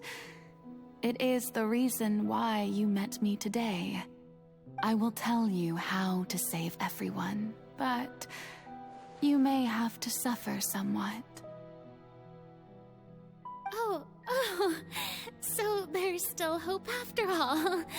Goodness, you frightened me. You spoke so much and with so much certainty. As for the suffering, well, I will admit that the first thing that came to mind was, why do I have to be the one to suffer? But if the prophecy will come true, I'll also die anyway, right? So if I've already met you as my magical meeting in this world, if there were scales, with all the people of Fontaine on one side and my pain on the other, is it not obvious where the scales should tilt? You truly are the perfect human, my ideal. I suppose this would also be the justice that belongs to you. Huh? Don't worry, it's nothing. Listen well. Fontaine has just lost its Hydro Archon. I need you to play a role, that of the new Archon. Play as a god? That's right. You must begin a never-ending masquerade. You must never let anyone suspect your identity. If you can keep it up, then I shall have my way of defying this prophecy. But should your identity be revealed, then all hope will be lost. But how will I do this? A human assuming the role of a god without being exposed. Don't worry. What you must do is not to turn yourself into a real god. You simply need to play the role of a god as humans imagine them to be. Being a human yourself, I'm sure you already know what such an entity would be like. Remember, your true challenge will not be pursuing divinity, but contending against humanity. I'm still not sure I understand, but I'll try. I'll try to do this. So, How long am I going to have to play this role? To accomplish this mission, you will have to stay on the stage for many, many years. You will endure and not grow old until your task ends. But I promise you, all will eventually end in a magnificent and dramatic trial, and everyone will be saved. A trial, huh? How exciting. I'll be looking forward to it.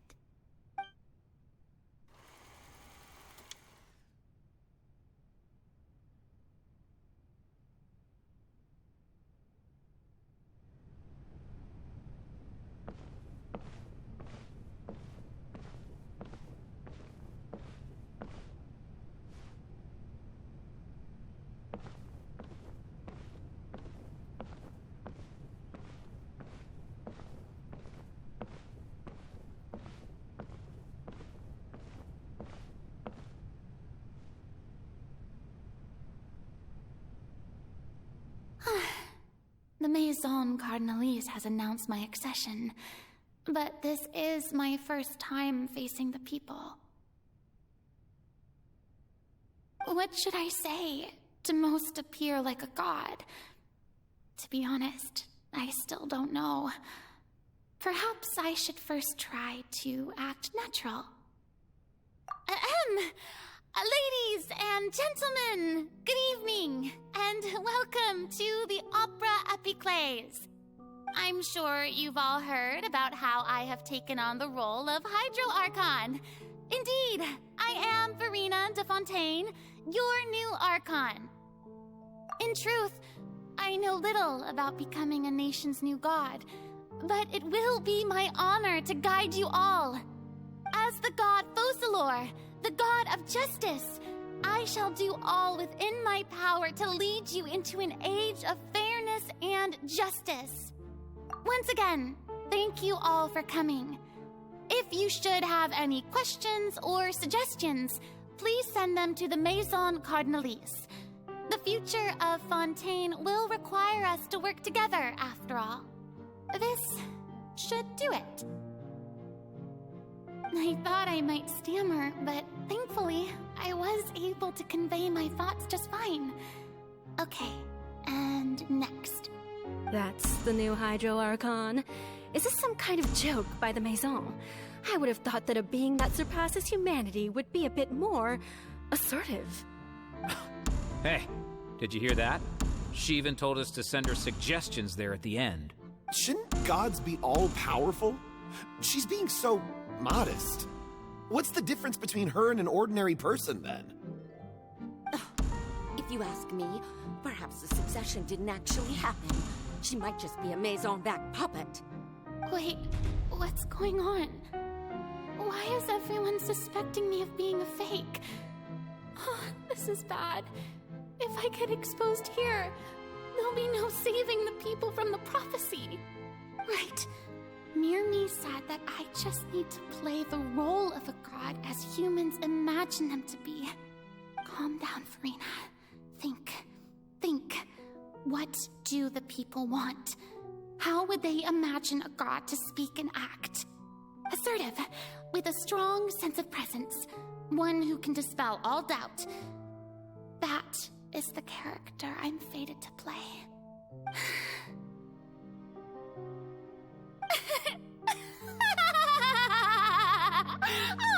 Oh, very good, my people. Only ones such as you are deserving of my rule. Now, I was wondering, if some weak puppet were to one day come onto the stage and claim ownership of this opera house, would the children of Fontaine follow them? Well, it seems that you would all see right through them.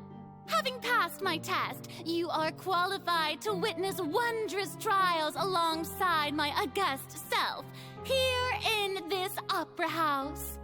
You may consider my previous act a door gift of sorts. I thought it was a debut that suited the atmosphere. Now then, let us be reintroduced. Ah, So that was just a performance. How could I have forgotten that we were inside an opera house?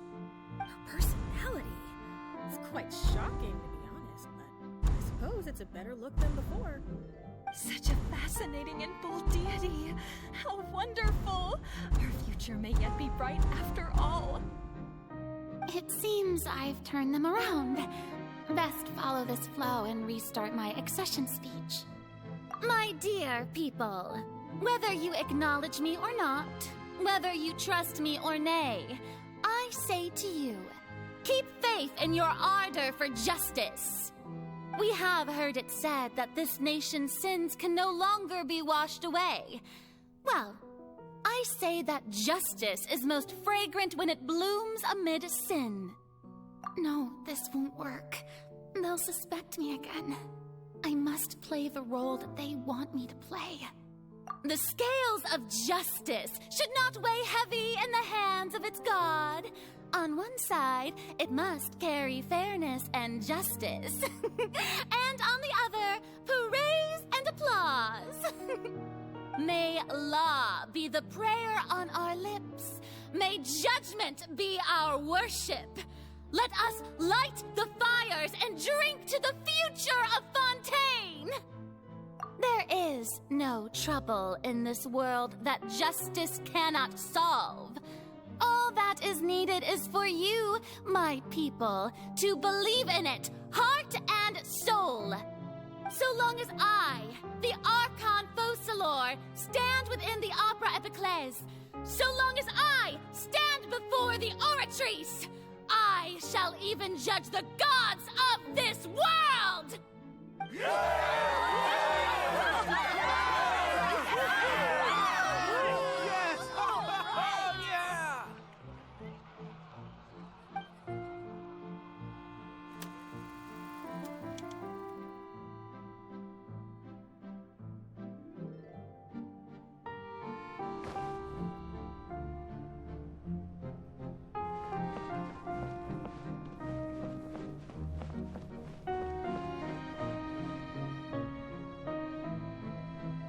Lady Farina, here are today's case reports, as well as a summary of the follow-up for your perusal. Come now. Was I not just at the Opera House in person? Leave these kinds of things to Neuvillette. Besides, none of these trials were the one that I'm looking forward to the most. If I may be so impertinent, what kind of trial are you truly looking forward to? A magnificent, dramatic, and wondrous trial. A trial to end all things. How could you hope to understand? That's true. I fear I lack the ability to grasp your divine thought, Lady Archon. No need for fright, and do not take what I said before too seriously. Go now, do your duties. The trial I await. It will come one day.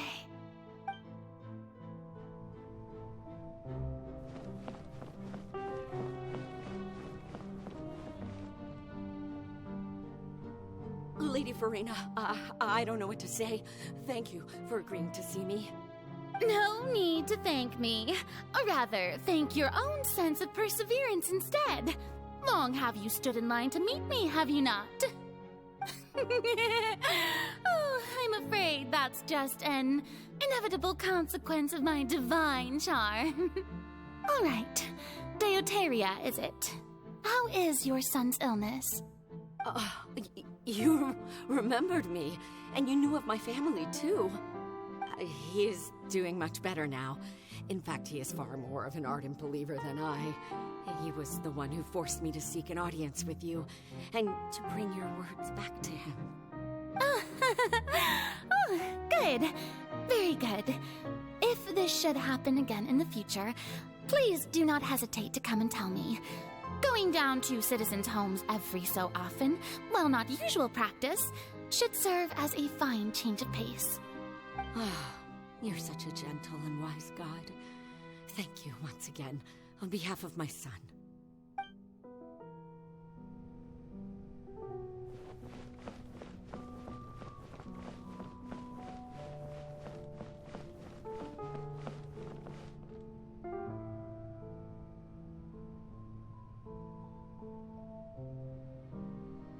Lady Farina, here are the latest hydrological reports. As for the specific parameters you asked to take note of, I'm afraid things still don't look good. I see. It's as I thought, then. As your god, I did already expect this, but I wanted to see how far your human wisdom would allow you to analyze it. All manner of signs indicate that the prophecy will still come to pass. Forget it. That's not something you need to worry about right now. Well, as I understand it, the Fontaine Research Institute is also trying to find a way to counter the rising water levels. Really? Have they found anything? I'm afraid that they haven't found any effective solution thus far. Oh, is that so? Well, no wonder. This issue has reached the realm of the gods, after all. Still, their spirit is praiseworthy.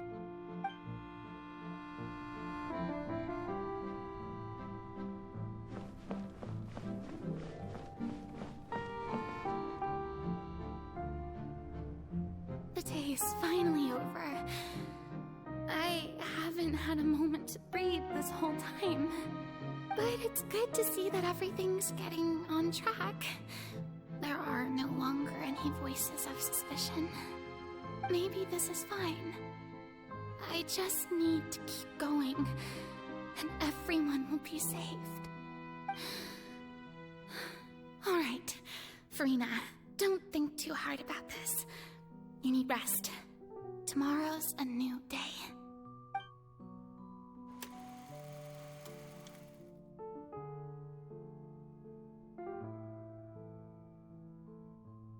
Lady Farina, here are the new trial reports for the latest cases, as well as a summary of the follow-up.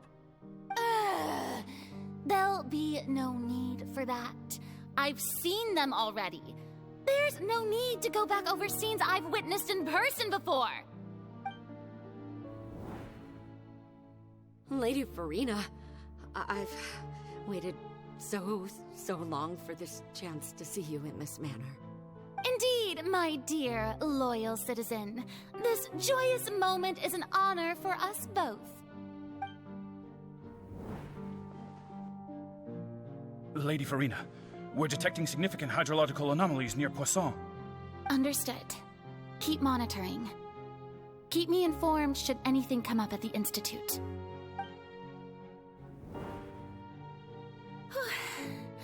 I don't think I let anything slip today.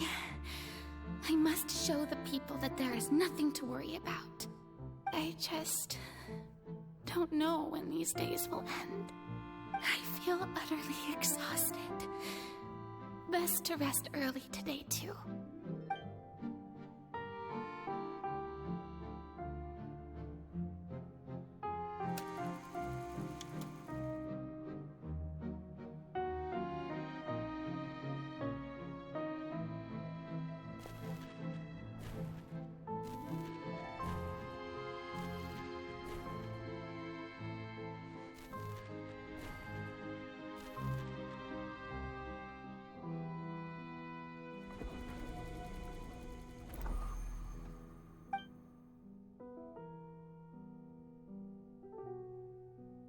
Lady Farina, it's like a dream being able to speak with you up close like this.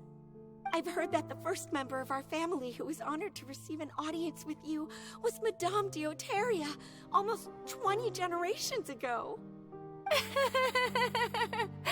And what a fine family yours is indeed. It brings me great joy to meet such a faithful believer. A descendant of a line most ardent. Surely you exaggerate, Lady Farina. My lady? What is it, good citizen? Oh, are you crying? Oh, really now? I didn't even notice. This must be the overflow of hydro from my person. Well, can't quite help being the god whose dominion is the waters, can I? No wonder. No wonder. A manifestation of your power, then. Oh, Archon, I am honored to have witnessed it. Honored indeed.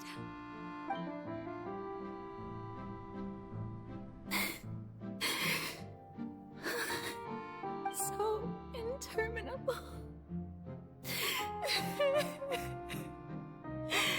So lonely. Just how much longer? Hundreds of years must have passed by now. Perhaps the show must go on for hundreds more. I never imagined that it would hurt so much.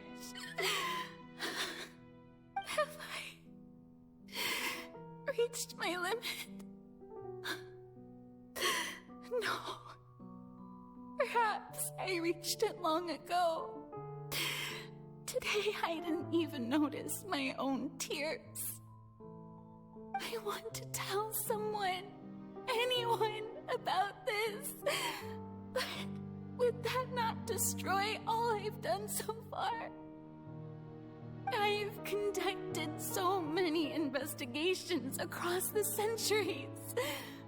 But there's not even a sliver of hope that we might break the prophecy. All I can do is keep heart. I must maintain this act. It is the only way to save Fontaine. Please, mirror me. You have to succeed.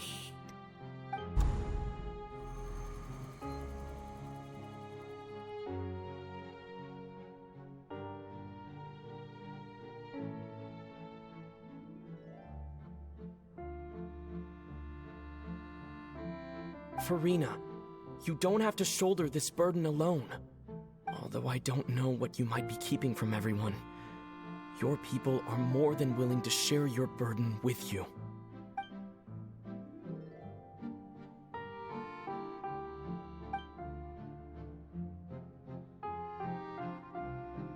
Share my burden.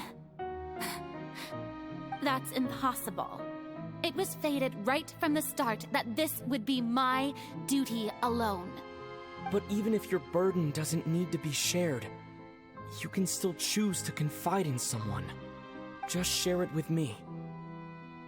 I'm what you'd call a witness. A witness? Yes. I've heard that you came to Tevat from beyond the stars, yes. In other words, you never belonged here. And if Tevat is, in its entirety, a show on a stage, then you're just a spectator, aren't you? If that's the case... He's right. I could confide in him, couldn't I? But if things don't play out as expected, the people of Fontaine will be the ones to pay the price. No, Farina. You shouldn't be selfish. But what if it's really all right? Farina, you've worked so hard for so long. Surely it would be okay to put yourself first for once. Just this once. Is it such an outrageous thing to do anyway? To find someone in whom you can confide your frustrations and sorrows. Surely it could not hurt. If you let this opportunity slip through your fingers, it might never come by again. Think about it long and hard.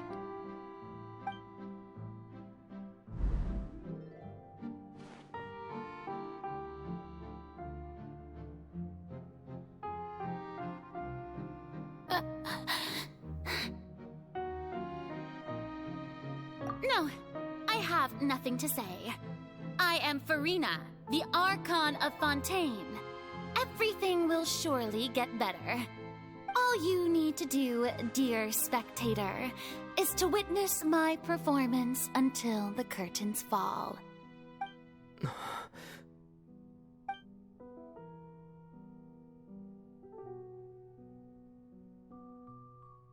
Fine.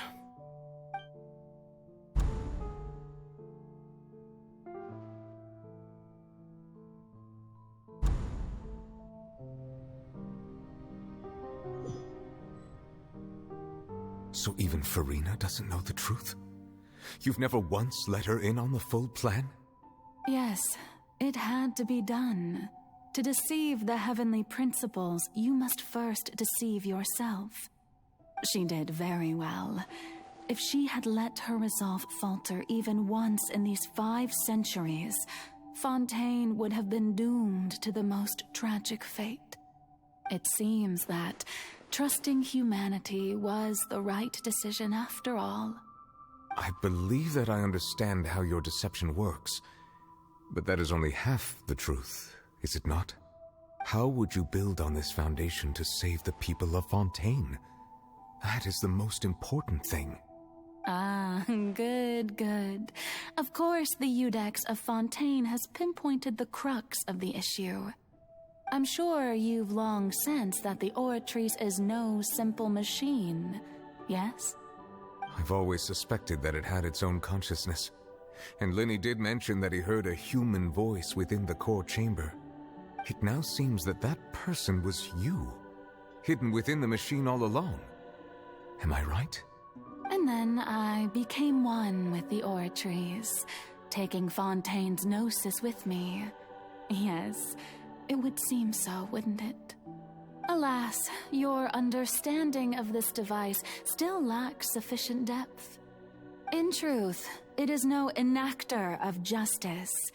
It is, in fact, a device created to kill the god of justice. I beg your pardon? Oh, you have it. And to be more precise, not only will the Oratrice take down the god of justice, it will also take down the divine throne upon which she has been placed. I mean, did you think I would be the sort to enjoy peaceful repose while Farina suffered? My work over these last 500 years has been to constantly accumulate indemnitium within the Oratrice. But really, some have already discovered that only a small fraction of the energy generated by the device was ever used to provide power to Fontaine. The vast majority had to be, accumulated to enact this death sentence. It was all a part of your plan, then? Both the trial and the sentence? Indeed. This power, accrued over 5 centuries, could have sustained Fontainians for millennia had it only been used for that purpose. Almost all of it has now been stored within the Oratrice. But only power of this magnitude could hope to destroy the Hydro Archon's divine throne, shaking the rules established by Celestia and breaking through the institution that is the Seven. So the Oratrice's call for death was for neither Farina nor Focalor, but for the Hydro Archon. The destruction of that divine throne. If I do not misunderstand your intent, you must be... returning what's rightfully yours to you, of course. In other words, this was all done to return the authority of the Hydro Archon to the Hydro Dragon of this planet. But...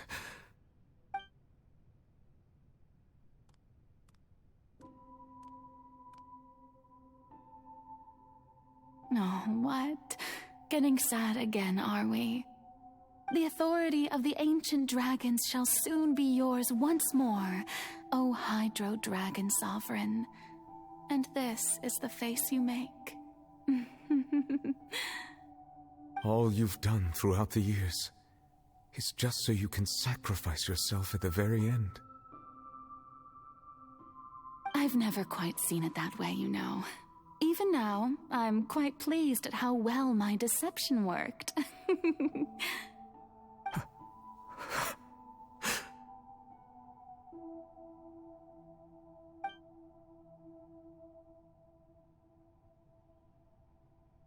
Hydro Dragon, don't cry. I must say, had it been within my rights, I would have loved to judge the heavenly principles themselves. Were they not guilty of essentially the same crime? Egeria stole the power of the primordial sea, and the heavenly principle stole the power you ancient dragons possessed. I, for my part, am the god of justice. And is it not just that your original powers should be returned to you? Speaking of justice, I have always believed that justice lies in the process of pursuing human existence itself. So, if the theft of the primordial sea's might was Fontaine's original sin, then, leaving matters of procedural right and wrong aside, the descent of the Fontanians as humans and their right to exist in this world would be Fontaine's original justice. In other words, existence was Egeria's justice, and to me, justice is the continuation of that existence. Defying the prophecy and ensuring that Fontaine's people shall live on, that should be the justice enthroned over all others. At this point, we, whether it be myself or all other Fontanians, have shouldered the burden of this sin for far too long. Iudex Neuvillette, the highest judge in our land, when you regain your full power as an elemental sovereign, what verdict shall you pass upon us? So when I was invited to the court of Fontaine to serve as Iudex, I see now that that was your idea too. At last, I now understand the true purpose behind this position. In the beginning, I was uninterested in human existence. But these 5 centuries of living alongside them have gradually brought about mutual understanding between us. And I have even attempted to feel as they feel. You are a devious one, Focalors. Things being as they are, surely you know that I could never declare them to be guilty.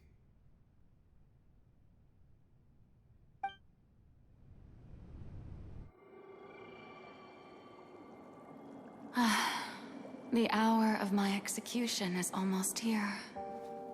For the sinner, the curtain call has come. I know I may not sound it, but faced with death, I find myself a little afraid. Perhaps this is one thing both gods and humans have in common.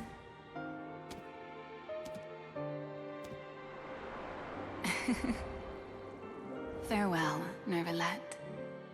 I hope you've enjoyed the part you played these 500 years.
I, Iudex Neuvillette, hereby declare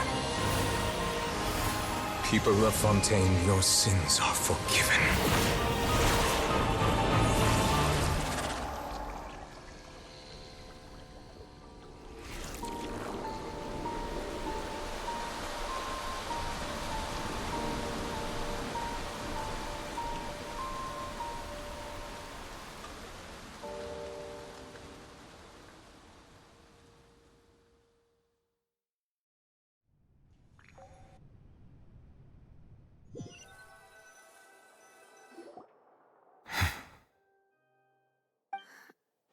What just happened?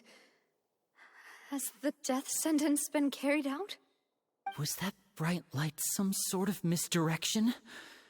I have a feeling that something huge just happened. But since we're all still alive and haven't been dissolved, I assume whatever happened was good for us. It's time to end this. We must mete out punishment to that beast. Didn't you say just a moment ago that it can't be defeated? I have gained the strength sufficient to deal with it. Through certain means, I now have the ability to separate the power of the Primordial Sea from that creature. We should seize the opportunity to pursue our quarry. Traveler, now that the oratories can no longer function, I require an executor to help me mete out justice. The root of the calamities befalling Fontaine, the beast that enacts the prophecy. Its name is the all-devouring narwhal. Come with me, traveler. The hour of execution has come.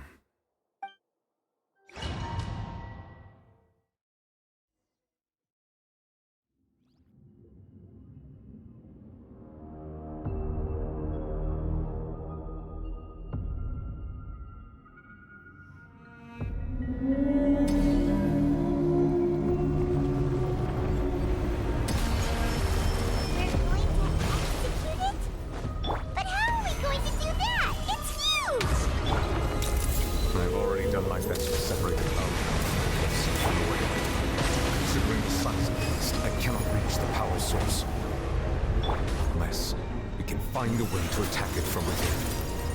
We shall share a part of the ancient dragon's power with you. We shall look for a moment together. I can feel its sorrow turning into hostility.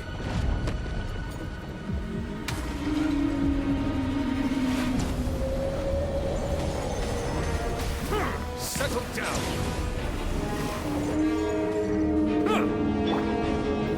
Stabilize!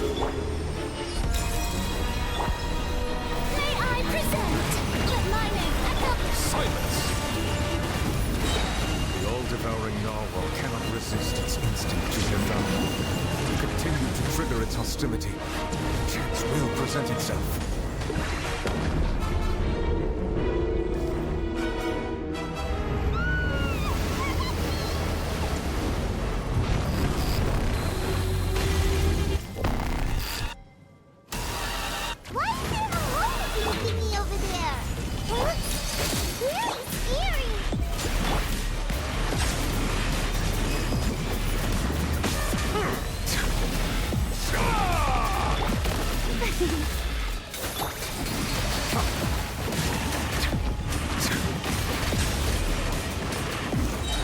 You my protection. Do not fear. Seize the moment. Use my power to suppress its root from within. Bow your head. Let the mighty be humble.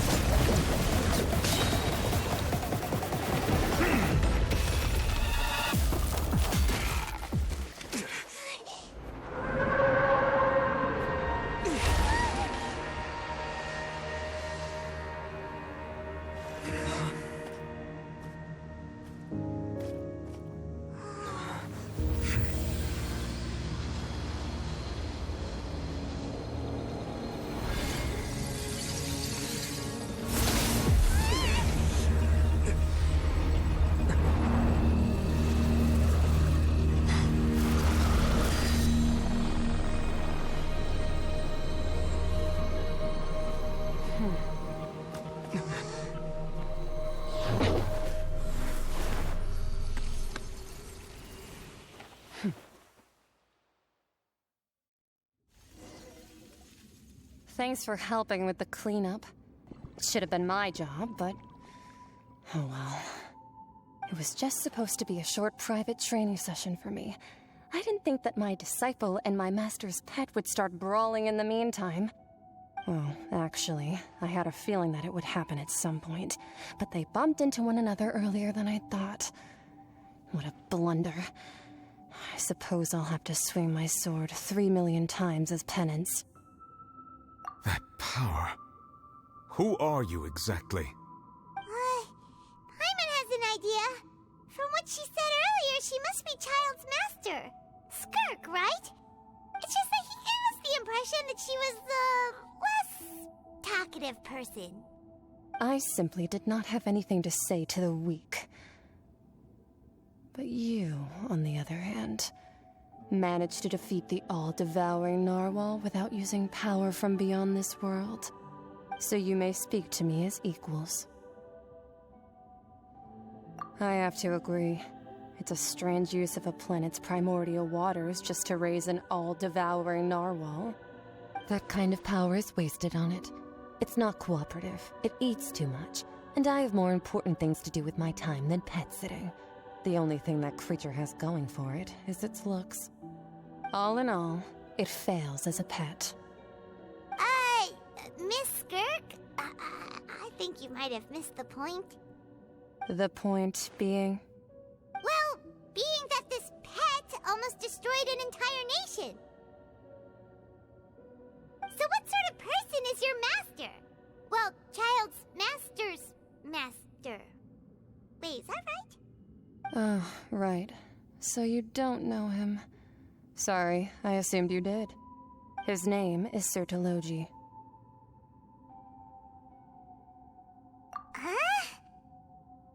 I am unfamiliar with that name. Huh. So Master isn't sufficiently famous. How should I describe him then?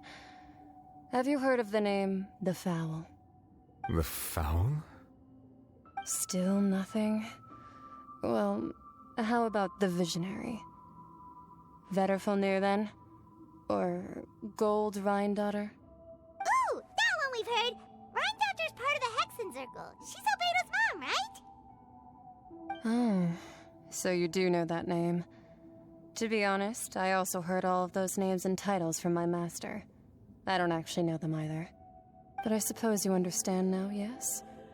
My master is likely a similar sort to Rhine-daughter. They are both pursuing some form of perfection. Wait! Didn't you also mention a visionary person? Paimon didn't quite catch their name. Actually, never mind that. I believe it expedient to inform you that the all-devouring narwhal used up nearly all its strength fighting you. Such roiling hydro energies will prove difficult for the planet's deep seas to digest. As such, the fontaine back on the surface has most likely been thrown into chaos. In other words, the prophecy that you've been fretting over should now be in full swing. What?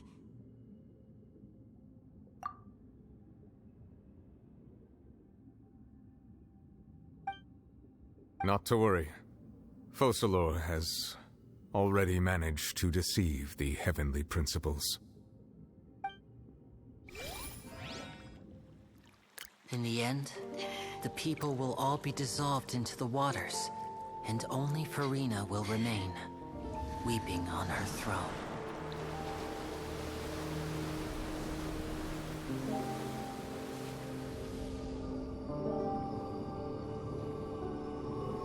Only then will the sins of the people of Fontaine be washed away.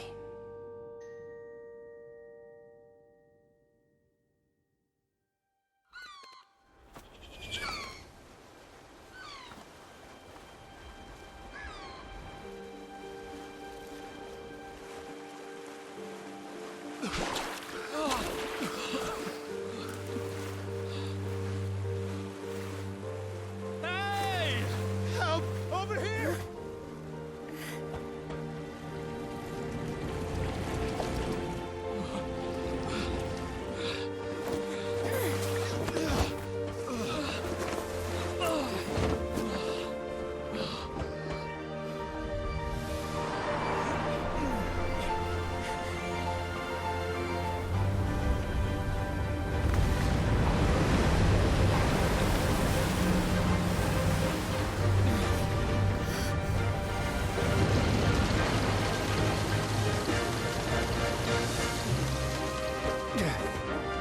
All hands, initiate emergency rescue!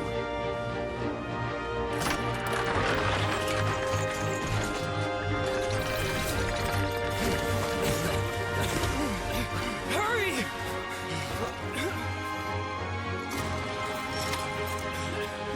Hey, lend a hand!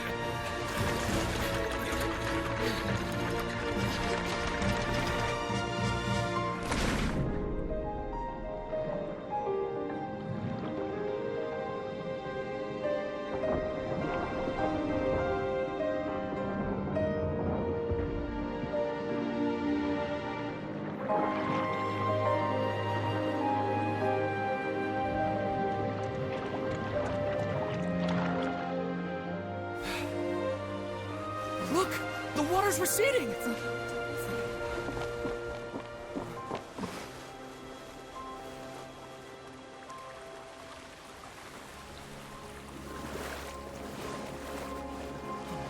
It's a miracle! Water's receding.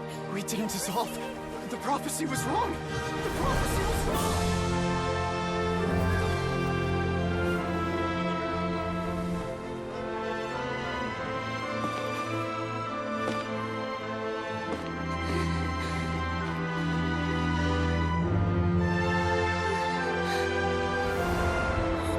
Are you alright? We're safe. The prophecy was wrong.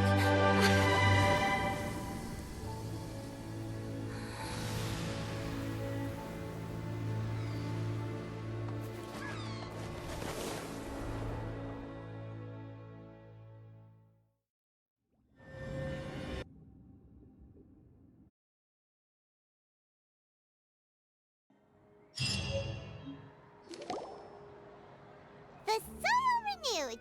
The Spina di Rasula attacks post-disaster rebuilding. I recently visited Poisson to meet with Miss Navia, spokesperson of the Spina di Rasula, and we spoke about Poisson's present and future. Old soil can still give birth to new bloom, Miss Navia stated. Hope is like seeing a small cookie when you're starving late at night. You just need a little of it. Skyship Winglet, lunar brain of the Fontaine Research Institute. The various disputes that have arisen on account of Mr. Edwin have suddenly become a shield over the Institute, with Jurier turning out to be a once overlooked hidden gem. People always call the first researcher mad, but few know what to call the second.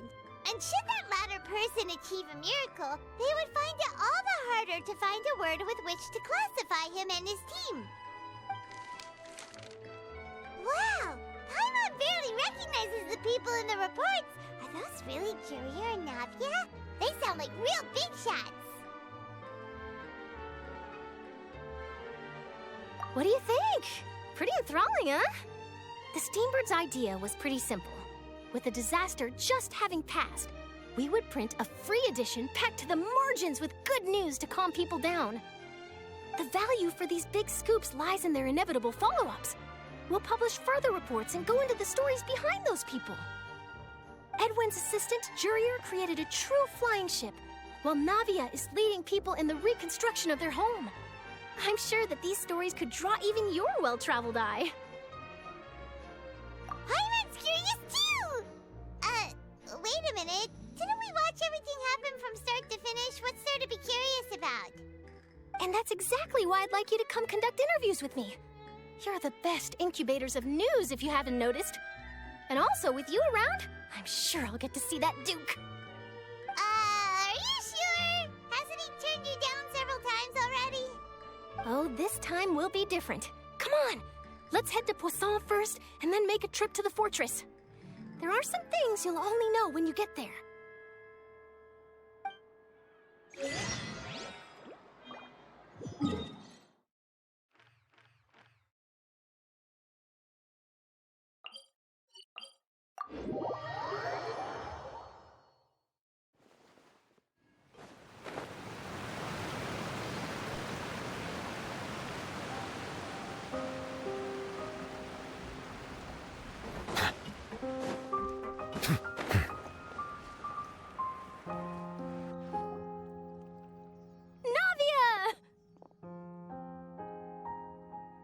Oh, it's you.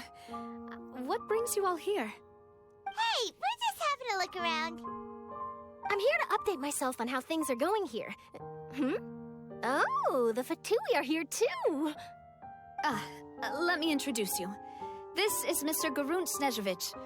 He represented the Knave in sending us a large amount of supplies, and is helping with our work.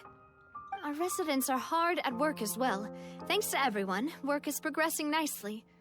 We've lost a lot of people, but we're moving forward. That will have to be enough. Hello, Miss Charlotte. I'm a big fan of yours. I especially like that article you wrote last year about Fontaine's stray cats. But if you don't mind, could you not emphasize our role too much in your report? It's not charity we're doing here. We just happen to share the same interests as the Spina. I get where you're coming from. I'll keep it as simple as possible. Or would you be willing to feature as friendly neighbors? That would be fine. Thanks. Oh, you're back too. How are things? We finished laying down the construction materials. It'll be another hour before the workers are able to go over there. Huh? You're here too, Clarand? Well, her reputation's greatly risen after that whole duel business with Miss Farina, so she's here in Poisson to wait out the heat. All right. She really came here to help me out. There's too much to consider in the reconstruction of Poisson. The Spina has need of more decision-makers. And, well, I do already happen to be connected to Mr. Callis. Oh, wait just a moment. Do you mind me asking a few questions? You know, about how you felt before the duel, about what it was like facing down a god. There's lots of exciting material there, I bet. Forget it. I'm sure you can find a better theme than that, Miss Charlotte. I see you're the same as always. Couldn't you do me a favor, for Navia's sake? Well, if we're talking about doing things for my sake, you might as well just take a few more photos of me. Or of the Traveler. It's better than wasting time persuading Chlorand, at any rate. Of course I will. I'm not gonna let him off that easy. All right, then everyone who wants to be in the photo, gather up.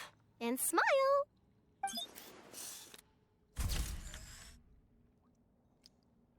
How did it go? Was it a good shot? Did Paimon look cute in it? Not bad. Your addition really helped the composition of the picture. All right, hang on a moment. Let me snap a few more shots.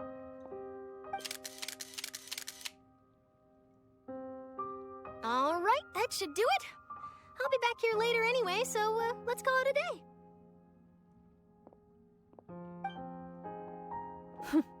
You're very quick. Speed is of the essence when it comes to the news, and freshness is the key. Also, not to brag, but I'm pretty good at building connections. Who knows? I might eventually get that interview with you after all, Miss Chlorand.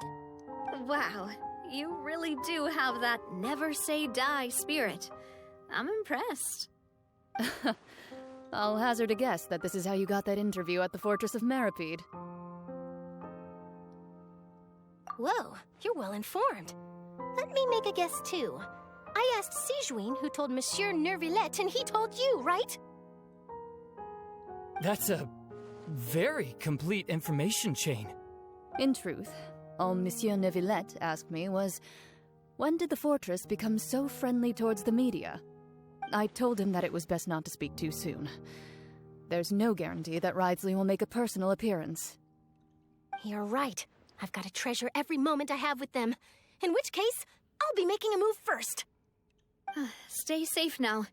And tell me if you hear anything interesting. I'll treat you to afternoon tea in exchange.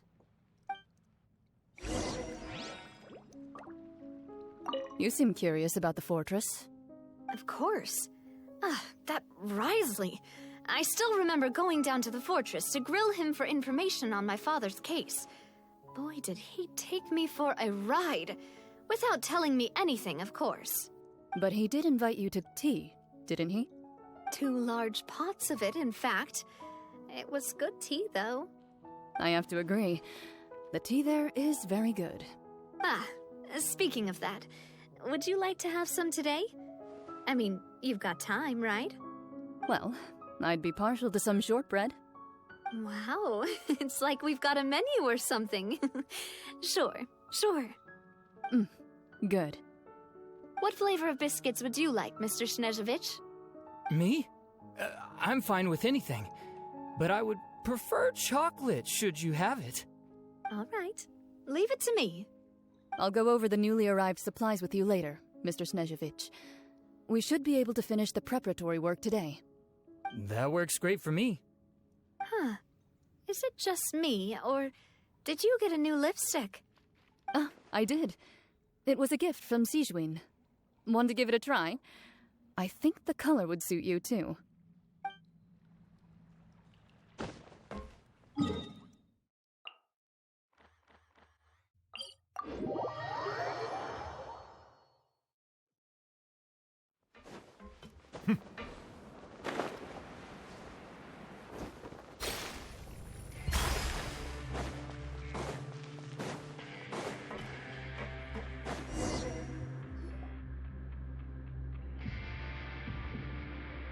Wow, guess we're here again, huh? There's a real nostalgic feeling to this place. Looks like you've been missing us. Duke! Did you come all the way to the entrance to greet us? Of course. I'm here to welcome you and our dear Miss Charlotte, whom our good head nurse recommended to me. It's an honor to finally meet the much-rumored Duke. Thank you for consenting to my visit to the fortress, sir. No need to thank me. But that said, I shouldn't be the focus of your interview. I trust you recall our agreement? Of course, of course. All right then, this way.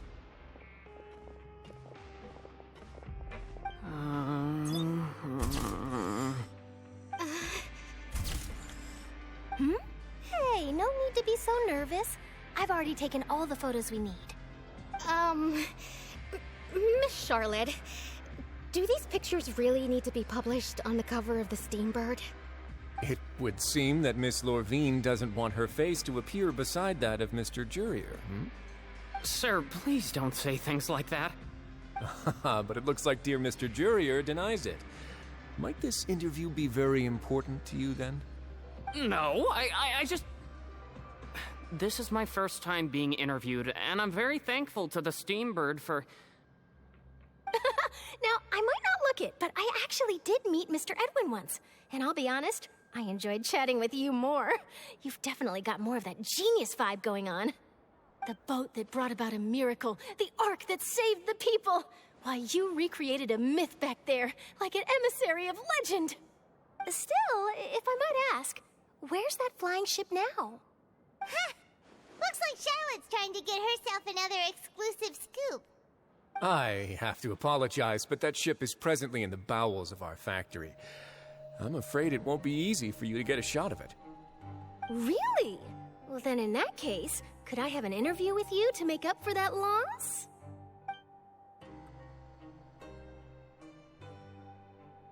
You already know my answer, I'm afraid. Best you interview our head nurse instead. Or perhaps you'd like to take another photo of this couple of researchers? Did you really have to use the word couple? Well, then, 2 solo photos will do. Is my hair messed up? Please, someone help me have a look. Things sure are getting pretty lively here. We've seen this kind of thing before. Oh, seems like everyone's here. Would any of you like to try this new drink I came up with? Ah, Sijwin. Hey, Miss Charlotte. Why don't you, take some pretty photos of our head nurse? Sure. Come on, Miss Sijwin. Over this way. Let's find a brighter spot. Huh? Sure. Do I have to smile? So, how have things been at the fortress?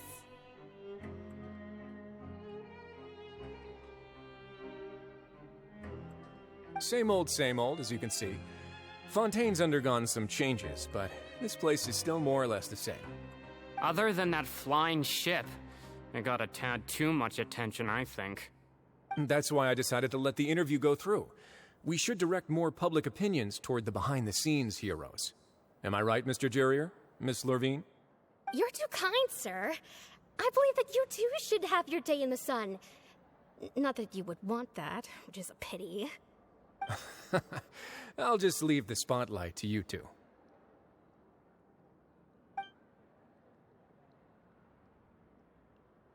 I see. Lots of things happened that day, huh? Anyway, regarding that Harbinger, I'm not sure you remember, but his 3 young followers are still waiting for his return. He sure did win them over, huh? I'll tell them that there's good news and bad news. The good being that their boss seems fine, and the bad being that they must face extended sentences for abetting his escape. Oh, actually, what about you? Are things gonna change for you too? What change can there be? The fortress will keep chugging along, and so will my duties. As to what Miss Farina's departure will mean for the nation, and if our laws and governance will be transformed, we'll leave those to the folks in the overworld. Hey everyone, the photo shoot's done. Good. In that case, let's call it a day here. Thanks for your cooperation. Come on, Traveler, let's go. Till next time, everyone. There'll be a next time? Maybe. Who knows? I might write a story about the underwater factory next time. Until then. All right. Last stop, the docks. Oh, you know, I'd love to see you in one of Charlotte's photo shoots one day. Is that really necessary? Our line of work doesn't really require much photographing. It's precisely because we don't need the picture that they'll have value as keepsakes. You don't really look all that opposed to the idea, you know.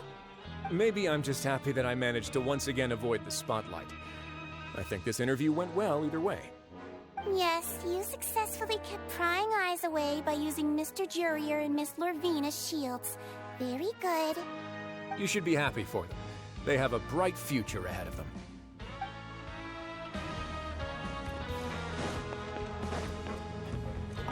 Here are the interview notes. They mentioned that the flying ship may have many uses in the future, and the journalist asked me what I thought of them. Seriously, how would I know anything about that? Flight is just flight. Whether people want to use a flying ship to broadcast good news or organize weddings is none of my beeswax. A wedding? Huh.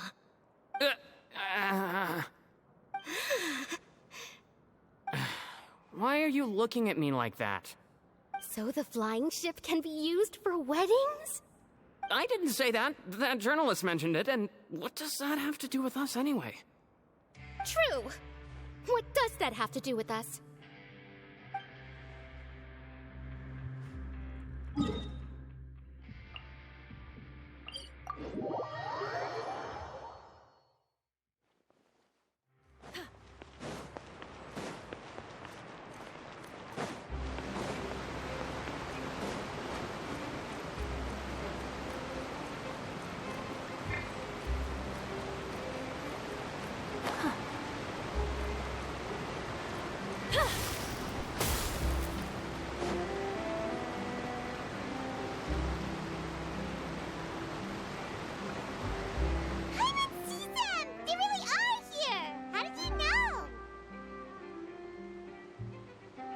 Navia mentioned that she stayed in touch with Linny and the others after working together. Apparently, they've been at the docks distributing these strange pockets the whole time since. Traveler, Paimon. Ah, and Miss Charlotte, too. Would you like a magic pocket? What sort of gadget is it? It's a wondrous bag that can be used to carry many things. The water level has returned to normal, but if you see any of your things floating around, you can use this to carry them. Or you could trick a friend into doing it for you. Trick a friend? I wonder which of my friends would fall for that.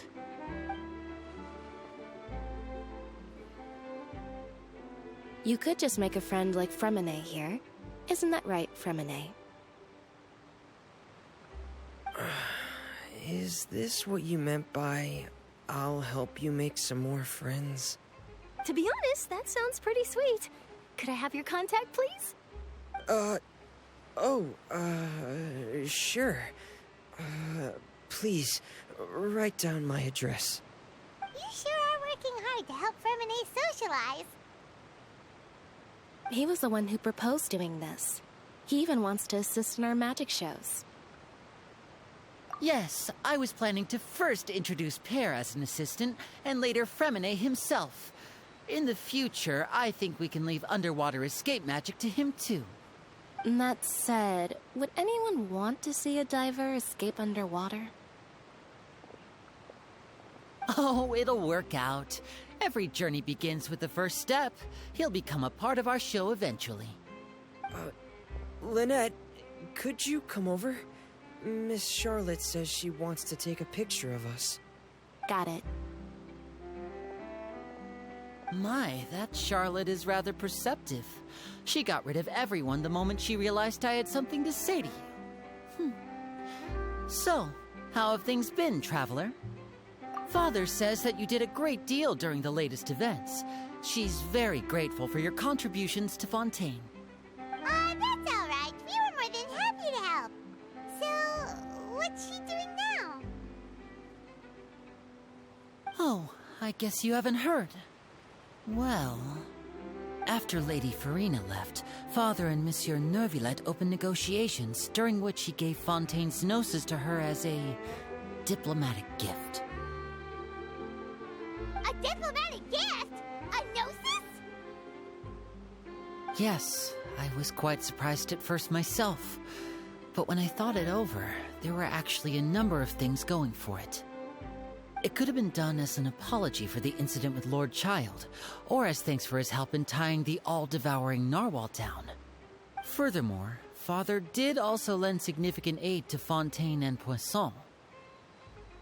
That's true, but this is a gnosis we're talking about.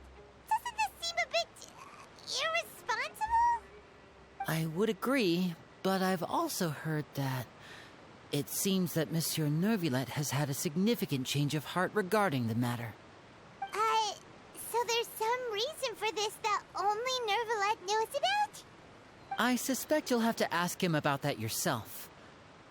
Yes, speaking of which, I did see him strolling around the entrance to the Fortress of Meripede a while back. Isn't he real busy and stuff? Paimon didn't think he'd have the time for that. But back to the topic. The gnosis was given to the knave, right? What about Child? They say that he's returned to Snezhnaya to recover from his wounds. I hear that the recent disaster really did a number on his health. That's true.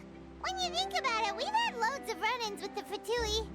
To think we'd be allied with them this time. So shocked by such a simple switching of sides?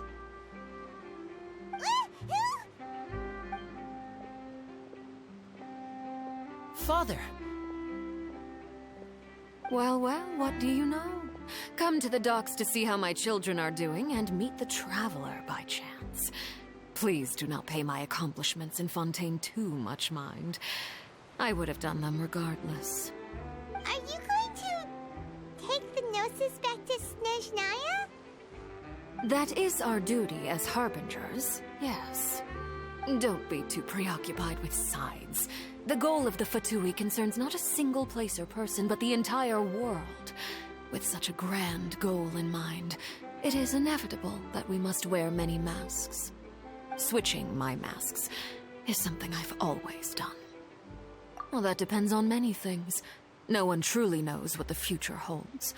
What good is honesty if you can't rely on it forever?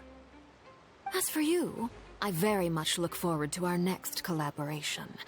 Good things cannot be achieved alone, and you've proved yourselves to be great partners. A vision? All right. I'll remember to return it.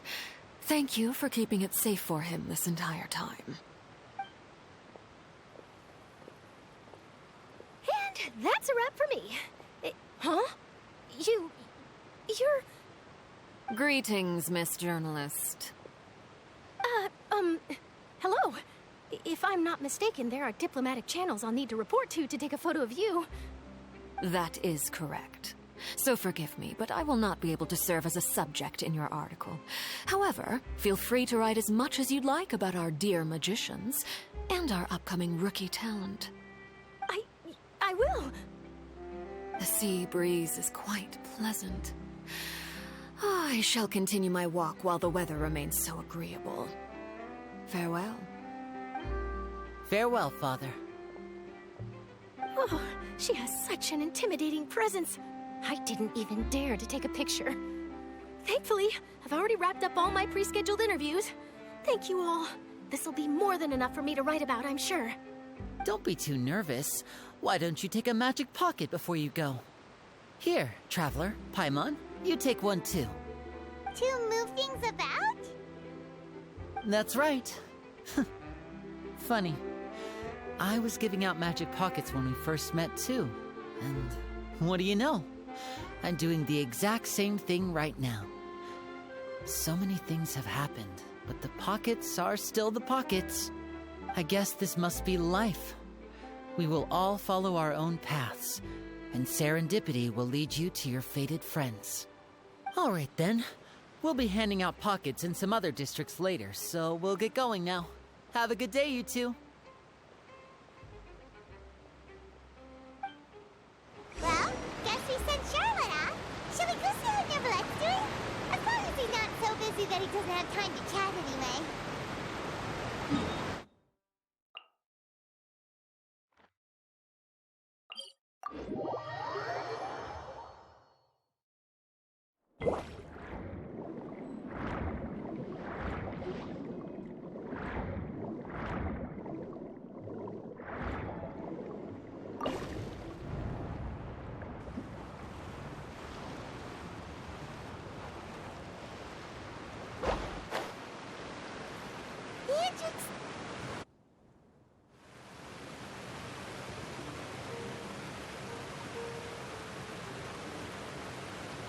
You really are here, Neverlette.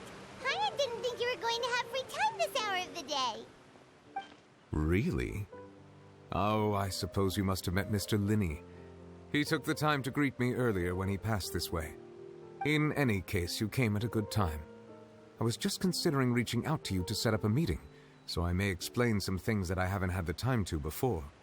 Aw, Paimon's glad that you remembered. Thank you for keeping us on your mind, what with you being busy and all. Alright, let's have it then. How was Fontaine actually saved? The whole business is still quite the mystery to us. It is strange how words can often leave a bitter taste in the mouth when it finally comes time to say them out loud.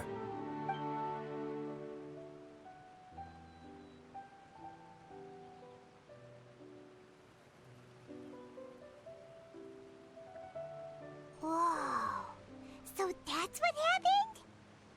Focalor destroyed the divine throne of the Hydro Archon and restored your power to you, transforming you into a fully fledged elemental dragon sovereign.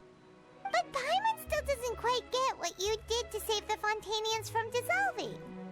For me, the authority of the ancient dragons refers to absolute control over the hydro element. Fontanians were incomplete humans born of Egeria's use of the power of the primordial sea, with constitutions similar to that of mimics. But so long as those primordial energies remain within them, I could use the ancient dragon's authority to grant them true blood, after the fashion in which life was first brought into being on this planet.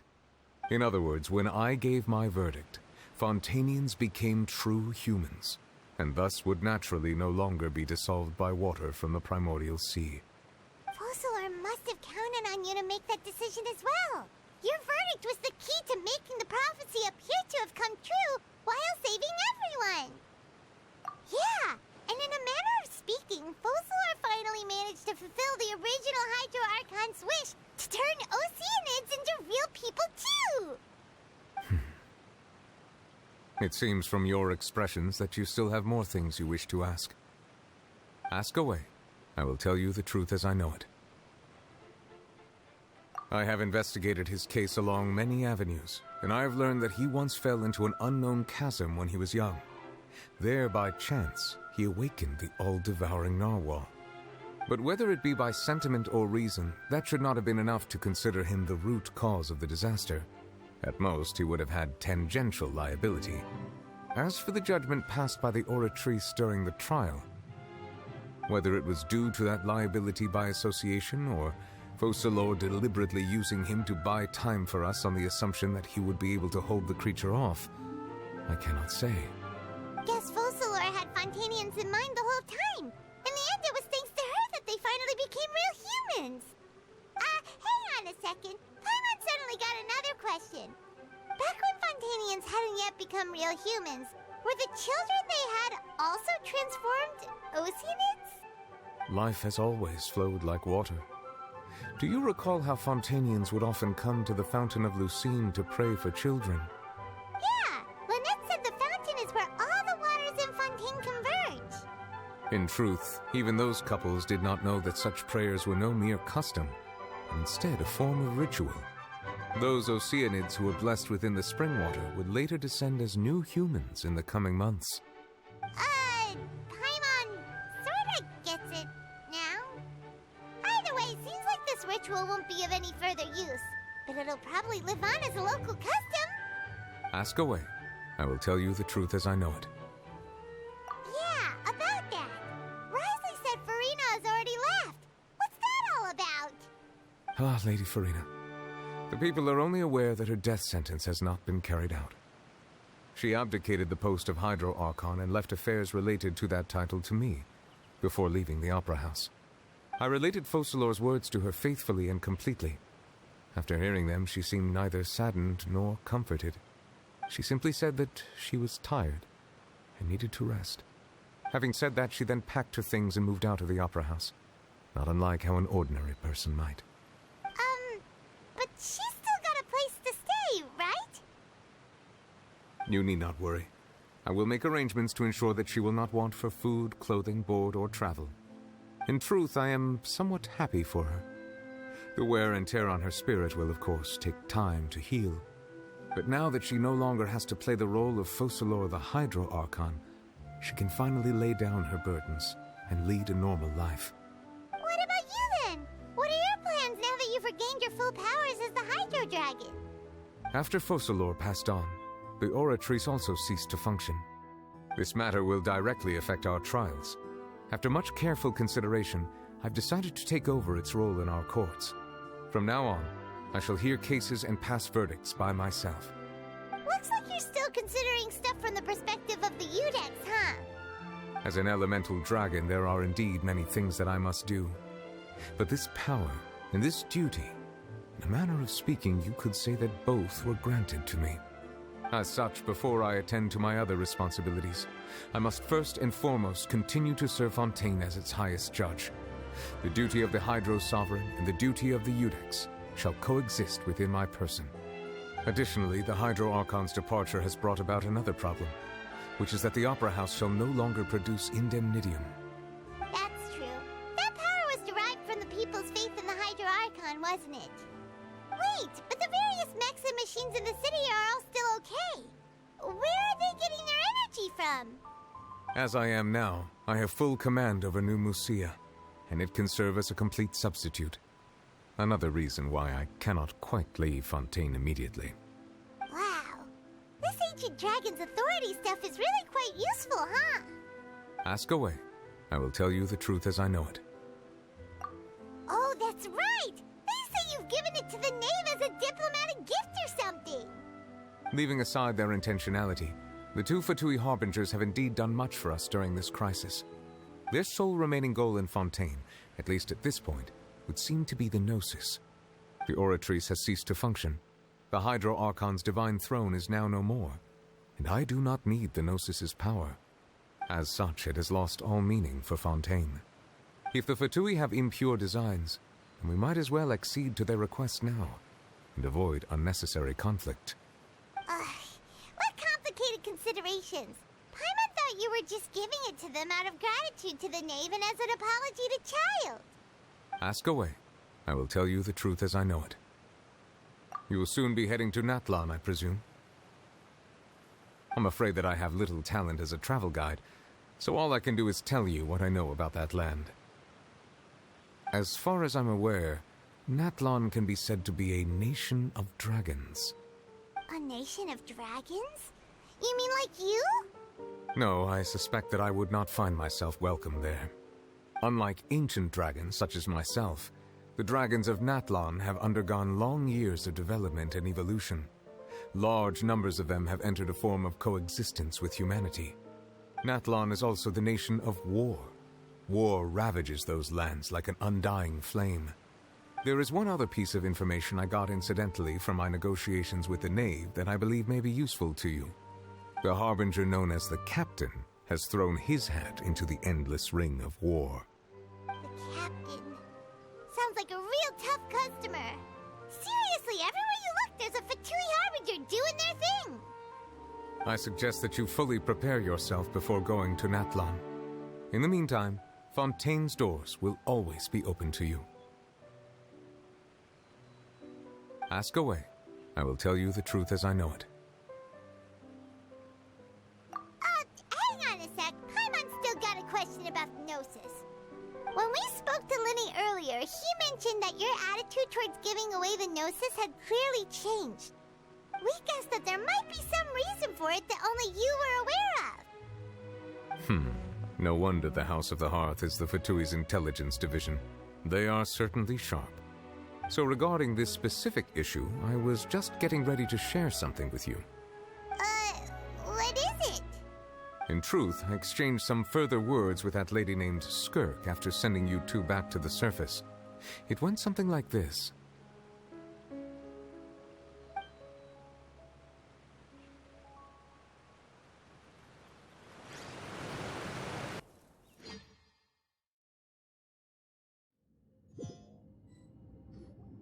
Well, we're going to head topside to see what's going on. You hurry over soon as well, all right, Nervalet? What next? The all-devouring narwhal isn't here, so I'm no longer getting any interference. I can finally catch the scent of your power, what it's made of. It is the authority of the planet's primordial dragons, but with something very similar to a god's curse mixed in. It's quite a novel blend. I'm sure I've encountered something like this before. What was it again? I do not know what you speak of. Of course. How could I forget? You should have the remains of the third descender on your person, yes? Remains? I've never heard of any such thing. According to your parlance, I believe it may be called a gnosis. Well, that much is true. After Focalor's divinity faded, she handed her gnosis to me. But I fear I have never heard of it described in the manner that you just did. I've been training with my master, the Foul, ever since I was young, and I have never returned to the surface since. So most of the information I possess, I got from him. It is only natural for those who are greater than humanity to possess a different sort of common sense, which is why there are so many problems in our attempts to communicate with humans. Regardless, you should probably get rid of objects of misfortune to prevent any disasters from befalling you. To live in itself is a blessing, but once a person dies, the bonds he once had with this world shall all turn to curses. What do you mean by that? No need to fret. These are just my personal thoughts, and my reason for no longer wishing to return to the surface. This third descender you refer to, who are they, and when did they die? Master never mentioned them to me. Perhaps it just wasn't that important for me to know. If you're interested, though, I could ask him. I'll be sure to pass the answer on to you next time. Next time? You believe we will meet again? I do. Wait. I have a disciple of my own, don't I? He can be the messenger then.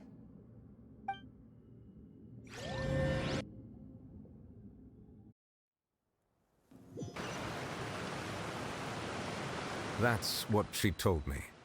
Whether it would prove useful or not, I wanted to pass that information on to you. The remains of the third descender? So that's what the Gnosis actually are. Paimon just thought they looked like chess pieces. How could they be a person's remains? All the same, assuming that there was no misunderstanding or special metaphor at play, That is what she meant to say. And she said that it would bring misfortune and that you should check it, which is why you gave it to the Fatui. If she speaks the truth, then I would simply be putting Fontaine at unnecessary risk by keeping it here.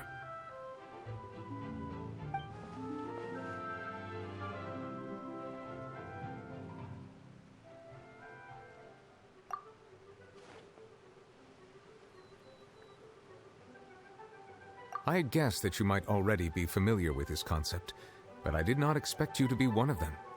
That means that the Gnosis, which are exceedingly element-compatible and can even enhance elemental abilities, do indeed come from the third Descender. I wonder, does your body also possess similar properties? Like being able to use elemental powers without a vision! That does sort of count as special compatibility, right?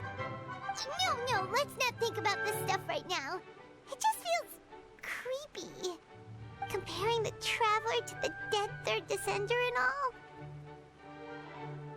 That's what you say, but this topic still feels like bad luck. Once Child recovers, let's get some more answers out of him. Or go look for his master and get the answers that way. I too believe it unwise to make too many blind guesses when information is lacking. The same is true of being at court. All right. Whatever the case, it seems like the crisis here in Fontaine's over for now. Yes. All of Focalor's efforts were for this moment as well. But she sacrificed herself in the end as a god, and she suffered through all those years as a human.